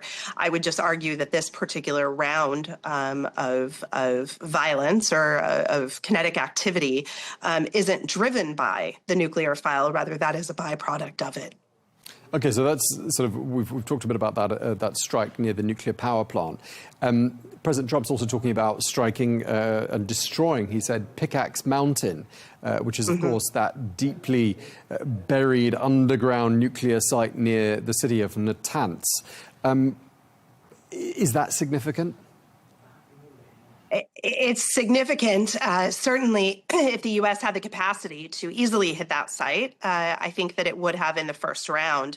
I think it's important to remember that President Trump has asserted a number of different things, including most recently the idea that the U.S. would be the guardian of the Strait of Hormuz. I'm not sure that I think that all of those are going to play out in real time. Going after Pickaxe Mountain would involve capabilities that the United States doesn't currently, by most accounts, have in theater. And so it would be a dramatic escalation of this conflict rather than an off-ramp. And so, again, I think that maybe that is for public consumption.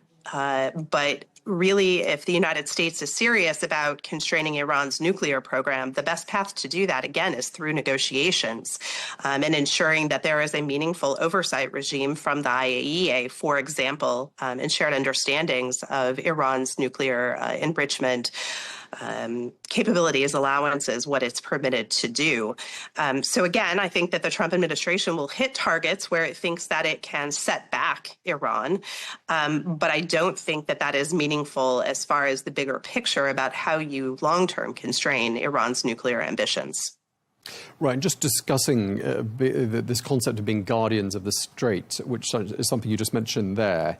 I mean, President Trump is saying that he'll demand a 20% fee, a levy on all cargo shipped through the Strait of Hormuz. I mean, that's not going to go down well with anybody, is it? Not even US allies. And the strange thing about this is that the US doesn't seem to be able to provide that guarantee of safe passage through the Strait, does it, in order to be able to collect that 20%?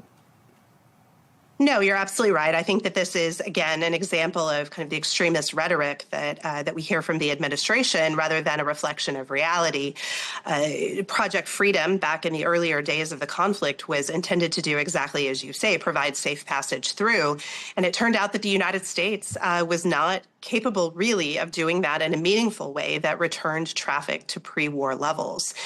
So I don't see any difference with where we are now. It also, the same concerns that arose when Iran wanted to potentially charge fees. And the implications of that on freedom of navigation globally would certainly, as you note, apply here as well. And so the idea of assessing a tariff, of assessing a 20% fee on cargo, you're absolutely correct, would not go down well with the international community, certainly not with Iran's neighbors who rely so heavily on the Strait of Hormuz to support their economies. And so I think we'll see an evolution of that position in the days ahead. And just with regards to how this is viewed by America's allies, you recently talked in an interview about a long-term shift in the Gulf, you described it as, saying that US allies might start looking elsewhere, citing what you call the whims of an unpredictable United States government. I wondered which allies you were thinking about and where you think they might look for that reassurance that they don't think they're getting from an unpredictable US government. Sure. I mean, I think for the Gulf states, there has been this relationship in which we acted as the security guarantor. And certainly by having entered into this conflict without explicit coordination with our Gulf allies like Saudi Arabia, like Qatar and the UAE, that has changed somewhat. And so I don't think that the United States becomes unimportant to the Gulf. I think that partnership is real and based on decades of shared economic and security concerns. But at the same time, I think it's inevitable coming out of this that the Gulf countries, like the ones that I just mentioned, will look to diversify those alliances. And so perhaps looking more towards Europe for stronger economic ties, more towards India or China, just as a way to, hedge bets, as it were, and not be so reliant on the United States, which, as you note and I've noted, increasingly is unpredictable in its foreign policy. One of the other things you've said, and I wanted to ask you about this as well, you say there's a general acceptance in this region that I'm talking to you from, the Middle East, that Iranian regime change is unlikely. You say the regime in Iran is unlikely to disappear.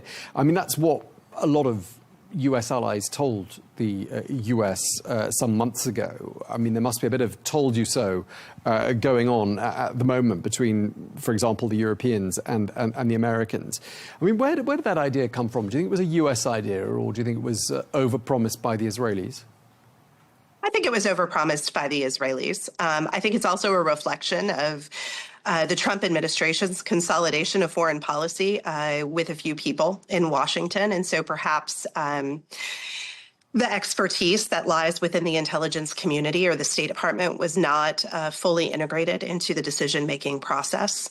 But the conditions were never there for regime change. Certainly there is unhappiness, there is domestic upheaval, and it is hard to overstate the economic pressure that the Iranian regime was under leading up to this conflict. It sparked the protests in January that ostensibly led to President Trump's decision to intervene. But as far as having a figure to rally around or the types of weapons that would be needed for the domestic population to rise up, those circumstances were never there.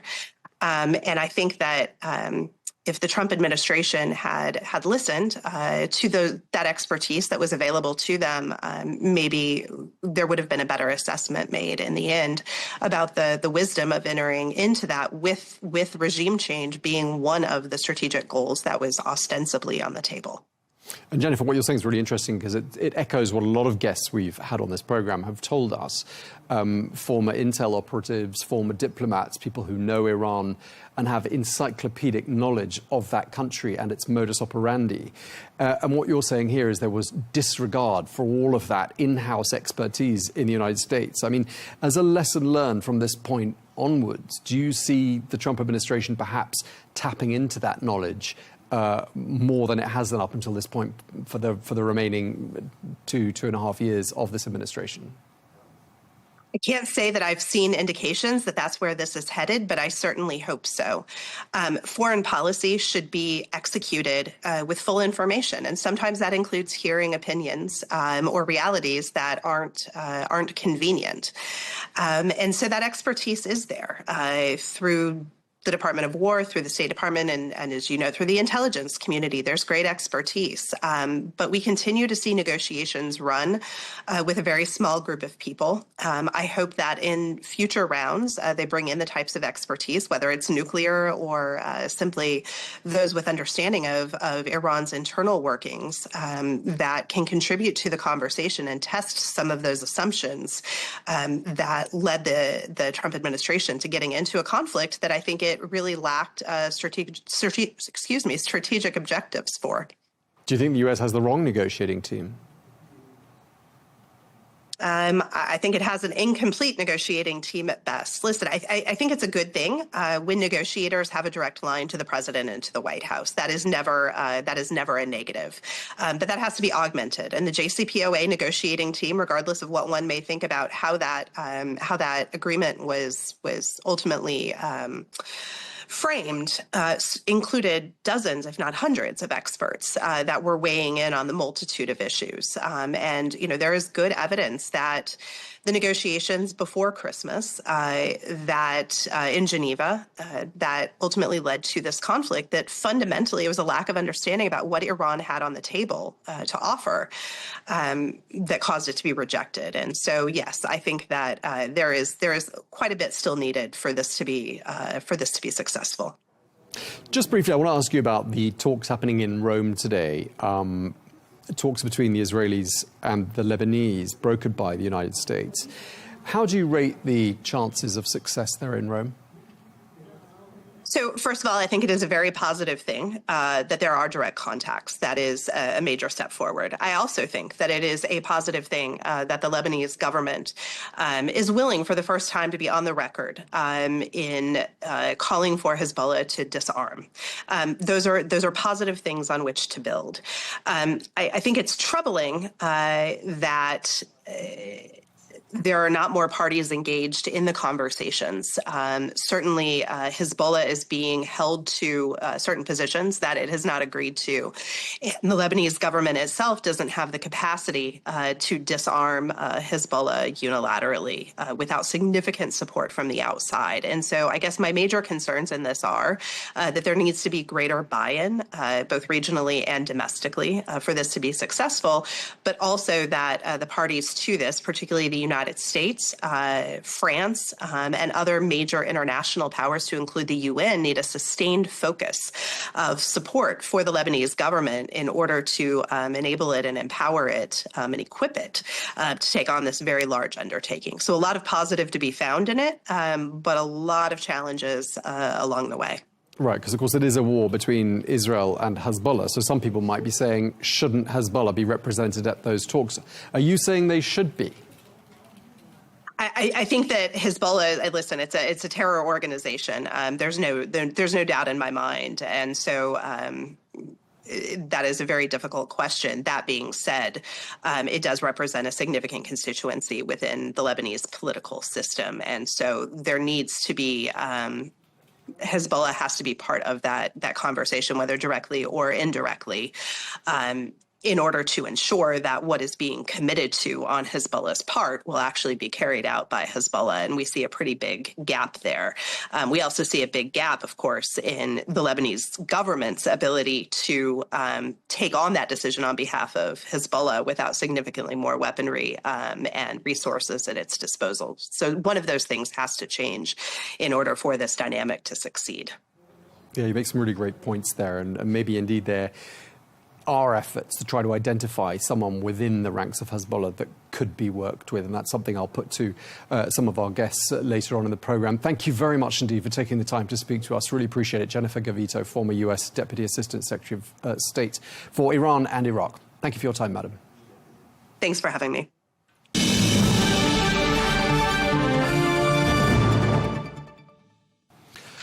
Well, at the heart of this conflict between the US and Iran is Iran's nuclear program. Well, President Donald Trump has repeatedly said the US will not allow Iran to develop a nuclear weapon.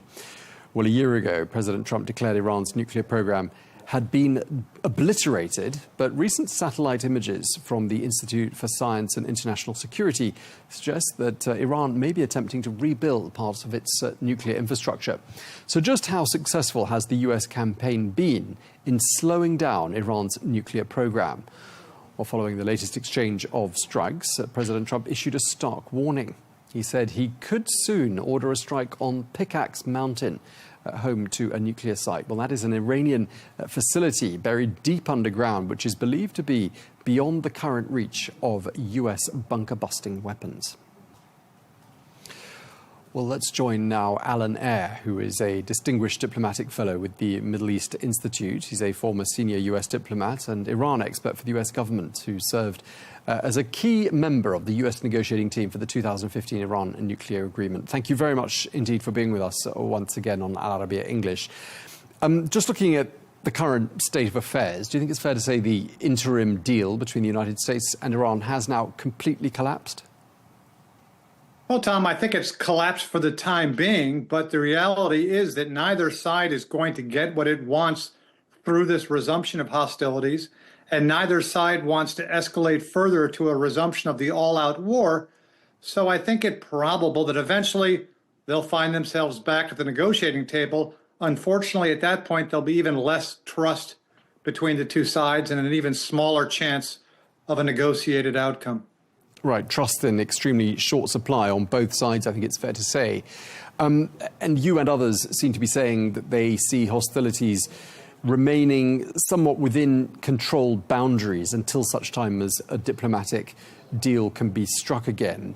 What would it take for them to go outside of controlled boundaries? Do you see hostilities perhaps going further than they have done up until this point? Oh, it's certainly possible, Tom, because there's always this dynamic that skews toward escalation. Both sides now are limiting their strikes. The U.S. is attacking coastal facilities, and those facilities that Iran uses to threaten maritime traffic in the Strait.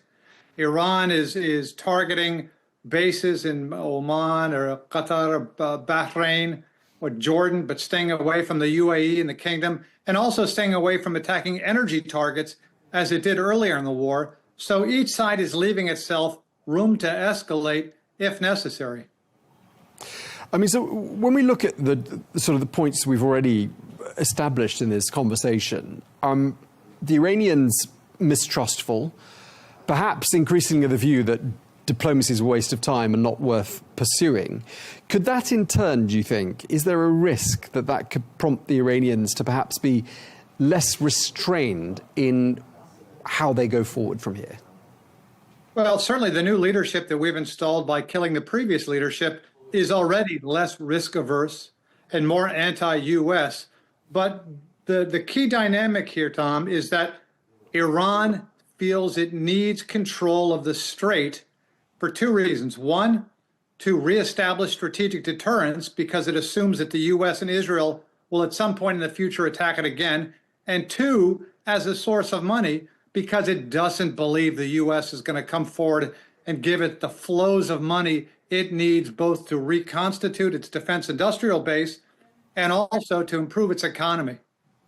Well, President Trump torpedoed that idea yesterday by announcing this levy on all cargo going through the Strait of Hormuz, for which the United States will collect 20%. I mean, that's obviously going to take them by surprise. I think it took a lot of people by surprise. Does that sound like it's been carefully thought through to you? Not at all. I think it's just something that came into his mind and he said it. He always is looking for ways to increase the United States income. I don't think it's practical. It certainly shreds international law. As Secretary Rubio said earlier, putting tolls on traffic through the Strait is a clear violation of international law. His own Secretary of State said it's illegal. Not that that's going to stop President Trump, but the reason I think it's unlikely he'll do it is that will have an incredibly destructive effect on the global economy, even more so than Iranian control of the Strait. So I think it unlikely that he would move to that direction. And frankly, the fact that he said that just shows that the U.S. doesn't really have a consistent strategy in this war. Right. I mean, some people might say it's starting to sound like the Trump administration is running out of ideas here to have announced that in the first place. And all the while, we're getting further and further from those original three issues. I mean, you know, some people might have even forgotten what they were. Iran's nuclear program, Iran's ballistic missile program, Iran's support for proxy groups in the region. Those were the issues we were talking about in February, early March. And we haven't talked about them for months. It's now just about reopening the Strait of Hormuz. I mean, how do we get those issues back on the radar? Well, I would differ with you, Tom, in that missiles and proxies were never on the table. Iran was never going to negotiate about those two. It was willing to negotiate about its nuclear program and offer essentially the same deal it offered us in the Obama administration. We will accept constraints on our nuclear program in exchange for a lessening of sanctions or an unblocking of assets. But as you point out, that's a long time ago. I think it wildly improbable that this U.S. administration will ever get a nuclear deal with Iran that in any way effectively constrains its nuclear program. And Iran could well seek now to build a nuclear weapon. The goal now for the U.S. administration is to get to where it was before it started this illegal and strategically catastrophic war, which is 100 to 130 ships going through the Strait of Hormuz daily without any tolling. Right. I mean, I want to ask you about another development that I'm keeping a close eye on. Of course, these strikes that we're reading about in Bushehr, which is home to Iran's only civilian nuclear power plant. Does that worry you? Does this sound to you like a worrying new development in this conflict? Well, it should worry you a lot more than it worries me. I'm in Washington, D.C. You're in Riyadh. If Bushehr gets hit and if there's radioactive spill into the Persian Gulf because the winds go from east to west, that could have a serious effect on desalination plants in the Persian Gulf that supply a lot of the water to the GCC countries. So, yeah, it's terrifying. And again, attacking a working nuclear facility is against international law for all the obvious reasons. So one hopes that the U.S. will not be doing this again in the future. Right, I should be clear, the projectile struck close to that facility, but not striking that facility itself. I mean, it sounds to me, just listening to you, that we are further from a satisfactory conclusion viewed from a US and Israeli point of view of this conflict than we were even, at the end of February. Well, again, you say U.S. and Israeli. Don't lose sight of the fact, Tom, that U.S. and Israel now have two different goals. Israel wants the war to resume against Iran. It wants the war against Hezbollah in southern Lebanon to resume. All President Trump is trying to do at this point is extricate himself from the quagmire he had thrown himself into in late February, get the Strait back open to avoid the disastrous economic consequences of a closed or constrained Strait of Hormuz. One of the things I remember from our last conversation, Alan, is you lamenting the fact that the Trump administration doesn't listen to people like you, who've got years and years of experience on the Iran dossier, and you know how Iran operates and how they go about negotiating. Has there been any outreach since we spoke to you last? Are you hearing from friends and former colleagues that the Trump administration is trying to tap into some of that knowledge and get some expert advice on how to proceed? Well, to be brutally honest, President Trump doesn't need someone with 40 years experience on Iran. This was obvious. Anyone who could do Google search could have figured out that this was not going to end well. So if the question is President Trump expanding his coterie of key advisors to help him with this war? No, he's not. This administration has shown it relies on a handful of people who are politically close and ideologically in sync with President Trump. But even after President Trump has purged the U.S. government of much of its expertise in foreign policy, there's no indication that he's consulting the vestigial expertise to help him claw his way out of this mess.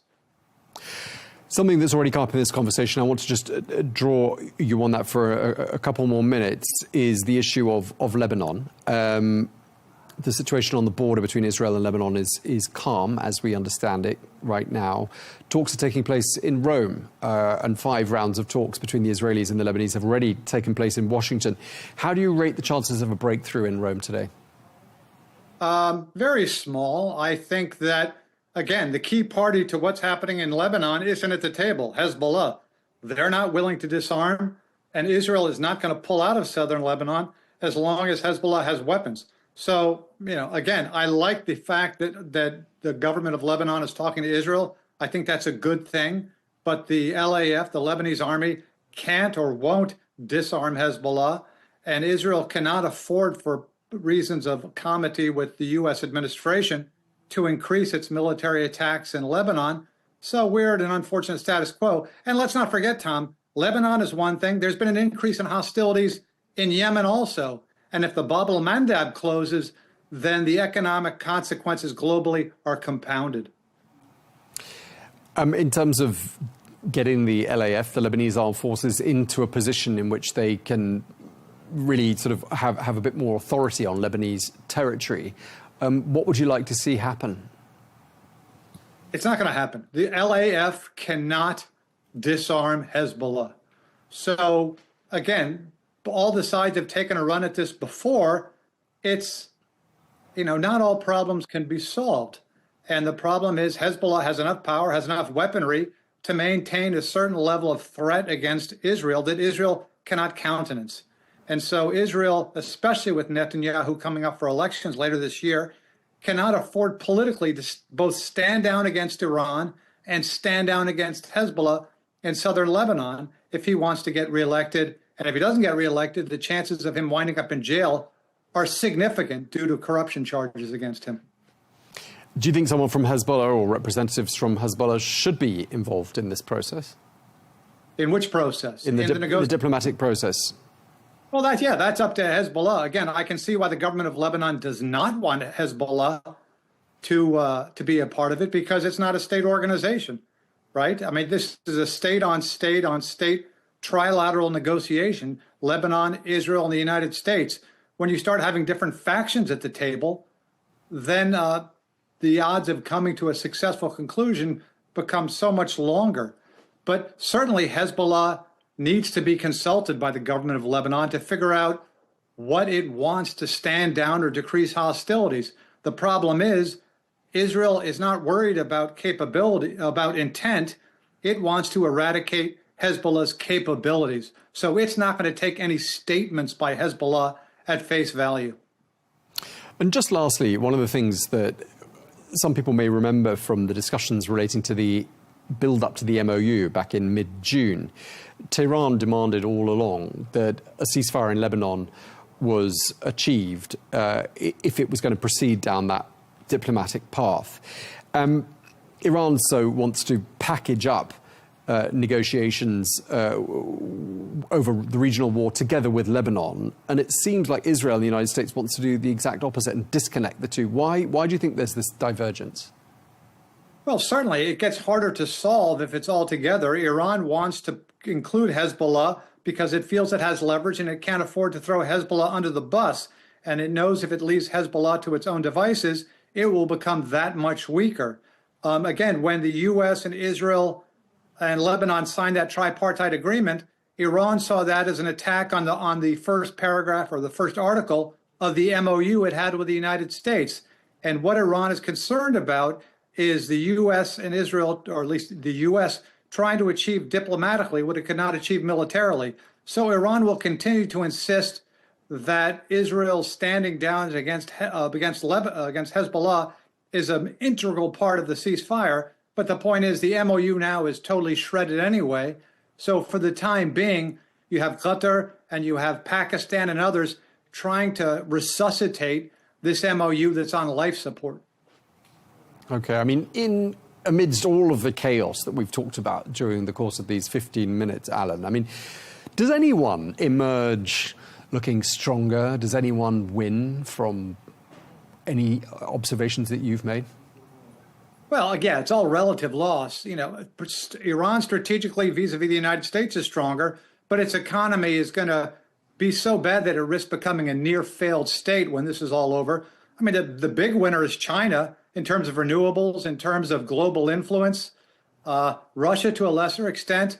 U.S. loses massively in terms of soft power, reputation, prestige, and also the fact that we've squandered so much of our military armaments on this unnecessary and foolish war. So who's the winner here? Not many winners, but some of losing more than others. All right. We really appreciate you taking the time to talk to us. Thank you very much indeed, Alan Eyre. Always a pleasure having you on the programme.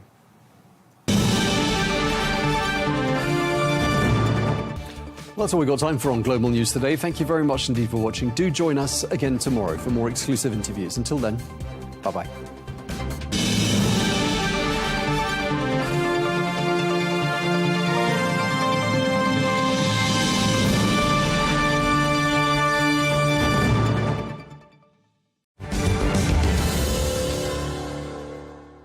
There has been a proposal on the table for decades now.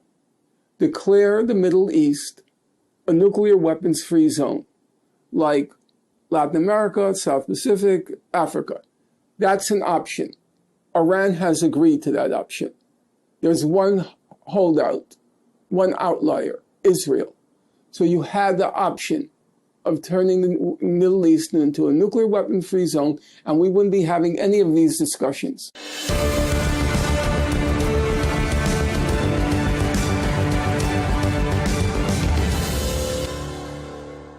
American political scientist and activist Professor Norman Finkelstein giving, as ever, his very direct perspective on the issues behind Israel's conflicts with its Middle Eastern neighbors.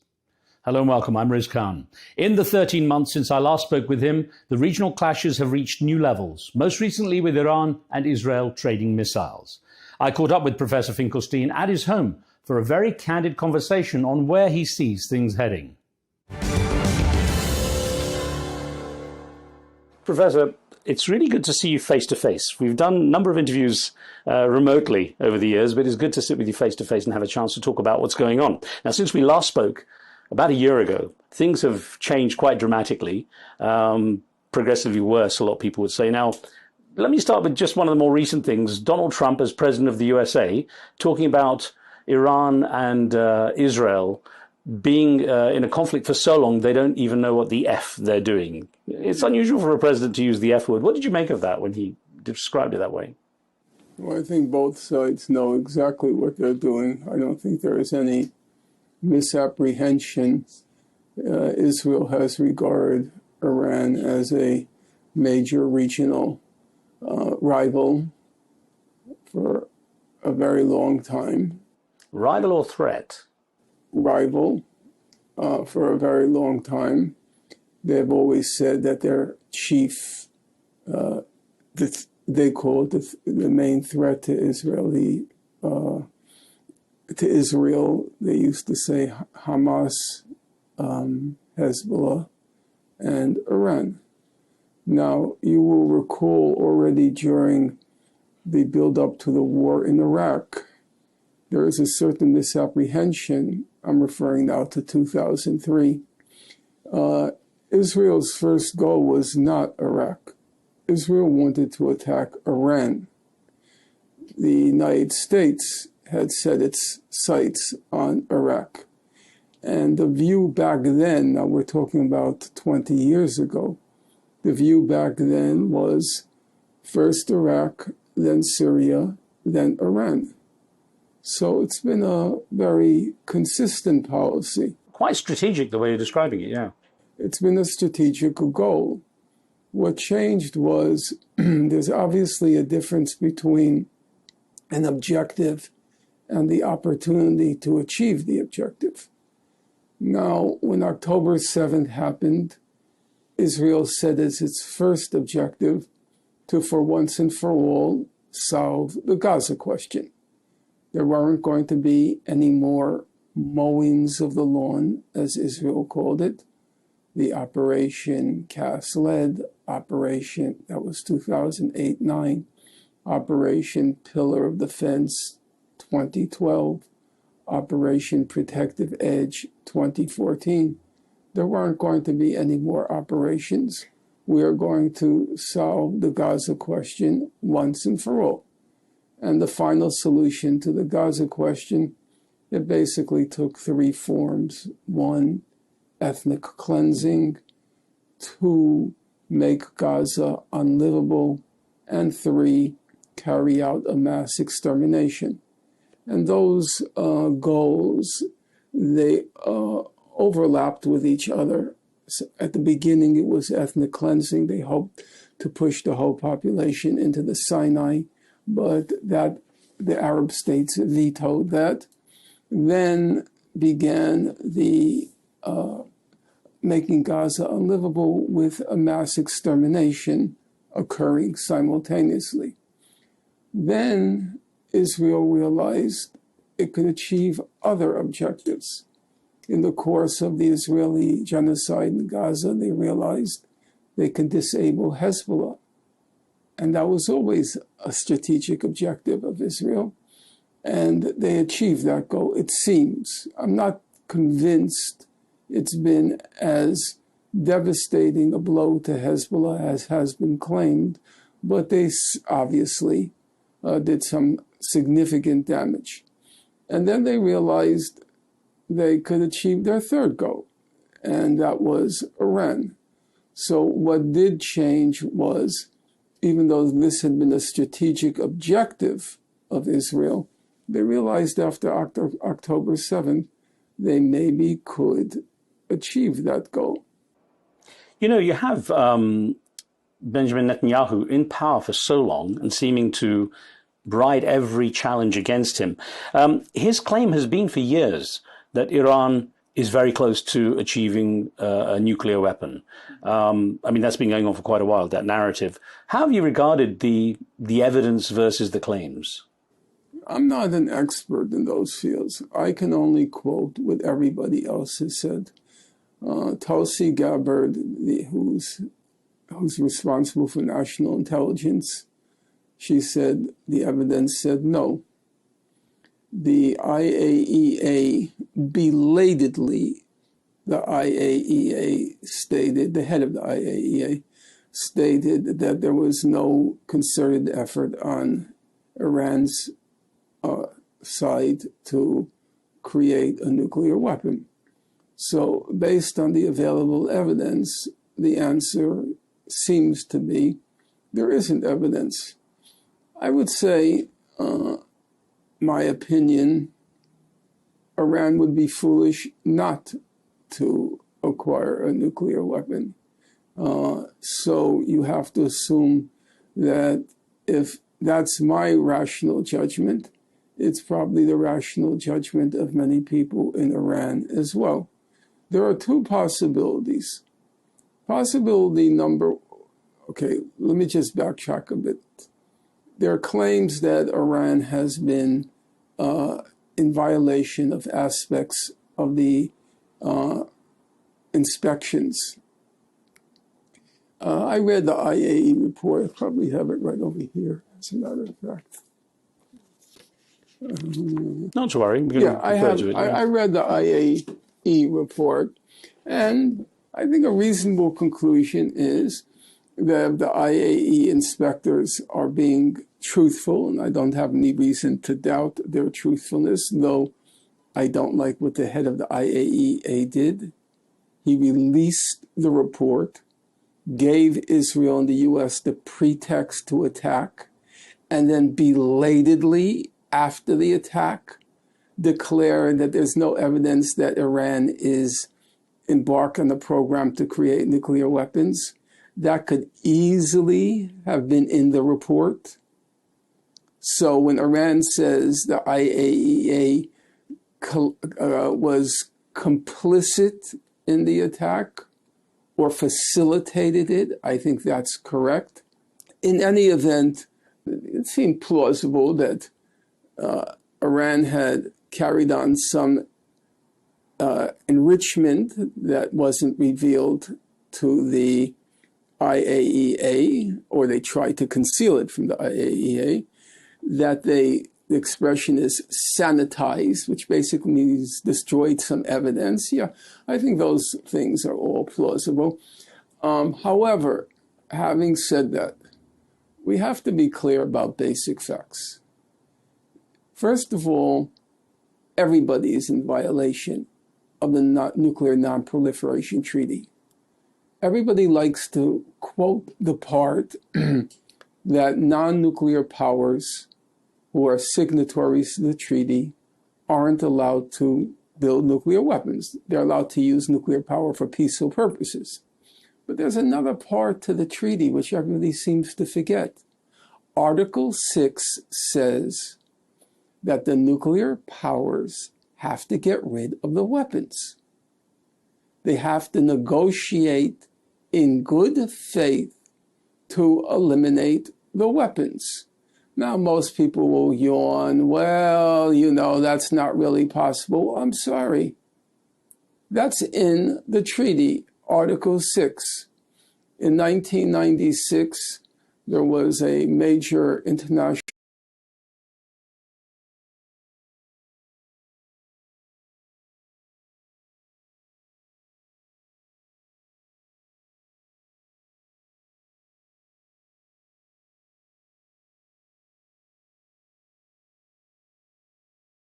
weapons legal under international law.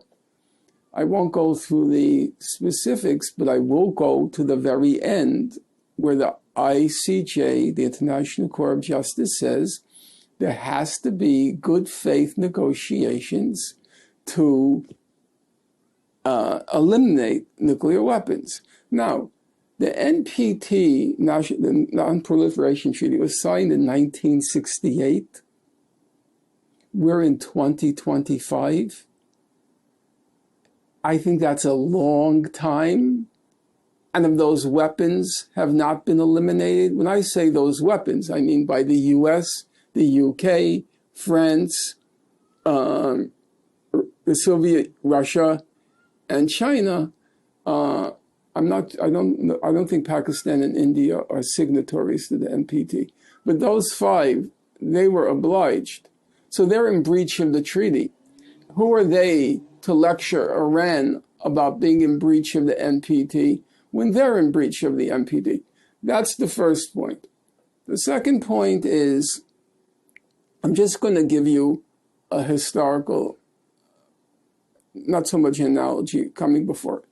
Since somebody mentioned that on my screen, there's Professor Chomsky on my computer screen, I'll tell you a small anecdote, okay? You're much too young to remember, but after World War II, there was a very famous case in the United States of two people named Julius and Ethel Rosenberg, and another person, Morton Sobel. They were accused of giving atomic bomb secrets to the Russians, okay? That they had stolen information from Los Alamos, where the atomic bomb was made, and transferred it to the Russians, or the Soviets at the time. And it was a big cause of the left, because Ethel and Julius Rosenberg had been in the Communist Party, and they left already, but they had been in it. And it became a big case. The Rosenbergs, save the Rosenbergs. The Rosenbergs were eventually executed. Now, everybody on the left believed the Rosenbergs were innocent. And Professor Chomsky is a person of the left. And we had many conversations about the subject. And he said, you know, I think they were guilty, the Rosenbergs. It turned out he was half right and half wrong. Ethel Rosenberg was innocent.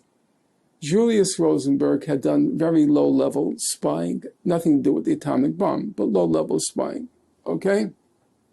Why do I tell this story? You're wondering, why am I going back 75 years to the Rosenberg case? Here's why. Nobody will ever doubt, I don't believe, Professor Chomsky's moral judgment or his political acumen.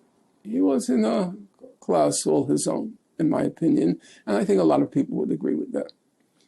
And he said to me on a couple of occasions, he said to me, I think they were guilty, and I think they did the right thing. He said, imagine the world after World War II if the U.S. had a monopoly in nuclear weapons. It would have been a catastrophe. We know how the U.S. carries on, even without the monopoly. Now, with that in mind, I think that there are two possibilities. One, as you might know, there are many regions in the world which declared nuclear weapons-free zones. There is the Treaty of Tlatelolco for Latin America. There's the Treaty of Rarotonga for the South Pacific. And there's one for Africa. The local regions decided, we are declaring these nuclear weapon-free zones. No country in this region can get them. There has been a proposal on the table for decades now. Declare the Middle East a nuclear weapons-free zone, like Latin America, South Pacific, Africa. That's an option. Iran has agreed to that option. There's one holdout, one outlier, Israel. So you had the option of turning the Middle East into a nuclear weapon-free zone, and we wouldn't be having any of these discussions. So let me ask you then, Professor, if Israel was to give up its undeclared nuclear weapons, do you believe Iran would actually give up its goals? We don't have, we're talking about power. We don't have to act on faith. There's no question here of acting on faith. Everybody's now quoting the IAEA, right? They're saying the IAEA said Iran was cheating on some of the aspects of its nuclear weapons program, okay? Well, if you're quoting it, then you must believe the inspections work. You must believe the IAEA is competent to carry out the inspections. So then, what's the problem? It's not an act of faith, an act of trust. Were the inspectors correct about Iraq before 2003 when they said Iraq had no nuclear weapons? There were no weapons of mass destruction? Were the inspectors correct? Well, it turns out they were.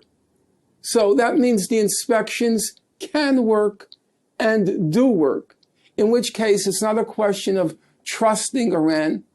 Speaking of trust, do you have any concept of how Israel acquired its nuclear weapons? Was it by acts of good faith and trust? There's a book by Yaniv Cohen called The Bomb. An Israeli wrote it, okay? And he describes in excruciating detail all the chicanery, all the spying, all the crookedness that Israel engaged in order to acquire the bomb. So it's not as if Israel's record is clean and we can trust it any more than we can trust Iran. I don't believe you can trust any state. So I'm going to ask you, Professor, what do you think Iran would do with a nuclear weapon if it had one? I think it would use it as a deterrent because I don't think it's a suicidal state. It knows fully well that if it were ever to use the nuclear weapon, it would be incinerated in the blink of an eye. So it wouldn't use it, but it would be a deterrent. Why do you think the USA, if I can use the term, tolerates Israel so much if it has gone through the chicanery to get its nuclear weapons, if it's often, flouts these international laws? Why is the US so tolerant of it? Look, that's all. That's like what you call one of these age-old questions, whether it's the dog wagging the tail wagging the dog. I think it's a combination. Obviously, let's take the current situation. Uppermost on President Trump's mind is the deal with Saudi Arabia. He keeps calling it the deal of the century, okay? And for the Saudis, it would be a good thing to defang Iran and to neutralize Iran.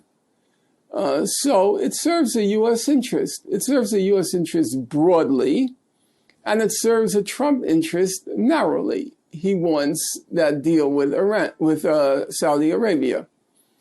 So there is that element, and there is the element of the Israel lobby, in my opinion, that's indisputable. I think it's a combination. It's hard to separate out the extent to which it's U.S. national interests that are operative and the extent to which it's the Israel lobby. If you take the case of Gaza, obviously Israel had its own interest in wanting to solve the Gaza question.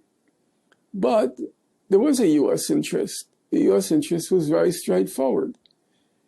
The U.S. relies on Israel to terrify, to keep in place, to subjugate and to subordinate the Middle East.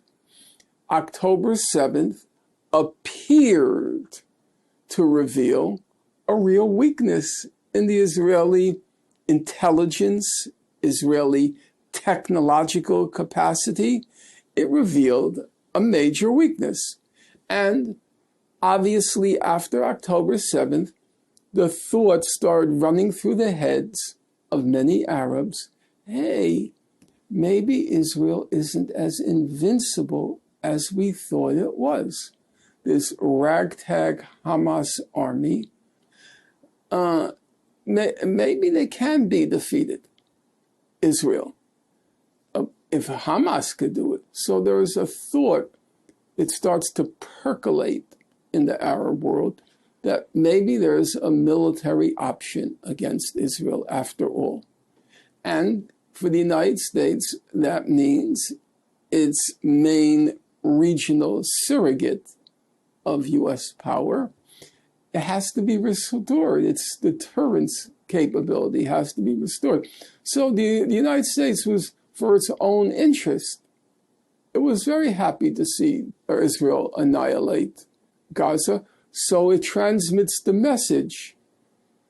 If you get any idea in your head about a military option against Israel, look at Gaza or what's left of Gaza. Let me ask you, with so much that's gone on since we spoke about a year ago, to what extent do you think Israel's standing in the world, its reputation, perhaps even with the US, where Donald Trump has said he's very angry with Prime Minister Netanyahu and with Israel in general, how much has that reputation been hurt, both of the country and of course, Prime Minister Netanyahu? I think that's a difficult question, because there's a difference between a temporary and a permanent harm. You're old enough to remember Operation Castlet, 2008-9. That caused huge demonstrations around the world. Huge. And if you remember, Israel was in a very tenuous position after Richard Goldstone, the South African jurist who was Jewish and by his own self-description a Zionist, had produced this devastating report on what Israel had done in Gaza. You might recall there were fears that Tzipi Livni would be arrested at the British airport under what's called universal jurisdiction. Why do I mention it? Because nobody even remembers Operation Castlet. It's completely forgotten. So whether this current horror will have a permanent impact or it will prove to be a transient impact, I can't say. Remember, for my generation, growing up, for our generation, the defining political experience was the war in Vietnam, right? Now Vietnam is one of the U.S.'s main allies in Asia. You know, it's interesting that there is a speculation that Benjamin Netanyahu wants to continue the conflicts, wants to keep everything on edge and in flux in order to avoid prosecution himself for various things he's been charged with, as well as, of course, to stay in power. How do you regard that kind of perspective? You know, I'm very skeptical of these arguments for a very simple reason. There's a complete consensus across the Israeli spectrum on wanting to annihilate Gaza and being embracing the attack on Iran and Hezbollah, obviously. These attempts to kind of home in on Mr. Netanyahu as if he's the source of the problem, I just think that's completely wrong-headed. Every few years you hear these predictions. Netanyahu's term is over. He's over. It's over. I mean, you can probably fill a book now with these predictions, okay? But that's not what happened. Netanyahu is the mirror, is the embodiment, the incarnation of Israel society. The whole of society? He's an obnoxious, self-righteous Jewish supremacist. An obnoxious, self-righteous Jewish supremacist. When Israelis see Mr. Netanyahu, they see themselves. That's why he keeps winning the elections. So, but sorry, what about the protests against him? The protests against him have to do with things like separation of church and state in Israel, preserving the alleged independence of the judiciary, the policy on the hostages. But that's not what we're talking about. I said regarding Gaza and Iran. And there's a broad consensus. If you look at the polls, just take, Israelis are probably the most polled people on earth. You know, every morning we have to know what Israelis think, you know. It's so important to the future of humanity to know every morning whether an Israeli had 1 egg or 2 eggs, whether it was a boiled egg or an omelet. Everything about Israelis are polled because they're so important. So what do the polls show? The polls show for 20 months among Israeli Jews, 95% believed that Israel was using too little force or enough force in Gaza. About 5% thought Israel was using too much force. Okay? A poll about a month ago showed that 1/2 of Israelis, 47%, 1/2 of Israeli Jews believed that Israel should commit a genocide in Gaza. There is no ambiguity about the question. We don't have to go to a dictionary and parse the definition of genocide.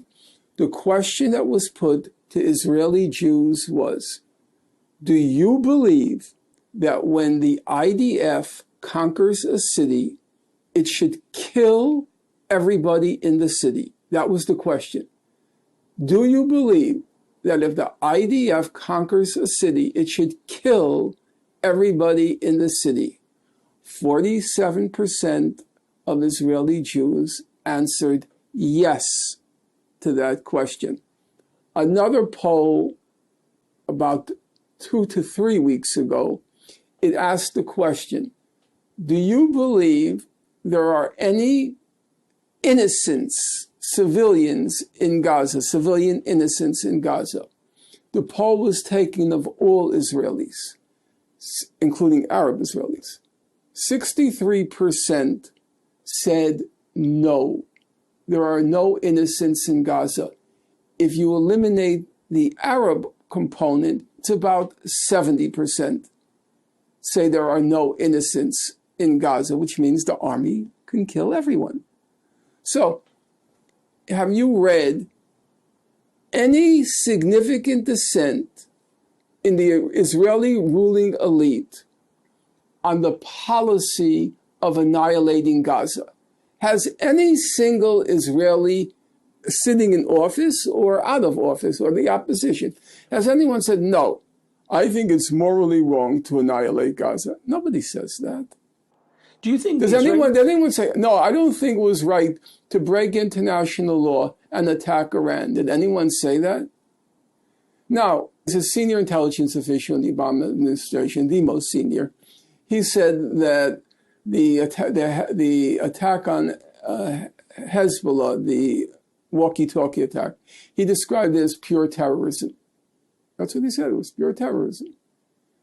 Did anyone in the Israeli ruling elite say, oh, that was terrible, that was pure terrorism? Do you believe, though, Israelis see the pictures of the conditions in Gaza, the starving children, the degree to which the place has been completely flattened? I mean... I think these questions, I appreciate the questions, but they represent, not by you, but the questions themselves represent a high level of what, let's call it, naivete. First of all, the opposition leader in Israel said, quote, our IDF kill children as a hobby. He was the head of the opposition, Golan. He said, everybody knows that. Remember, Israel has a citizen army. A citizen army in principle is a good thing. It means everybody should have to bear the burden of putting their life on the line to defend the country's independence and so forth. That's in principle correct. You know, in our country, only poor people do that. We don't have a conscript army. So it's a good thing, I think, that everybody should have to bear the burden of sacrificing his or her life to defend the country. But there's an underside. The underside is, if you have an army that's representative of the whole population, okay? It's a citizen army, and that army is committing genocide. That means a representative sample of Israeli society is committing genocide. How could they not know? Israel's a small country. It's very tribalistic. They all come together in moments of crisis, right? You're telling me that all these Israeli soldiers are posting on the web what they're doing in Gaza. They're posting it. If you're posting it, it must mean you don't fear being ostracized. You don't boast about it, that you're annihilating cities. You don't boast about it if you feared ostracism. You're telling me when the conscripts come home, they don't tell anybody what was going on in Gaza? Israel per capita has the highest usage of the web on our planet of any country in the world. They didn't see those starving images. They don't see the kids huddled with the pots begging for food. They don't see it. Is that plausible? Is that believable? Is that credible? Of course they know. Of course they know. When doctors report that children are being systematically shot in the head and in the chest, foreign doctors report that. The Israelis don't know? No.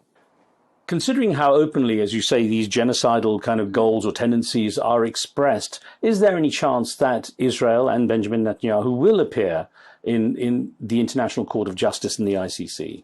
The International Criminal Court has indicted Israel on charges of not genocide, but various war crimes, in particular using starvation as a weapon of war. Whether they will be prosecuted, I would say the answer is, the likelihood is zero. It took Karim Khan long enough to file the charges, and I can't see it. The ICC is not a court. The ICC is simply International Criminal Court is simply a contrivance of the West to prosecute and keep in line non-Western countries. For a long time, the ICC was called the International Caucasian Court because all the prosecutors were Africans, African leaders. It got a little bit embarrassing under Luis Ocampo, and so they then got Fatou Bensouda, an African woman, to do the dirty work. She was a total crook. And I have to say, these are your opinions, just to make sure. Well, I've written a book about it, and I've now written the second book about it. The first book was called I Accuse, about Fatou Bensouda. And now I'm coming out with a new book in a couple of months entitled Gaza's Grave Diggers, an inquiry into corruption in high places. And I go through the record of Bensouda and several others. So the ICC, a very distinguished international lawyer whose name I can't reveal because it'll cause him grief, he said it's not a court. It's simply a contrivance of the West to keep the other people, non-Westerners, in line. But ICJ is a different story. The International Court of Justice. Now, as you know, in January 2024, January 26th, they found that Israel was plausibly committing genocide in Gaza. But those were preliminary hearings. I don't want to go through the technicalities. The case hasn't actually been heard. The full case hasn't actually been heard. I think there's a reasonable possibility. It all really depends on the composition of the court, because it's a nation-state-based court. Who's going to be the president? Who's going to be on the court? Right now, they have a complete crook as the vice president of the court, Julia Sabatindi from Uganda. In my forthcoming book, I have a 100-page chapter on her. She's a complete and total crook. They're afraid, everybody knows it, but people are afraid to say it because she's the first African woman on the court. So, because of wokeness, you're not allowed to call a woman a crook, let alone a woman of color a crook. Well, guess what? She's a woman. She's a woman of color, and she's a colossal crook. Julia Sabatindi, she's currently the vice president of the International Court of Justice.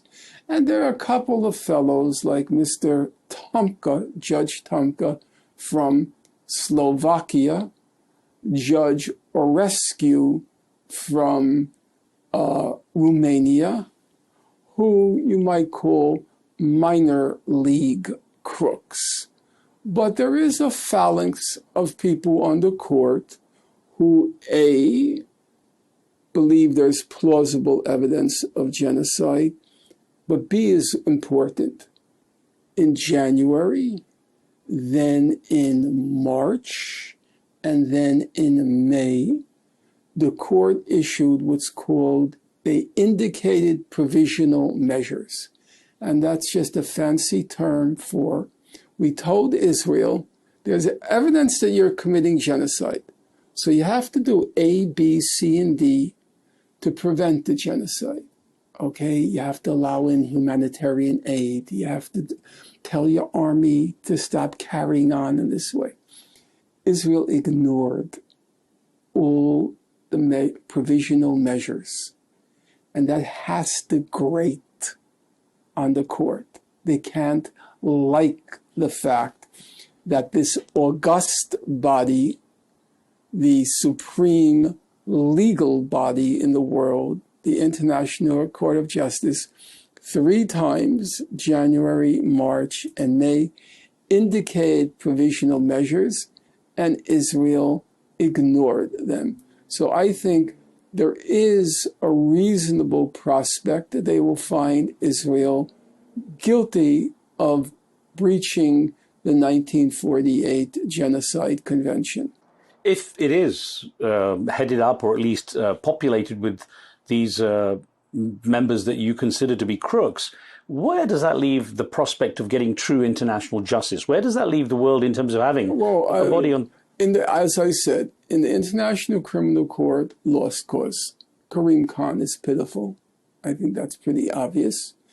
He put his neck out, though.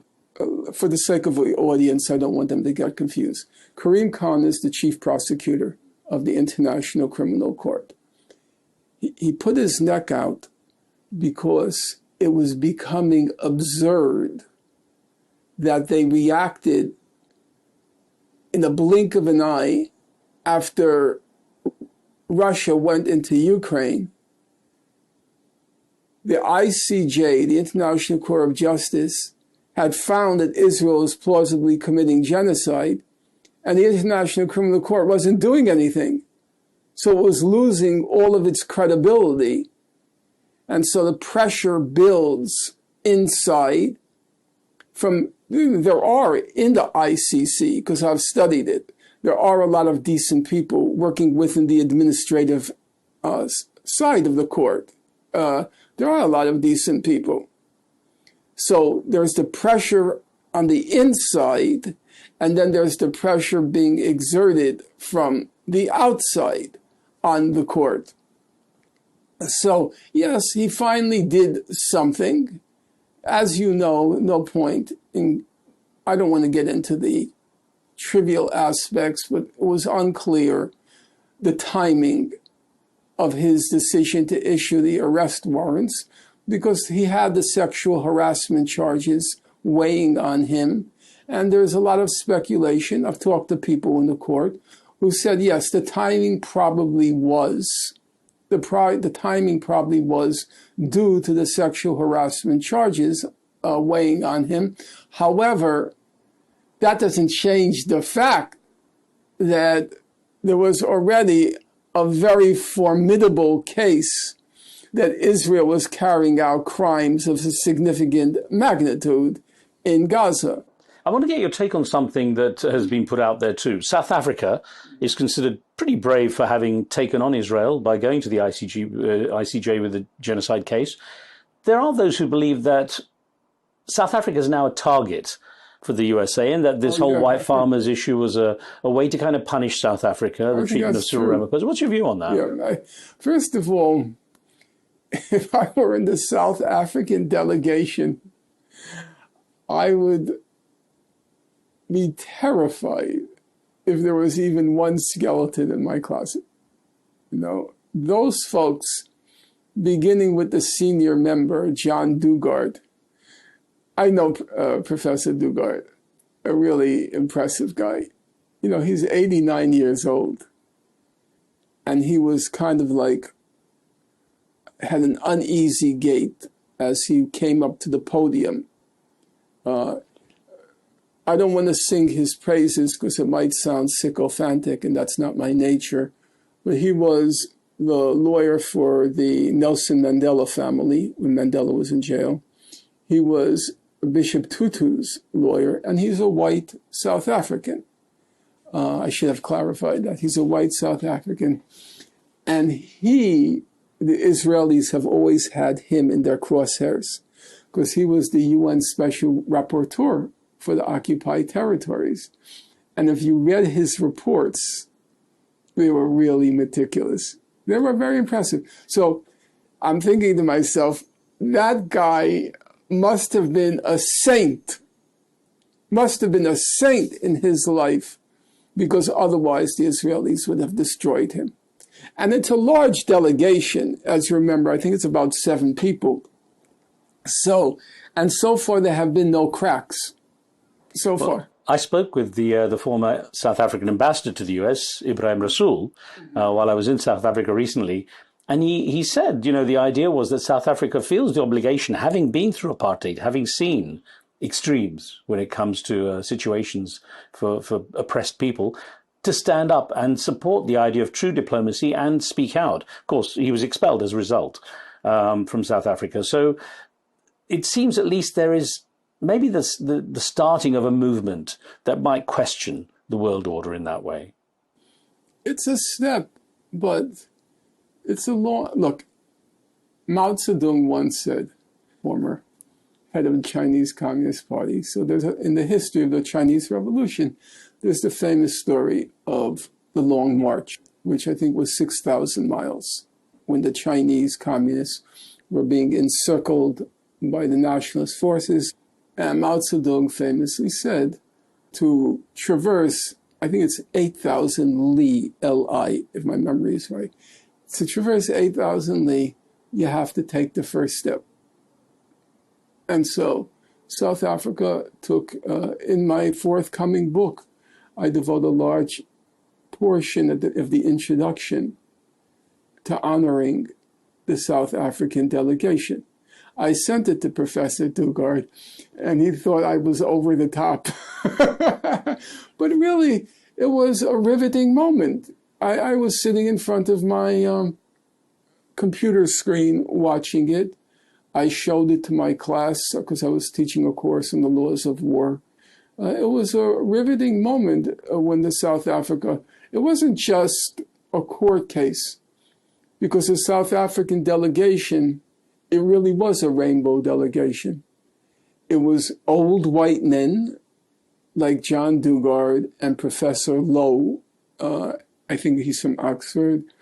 It was African men, South African men, a South African Indian woman, and then there were South African white men. But it was a beautiful projection of the future. So it's a first step, just like the victory of Zoran Mamdani. I'm going to ask you about that in a moment, but let me get back to some of the things that are happening now currently.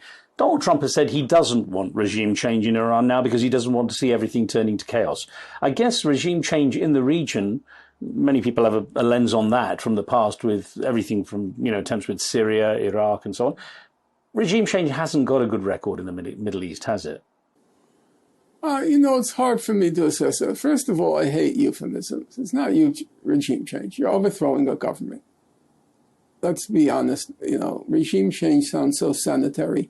You're engaged in the illegal the most gross breach of the UN Charter when you carry on in this way. And we should be honest about it. It takes Kofi Annan, it took him a very long time. I think he was out of office already. Kofi Annan, again, for the listeners, because time flies, he was the Secretary General of the UN during the US invasion of Iraq. And he finally came out, I think when he was already retired, and said it was an illegal war. He wouldn't say it while it was actually going on. It was difficult for him to do so. Yeah, well, you know, if it's difficult for you to do so, you know, Mahatma Gandhi famously said, the most powerful word in the English language is no. You could have just stepped down. If you stay silent, nobody is putting a gun to Mr. Kofi Annan's head. Nobody was putting a gun to the IAEA head when he stayed silent that there was no evidence that Iran was engaged in a program to build nuclear weapons. So I don't accept it was hard. You always have the option to step down and not do dirty work by your silence. You have the option. In any event, I don't like this sanitary language like regime change. You are in grotesque, brazen, outrageous breach of the UN Charter. And we should just say that out loud. It's not regime change. It's overthrowing a government. Its record, you know, I think, do many people care that Libya was destroyed as a country? Do many people care that Syria was destroyed as a country? Do many people, people in power, do they really care that Iraq was destroyed as a country? I don't think they give a darn. One quirky little thing, Professor, is that there's been discussion of the Nobel Peace Prize. Now, of course, Barack Obama was granted the Nobel Peace Prize quite controversially in some circles in 2009 when he became president. It's just the wokeness. Yeah, well, I was wondering everyone wants to show how woke they are, and he's the grand beneficiary of wokeness. What about Donald Trump, though? It seems he might have his eyes set on it. If he was to solve the situation, say, between Iran and Israel, or say between the Palestinians and Israel, does he deserve a Nobel Peace Prize? Look, Henry Kissinger got a Nobel Peace Prize. Probably one of the, you know, he's got to be up there in the top 5 mass murderers of the 20th century. Menachem Begin got a Nobel Peace Prize, a mass murderer. And you can go down the list. I've already forgotten. So I should point out, you always give your opinion. It's your opinion. It's pretty strong. Well, if you ever read, for example, there's a very large book, volume by Seymour Hersh. It's called The Price of Power, Henry Kissinger and the Nixon White House. And it's about 800 pages. And I think it's accurate to describe in about each page, another 1,000 people are dead because of Kissinger. You know, it's not fashionable anymore to say it.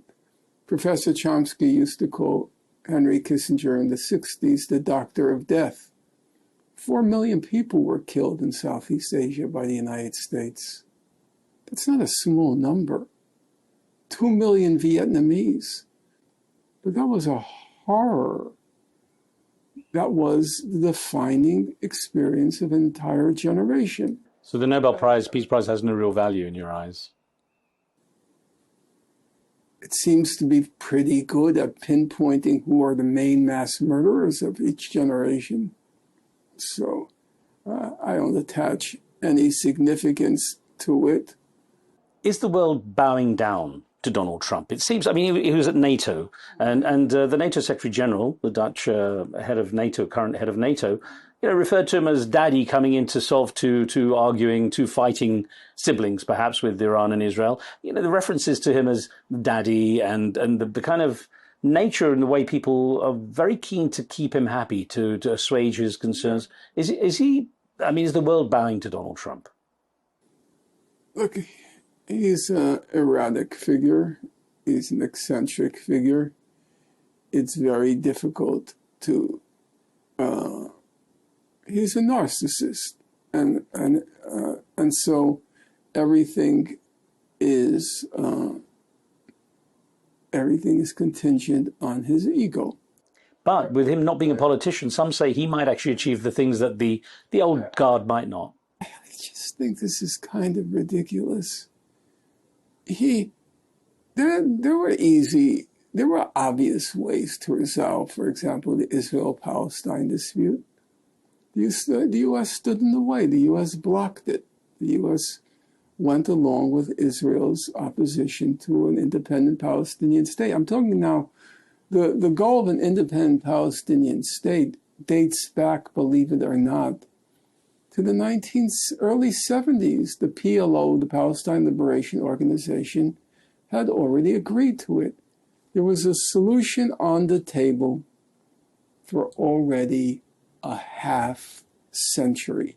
That's what I'm saying. It's historic, and perhaps someone who's not historically a politician might have some sway in it. You don't think? If he's a maverick they're scared of, maybe they'll have to step down and listen a little bit. I'm throwing it out there.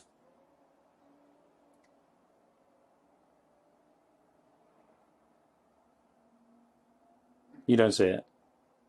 No, because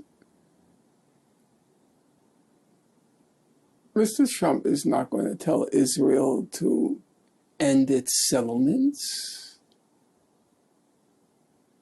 It's not going to tell Israel to give up control of East Jerusalem. The Palestinians might be forced to accept a rump state. That's possible. But a state that has any substance, no, I think that's good. But that's true of every administration. It was never going to happen. And I think people are Look, Trump is a menace. I'm not going to deny that. Trump is a menace. But let's remember the facts. Who presided over the genocide in Gaza? Was it Donald Trump? Where was 90% of the death and 90% of the destruction? Did that occur under Donald Trump? The assaults on academic freedom in our country, the crushing of the encampments, the threatened deportations at the time, did that occur under Donald Trump? When 3 presidents of Ivy League universities were toppled, ousted, because they were insufficiently repressive of the encampments, did that occur under Donald Trump? When Claudine Gay was removed from Harvard, when McGill was removed from the University of Pennsylvania, when Shafiq was removed from Columbia, did that occur under Donald Trump? This idea that somehow he represents a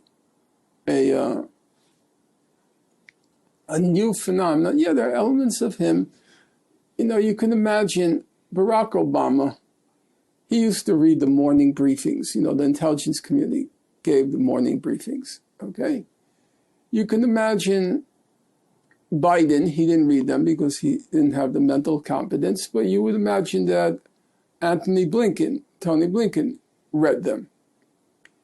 In the Trump administration, Rubio reading them? No. Trump reading them? Forget it. So yes, there is, let's just call it an information gap separating Obama. I said Obama, but remember, Obama just read the briefings. Now, just as a factual matter, a historical footnote, Jimmy Carter, was breathtaking in his mastery of the facts in any situation where he commented. If you look at the record of Carter preparing for what was the original Camp David in 1977 with Anwar Sadat and Menachem Begin, his mastery of detail was breathtaking. It's ironic he's not remembered as a good president by many Americans, isn't it? Yeah, he actually was the most competent of the modern presidents. Him and Lyndon Johnson. Clinton was a voracious reader. He wasn't as disciplined as Carter, but he knew public policy. He had the concentration. Obama, he read the daily briefings. Obama was never interested in politics. It was just pure narcissism. That's why Obama and Trump don't get along. It's what Freud called the narcissism of small differences. They're mirror images of each other. They're both just stupendous narcissists, Obama and Trump. But Obama read the daily briefing. Trump, nothing. But there is a question. Do you prefer in that Oval Office somebody who's hyper competent or hyper incompetent? I'm not sure which I prefer. I'm sure Tony Blinken was very efficient, very competent, very knowledgeable. And you know what? He was a moral monster. He was a moral monster.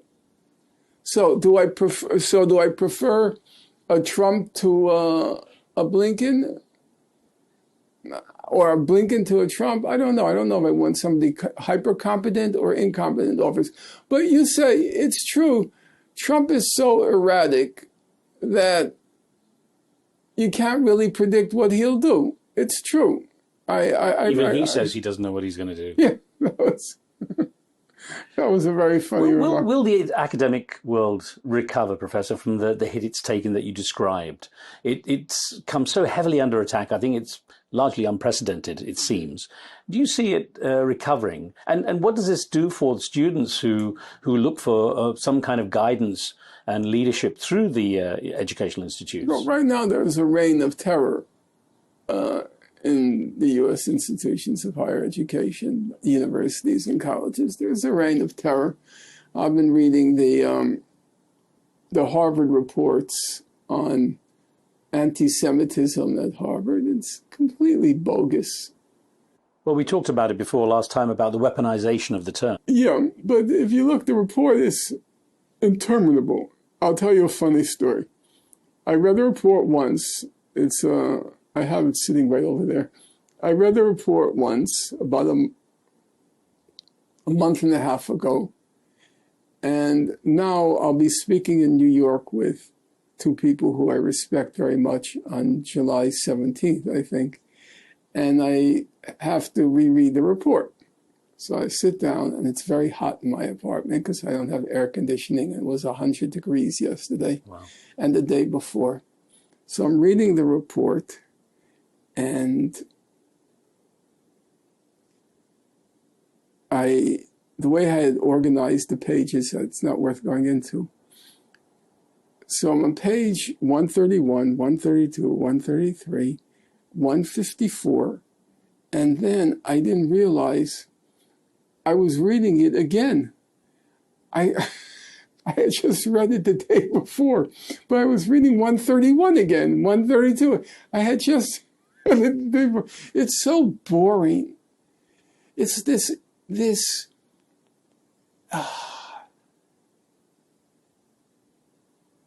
navel gazing.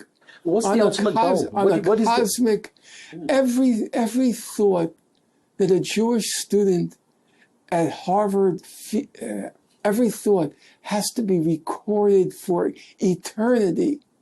I really don't care. Okay, you're smart. I get that.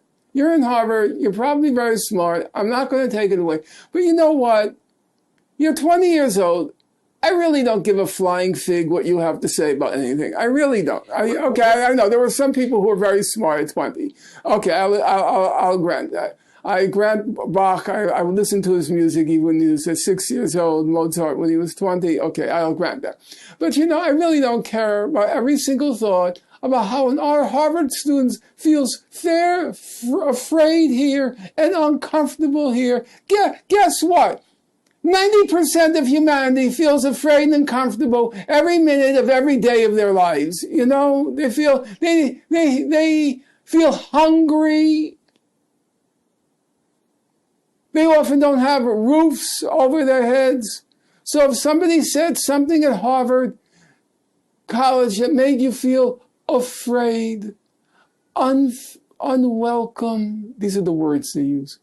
We felt unwelcome, uncomfortable. We felt afraid. You know what? I don't really care. What is the goal of all these attacks, though? The goal is very simple. The goal is to silence any criticism of Israel. It was perfectly obvious what the goal was. Bill Ackman, who is a Harvard alumnus, he's married to an Israeli pilot from the Israeli Air Force. She's a trophy wife. If you juxtapose the two in a picture, it's not difficult to figure out what's going on. So I'm sure his wife, I don't like euphemisms, but you get the idea. She implored him and made her love conditional on him turning the screws on Harvard. So he had contributed $50 million to Harvard. He's a hedge fund manager, a billionaire, Bill Ackman. There was one person who had contributed $200 million to Harvard. Another person had contributed $300 million to Harvard. That's money. No, it's true, Harvard has an endowment of $60 billion, but it's still money. And then all the Jewish alumni put together a petition. At the last, it was a long time ago now, it was about 1,200 names, now I'm sure it's much longer, threatening to withhold alumni contributions. So it was taking Harvard hostage. It was extortion. Either you crush the encampments or you're not getting alumni money. You're not getting alumni contributions. And then it's true, again, Trump is a menace. It's true. So when he came into office, he expanded the target. Originally, the target was the encampments, the Middle East studies programs, Harvard. There were sympathetic voices at Harvard Medical School, Harvard Divinity School, and the Harvard School of Public Health. And they came under concerted attack now because of the threats of withholding alumni money. When Trump comes in, he broadens the target to all of these woke courses, in sexuality, ethnic studies, women's studies. He broadened the target because, first of all, a lot of those courses, they are garbage.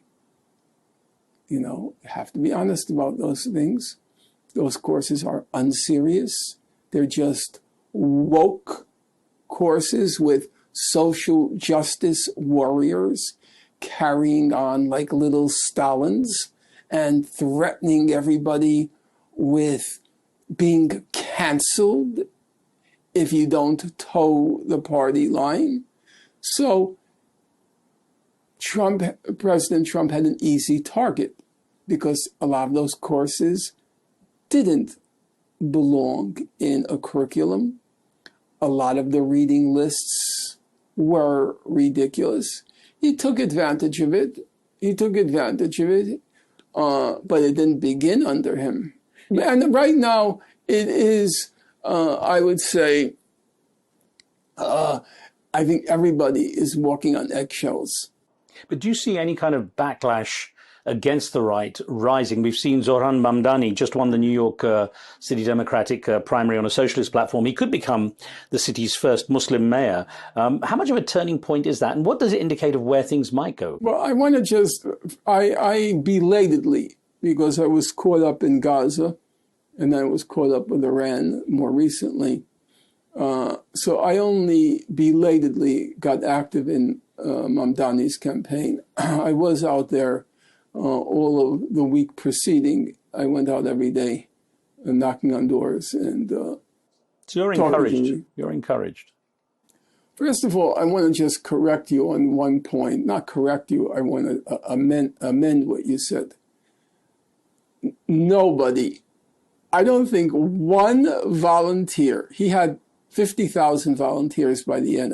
It was 36,000, but then I started hearing a figure 50,000. But let's go 36,000 because I know that's accurate. He had at least 36,000 volunteers who knocked, the estimate is, on 1.5 million doors. It was a huge campaign. You know, for you guys in the room, to try to count to the number 1 million, if you start now and try to count, it'll take you 3 weeks. Knocking on 1.5 million doors, it's a lot. You know, let's say in a building like mine, because I did it, you have to wait for somebody to let you in the building before you could start knocking on doors. You know, you could do in 3 hours, you know how many doors you can get? I'm serious, about 20. So to have knocked on 1.5 million doors, it's quite a feat. Why? But I wanted to say, I met the volunteers. I met them. They were a very narrow age cohort, about 25. I actually saw very few people who were even 30. I mean, between my age and the next person, you could fit the Himalayan mountains. There was a... So I don't believe one person, I'm going to tell you this, I don't think one person volunteered for him because he was Muslim. Yeah, I mentioned that. I know everybody's casting it because they're all into these identity politics. They didn't vote for him, they didn't support him because he was a Muslim, because he presented a radical program to transform our city. Nobody cared that he was Muslim. So every time I hear these people, democracy now, first Muslim president, New York Times, first Muslim president. I think it's because of the general Islamophobia that's been built up. No, I think it's because of identity politics. They look at it through the. It was a class program. This was a clear-cut class struggle. The billionaire class, the Ackmans who I mentioned, the Bloomberg gave $8.3 million. The real estate industry, he was outspent, Mamdani, 30-1. It was 30 million. They say 25, but then there were these hidden PACs, super PACs. It was about 30 million versus Mamdani raised 1.2 million. You know, it was the Bernie Sanders candidacy, but on a local level. Bernie Sanders, every night he hammered away the billionaire class, big pharma, Goldman Sachs. And this was on a local level. But as one person put it, a big donor, the real estate, Reckler is his name. He said, what's going on here? New York City is the capital, the world capital of capitalism.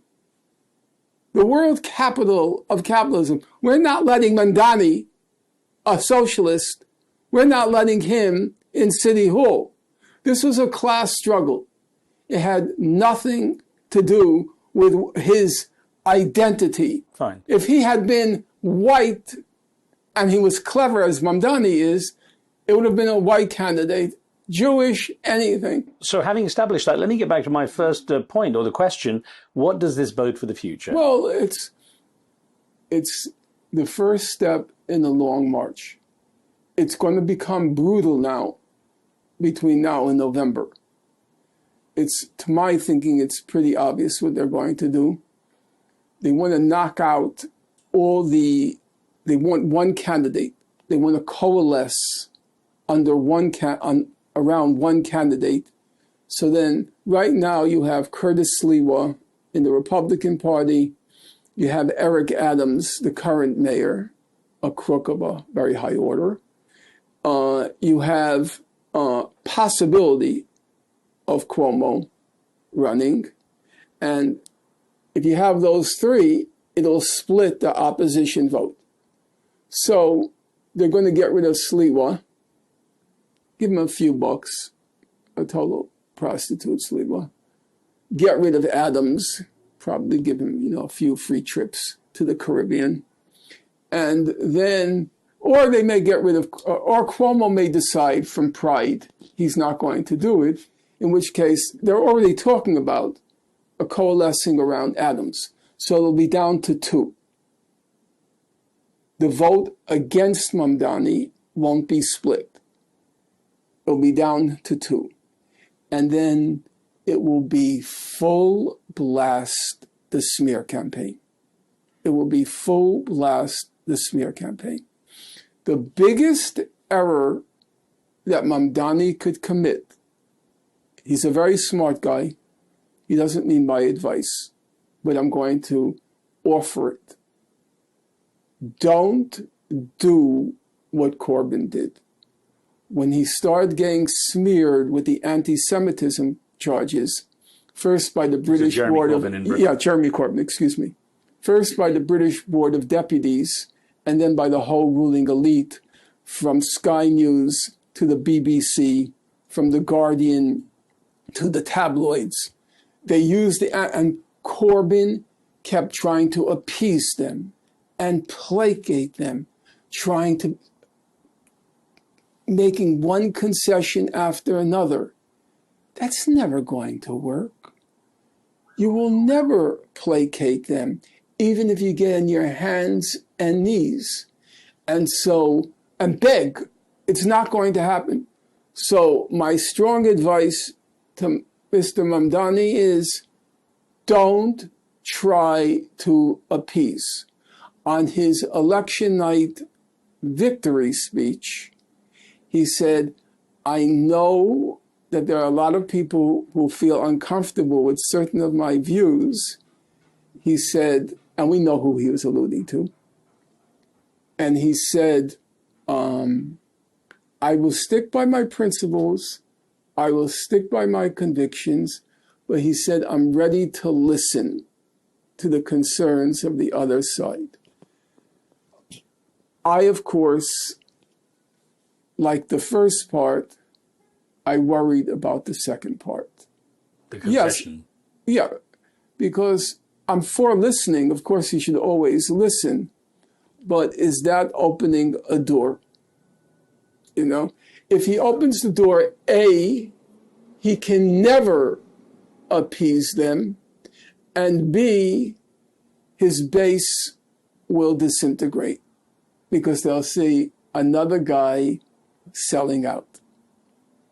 We're going to have to watch that race, obviously, very closely, especially with your prediction. As we kind of wrap this up, and I have to say, Professor, I'm old school, so in the interest of journalistic sanctity, I have to point out your views. Your very strong views on people that you've mentioned are your views, which is fair enough. Is there anybody in this room who believes that a large number of politicians and people in power are crooks? Well, is there anyone who doesn't believe it? Raise your hand. Like I say, I don't see any hands raised. Look, I'm old school, so I have to always. My opinions don't come into this, so I really am very clear about letting you speak. But I do point out that these are your views, and they're very strong. And it makes me wonder, how have you been allowed to speak out in such a cutting way for so long? Well, easy. Nobody listens. Or maybe everyone listens, but no one seems to challenge you to the degree that, why has there not been a stronger kind of, and I'm just asking your opinion, campaign against you for speaking out to Israel? Most people who, might be in your position. Khan, please, Riz. Brace yourself. I never had a job. I never could find employment. I did what you call, in the United States, it's called adjuncting. It's part-time work. You know how much I earned most of my life on a yearly basis living in New York, except for a temporary period in Chicago for 6 years. It was between $15,000 and $25,000 a year. That's correct. That's tough. You know, I never had a job. I'm just speaking factually. My life is over. You know, the longer, certainly not in the terms of your visibility. I didn't, quote unquote, I didn't get away with it. I paid a price. I was willing to pay that price, and I have no regrets about it. Of course, I can be self-pitying. And I can be bitter, which I have been. Not anymore, because it's over. But I never had a job. Now, just to give you a few trivial examples, okay? I wrote the only book, Political History of Gaza. I wrote the only one, Gaza, An Inquest into Its Martyrdom. The only one, the only scholarly book on the subject.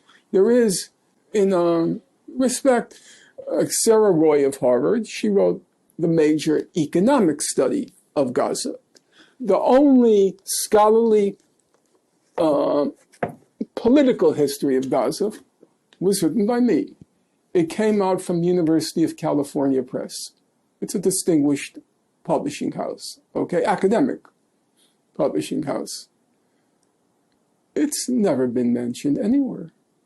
I don't, even in like the radical chic places like London Review of Books, or the cool woke places like the New Yorker magazine, you will not, if you do a search, you will not find one mention of that book anywhere. And you know what? I'm going to toot my own horn. It's a damn good book. Professor Chomsky said, in terms of its range, its sweep, its depth, its analysis, he said it's in a class all its own.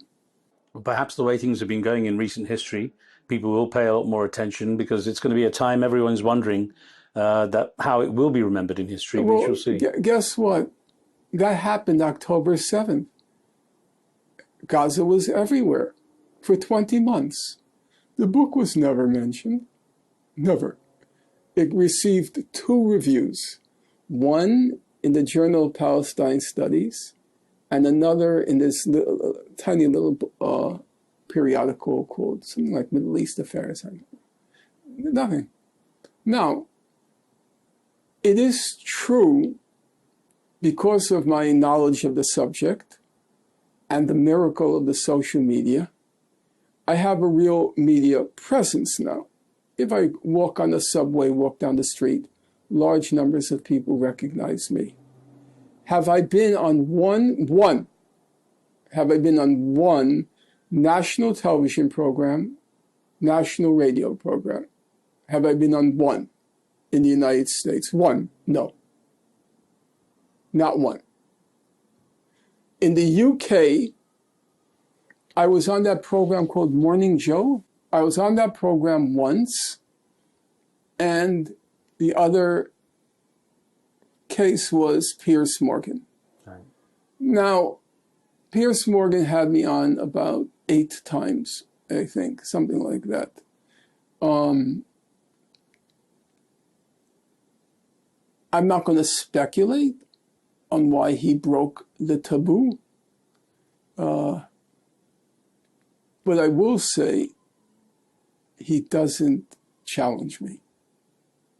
I've noticed that he will never say to me, "You're wrong," because he knows I'm right. He won't, factually, I mean, he won't agree with my interpretation of the data. Let's say if I say it's not a war, it's a genocide, he'll say, he said for about 15 months that the Israeli attack was disproportionate. That was the term. It wasn't disproportionate. It was not. It was proportionate. It was proportionate to its goal. its goal was to solve the Gaza question. You have to understand what its goal was. Mm-hmm. If its goal was to defeat Hamas, then you could say it was disproportionate. But if its goal was to commit a genocide in Gaza, it was proportionate to its goal. So we could disagree on those points, but I have to say, he was unusual because that's the only national program. But it's the miracle of the web. You take a interview by me with him, then they chop it up into 10,000 pieces and they make it on TikTok. So it looks like, oh, people call me, you must be so busy. So many people must be calling you. I say, as a matter of fact, nobody's called me. Well, I'm glad you did. I told Piers Morgan, or his the person who works for him, I said, actually, I have a lot to say in Iran. And I know a lot because I taught the Non-Proliferation Treaty. I've studied it. I've studied the International Court of Justice ruling on nuclear weapons. I'm not busy at all. Nobody asked me, including him. Nobody asked me to be on. I think it's an optical illusion, what you're referring to. I paid by conventional standards. Nelson Mandela spent 28 years in jail. Martin Luther King was killed at age 39. Malcolm X was killed at age 39. And you can go through the list, okay? So I did not experience a martyrdom. And I will not lose sight of that fact. I have a roof over my head. I have food in my refrigerator. I don't fear usually for my life. So I didn't pay that price. But I said by conventional standards, I paid a large price.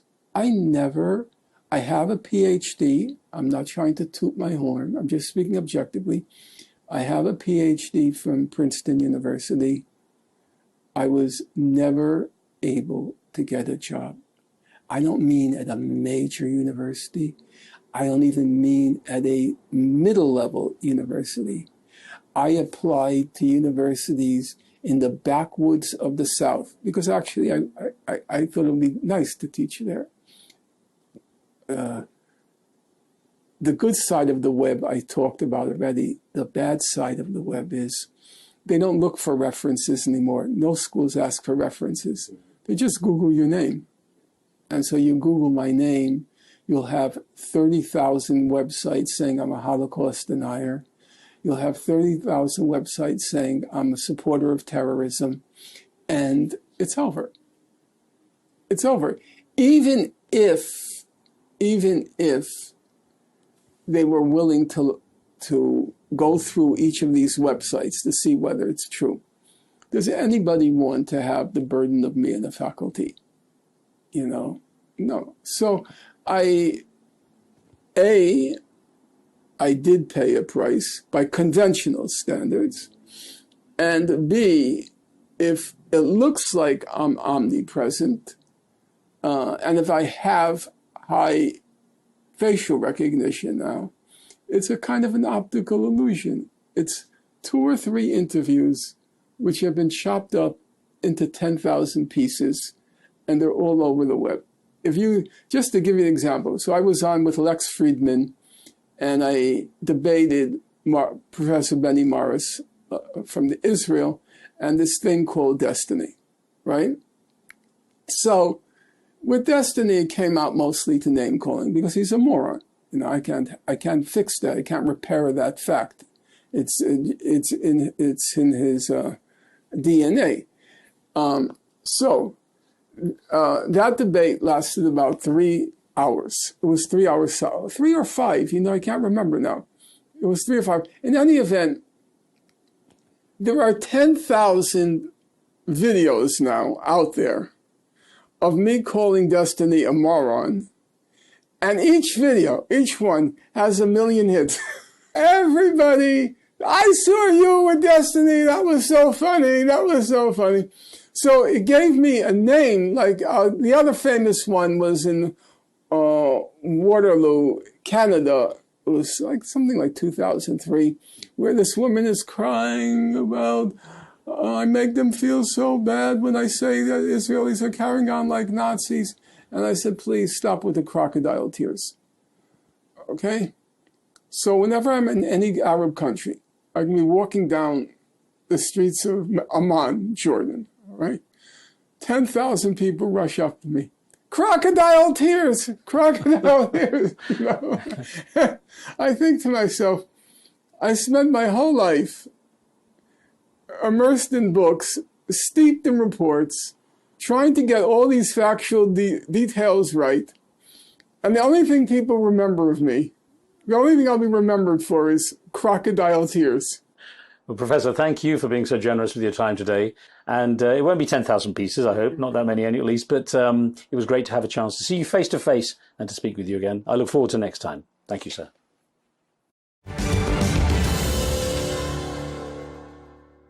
Well, certainly no punches held back, as ever, from Professor Norman Finkelstein. That's it for this edition of the show. Thanks for watching. Please send your comments and subscribe, and I'll see you next time.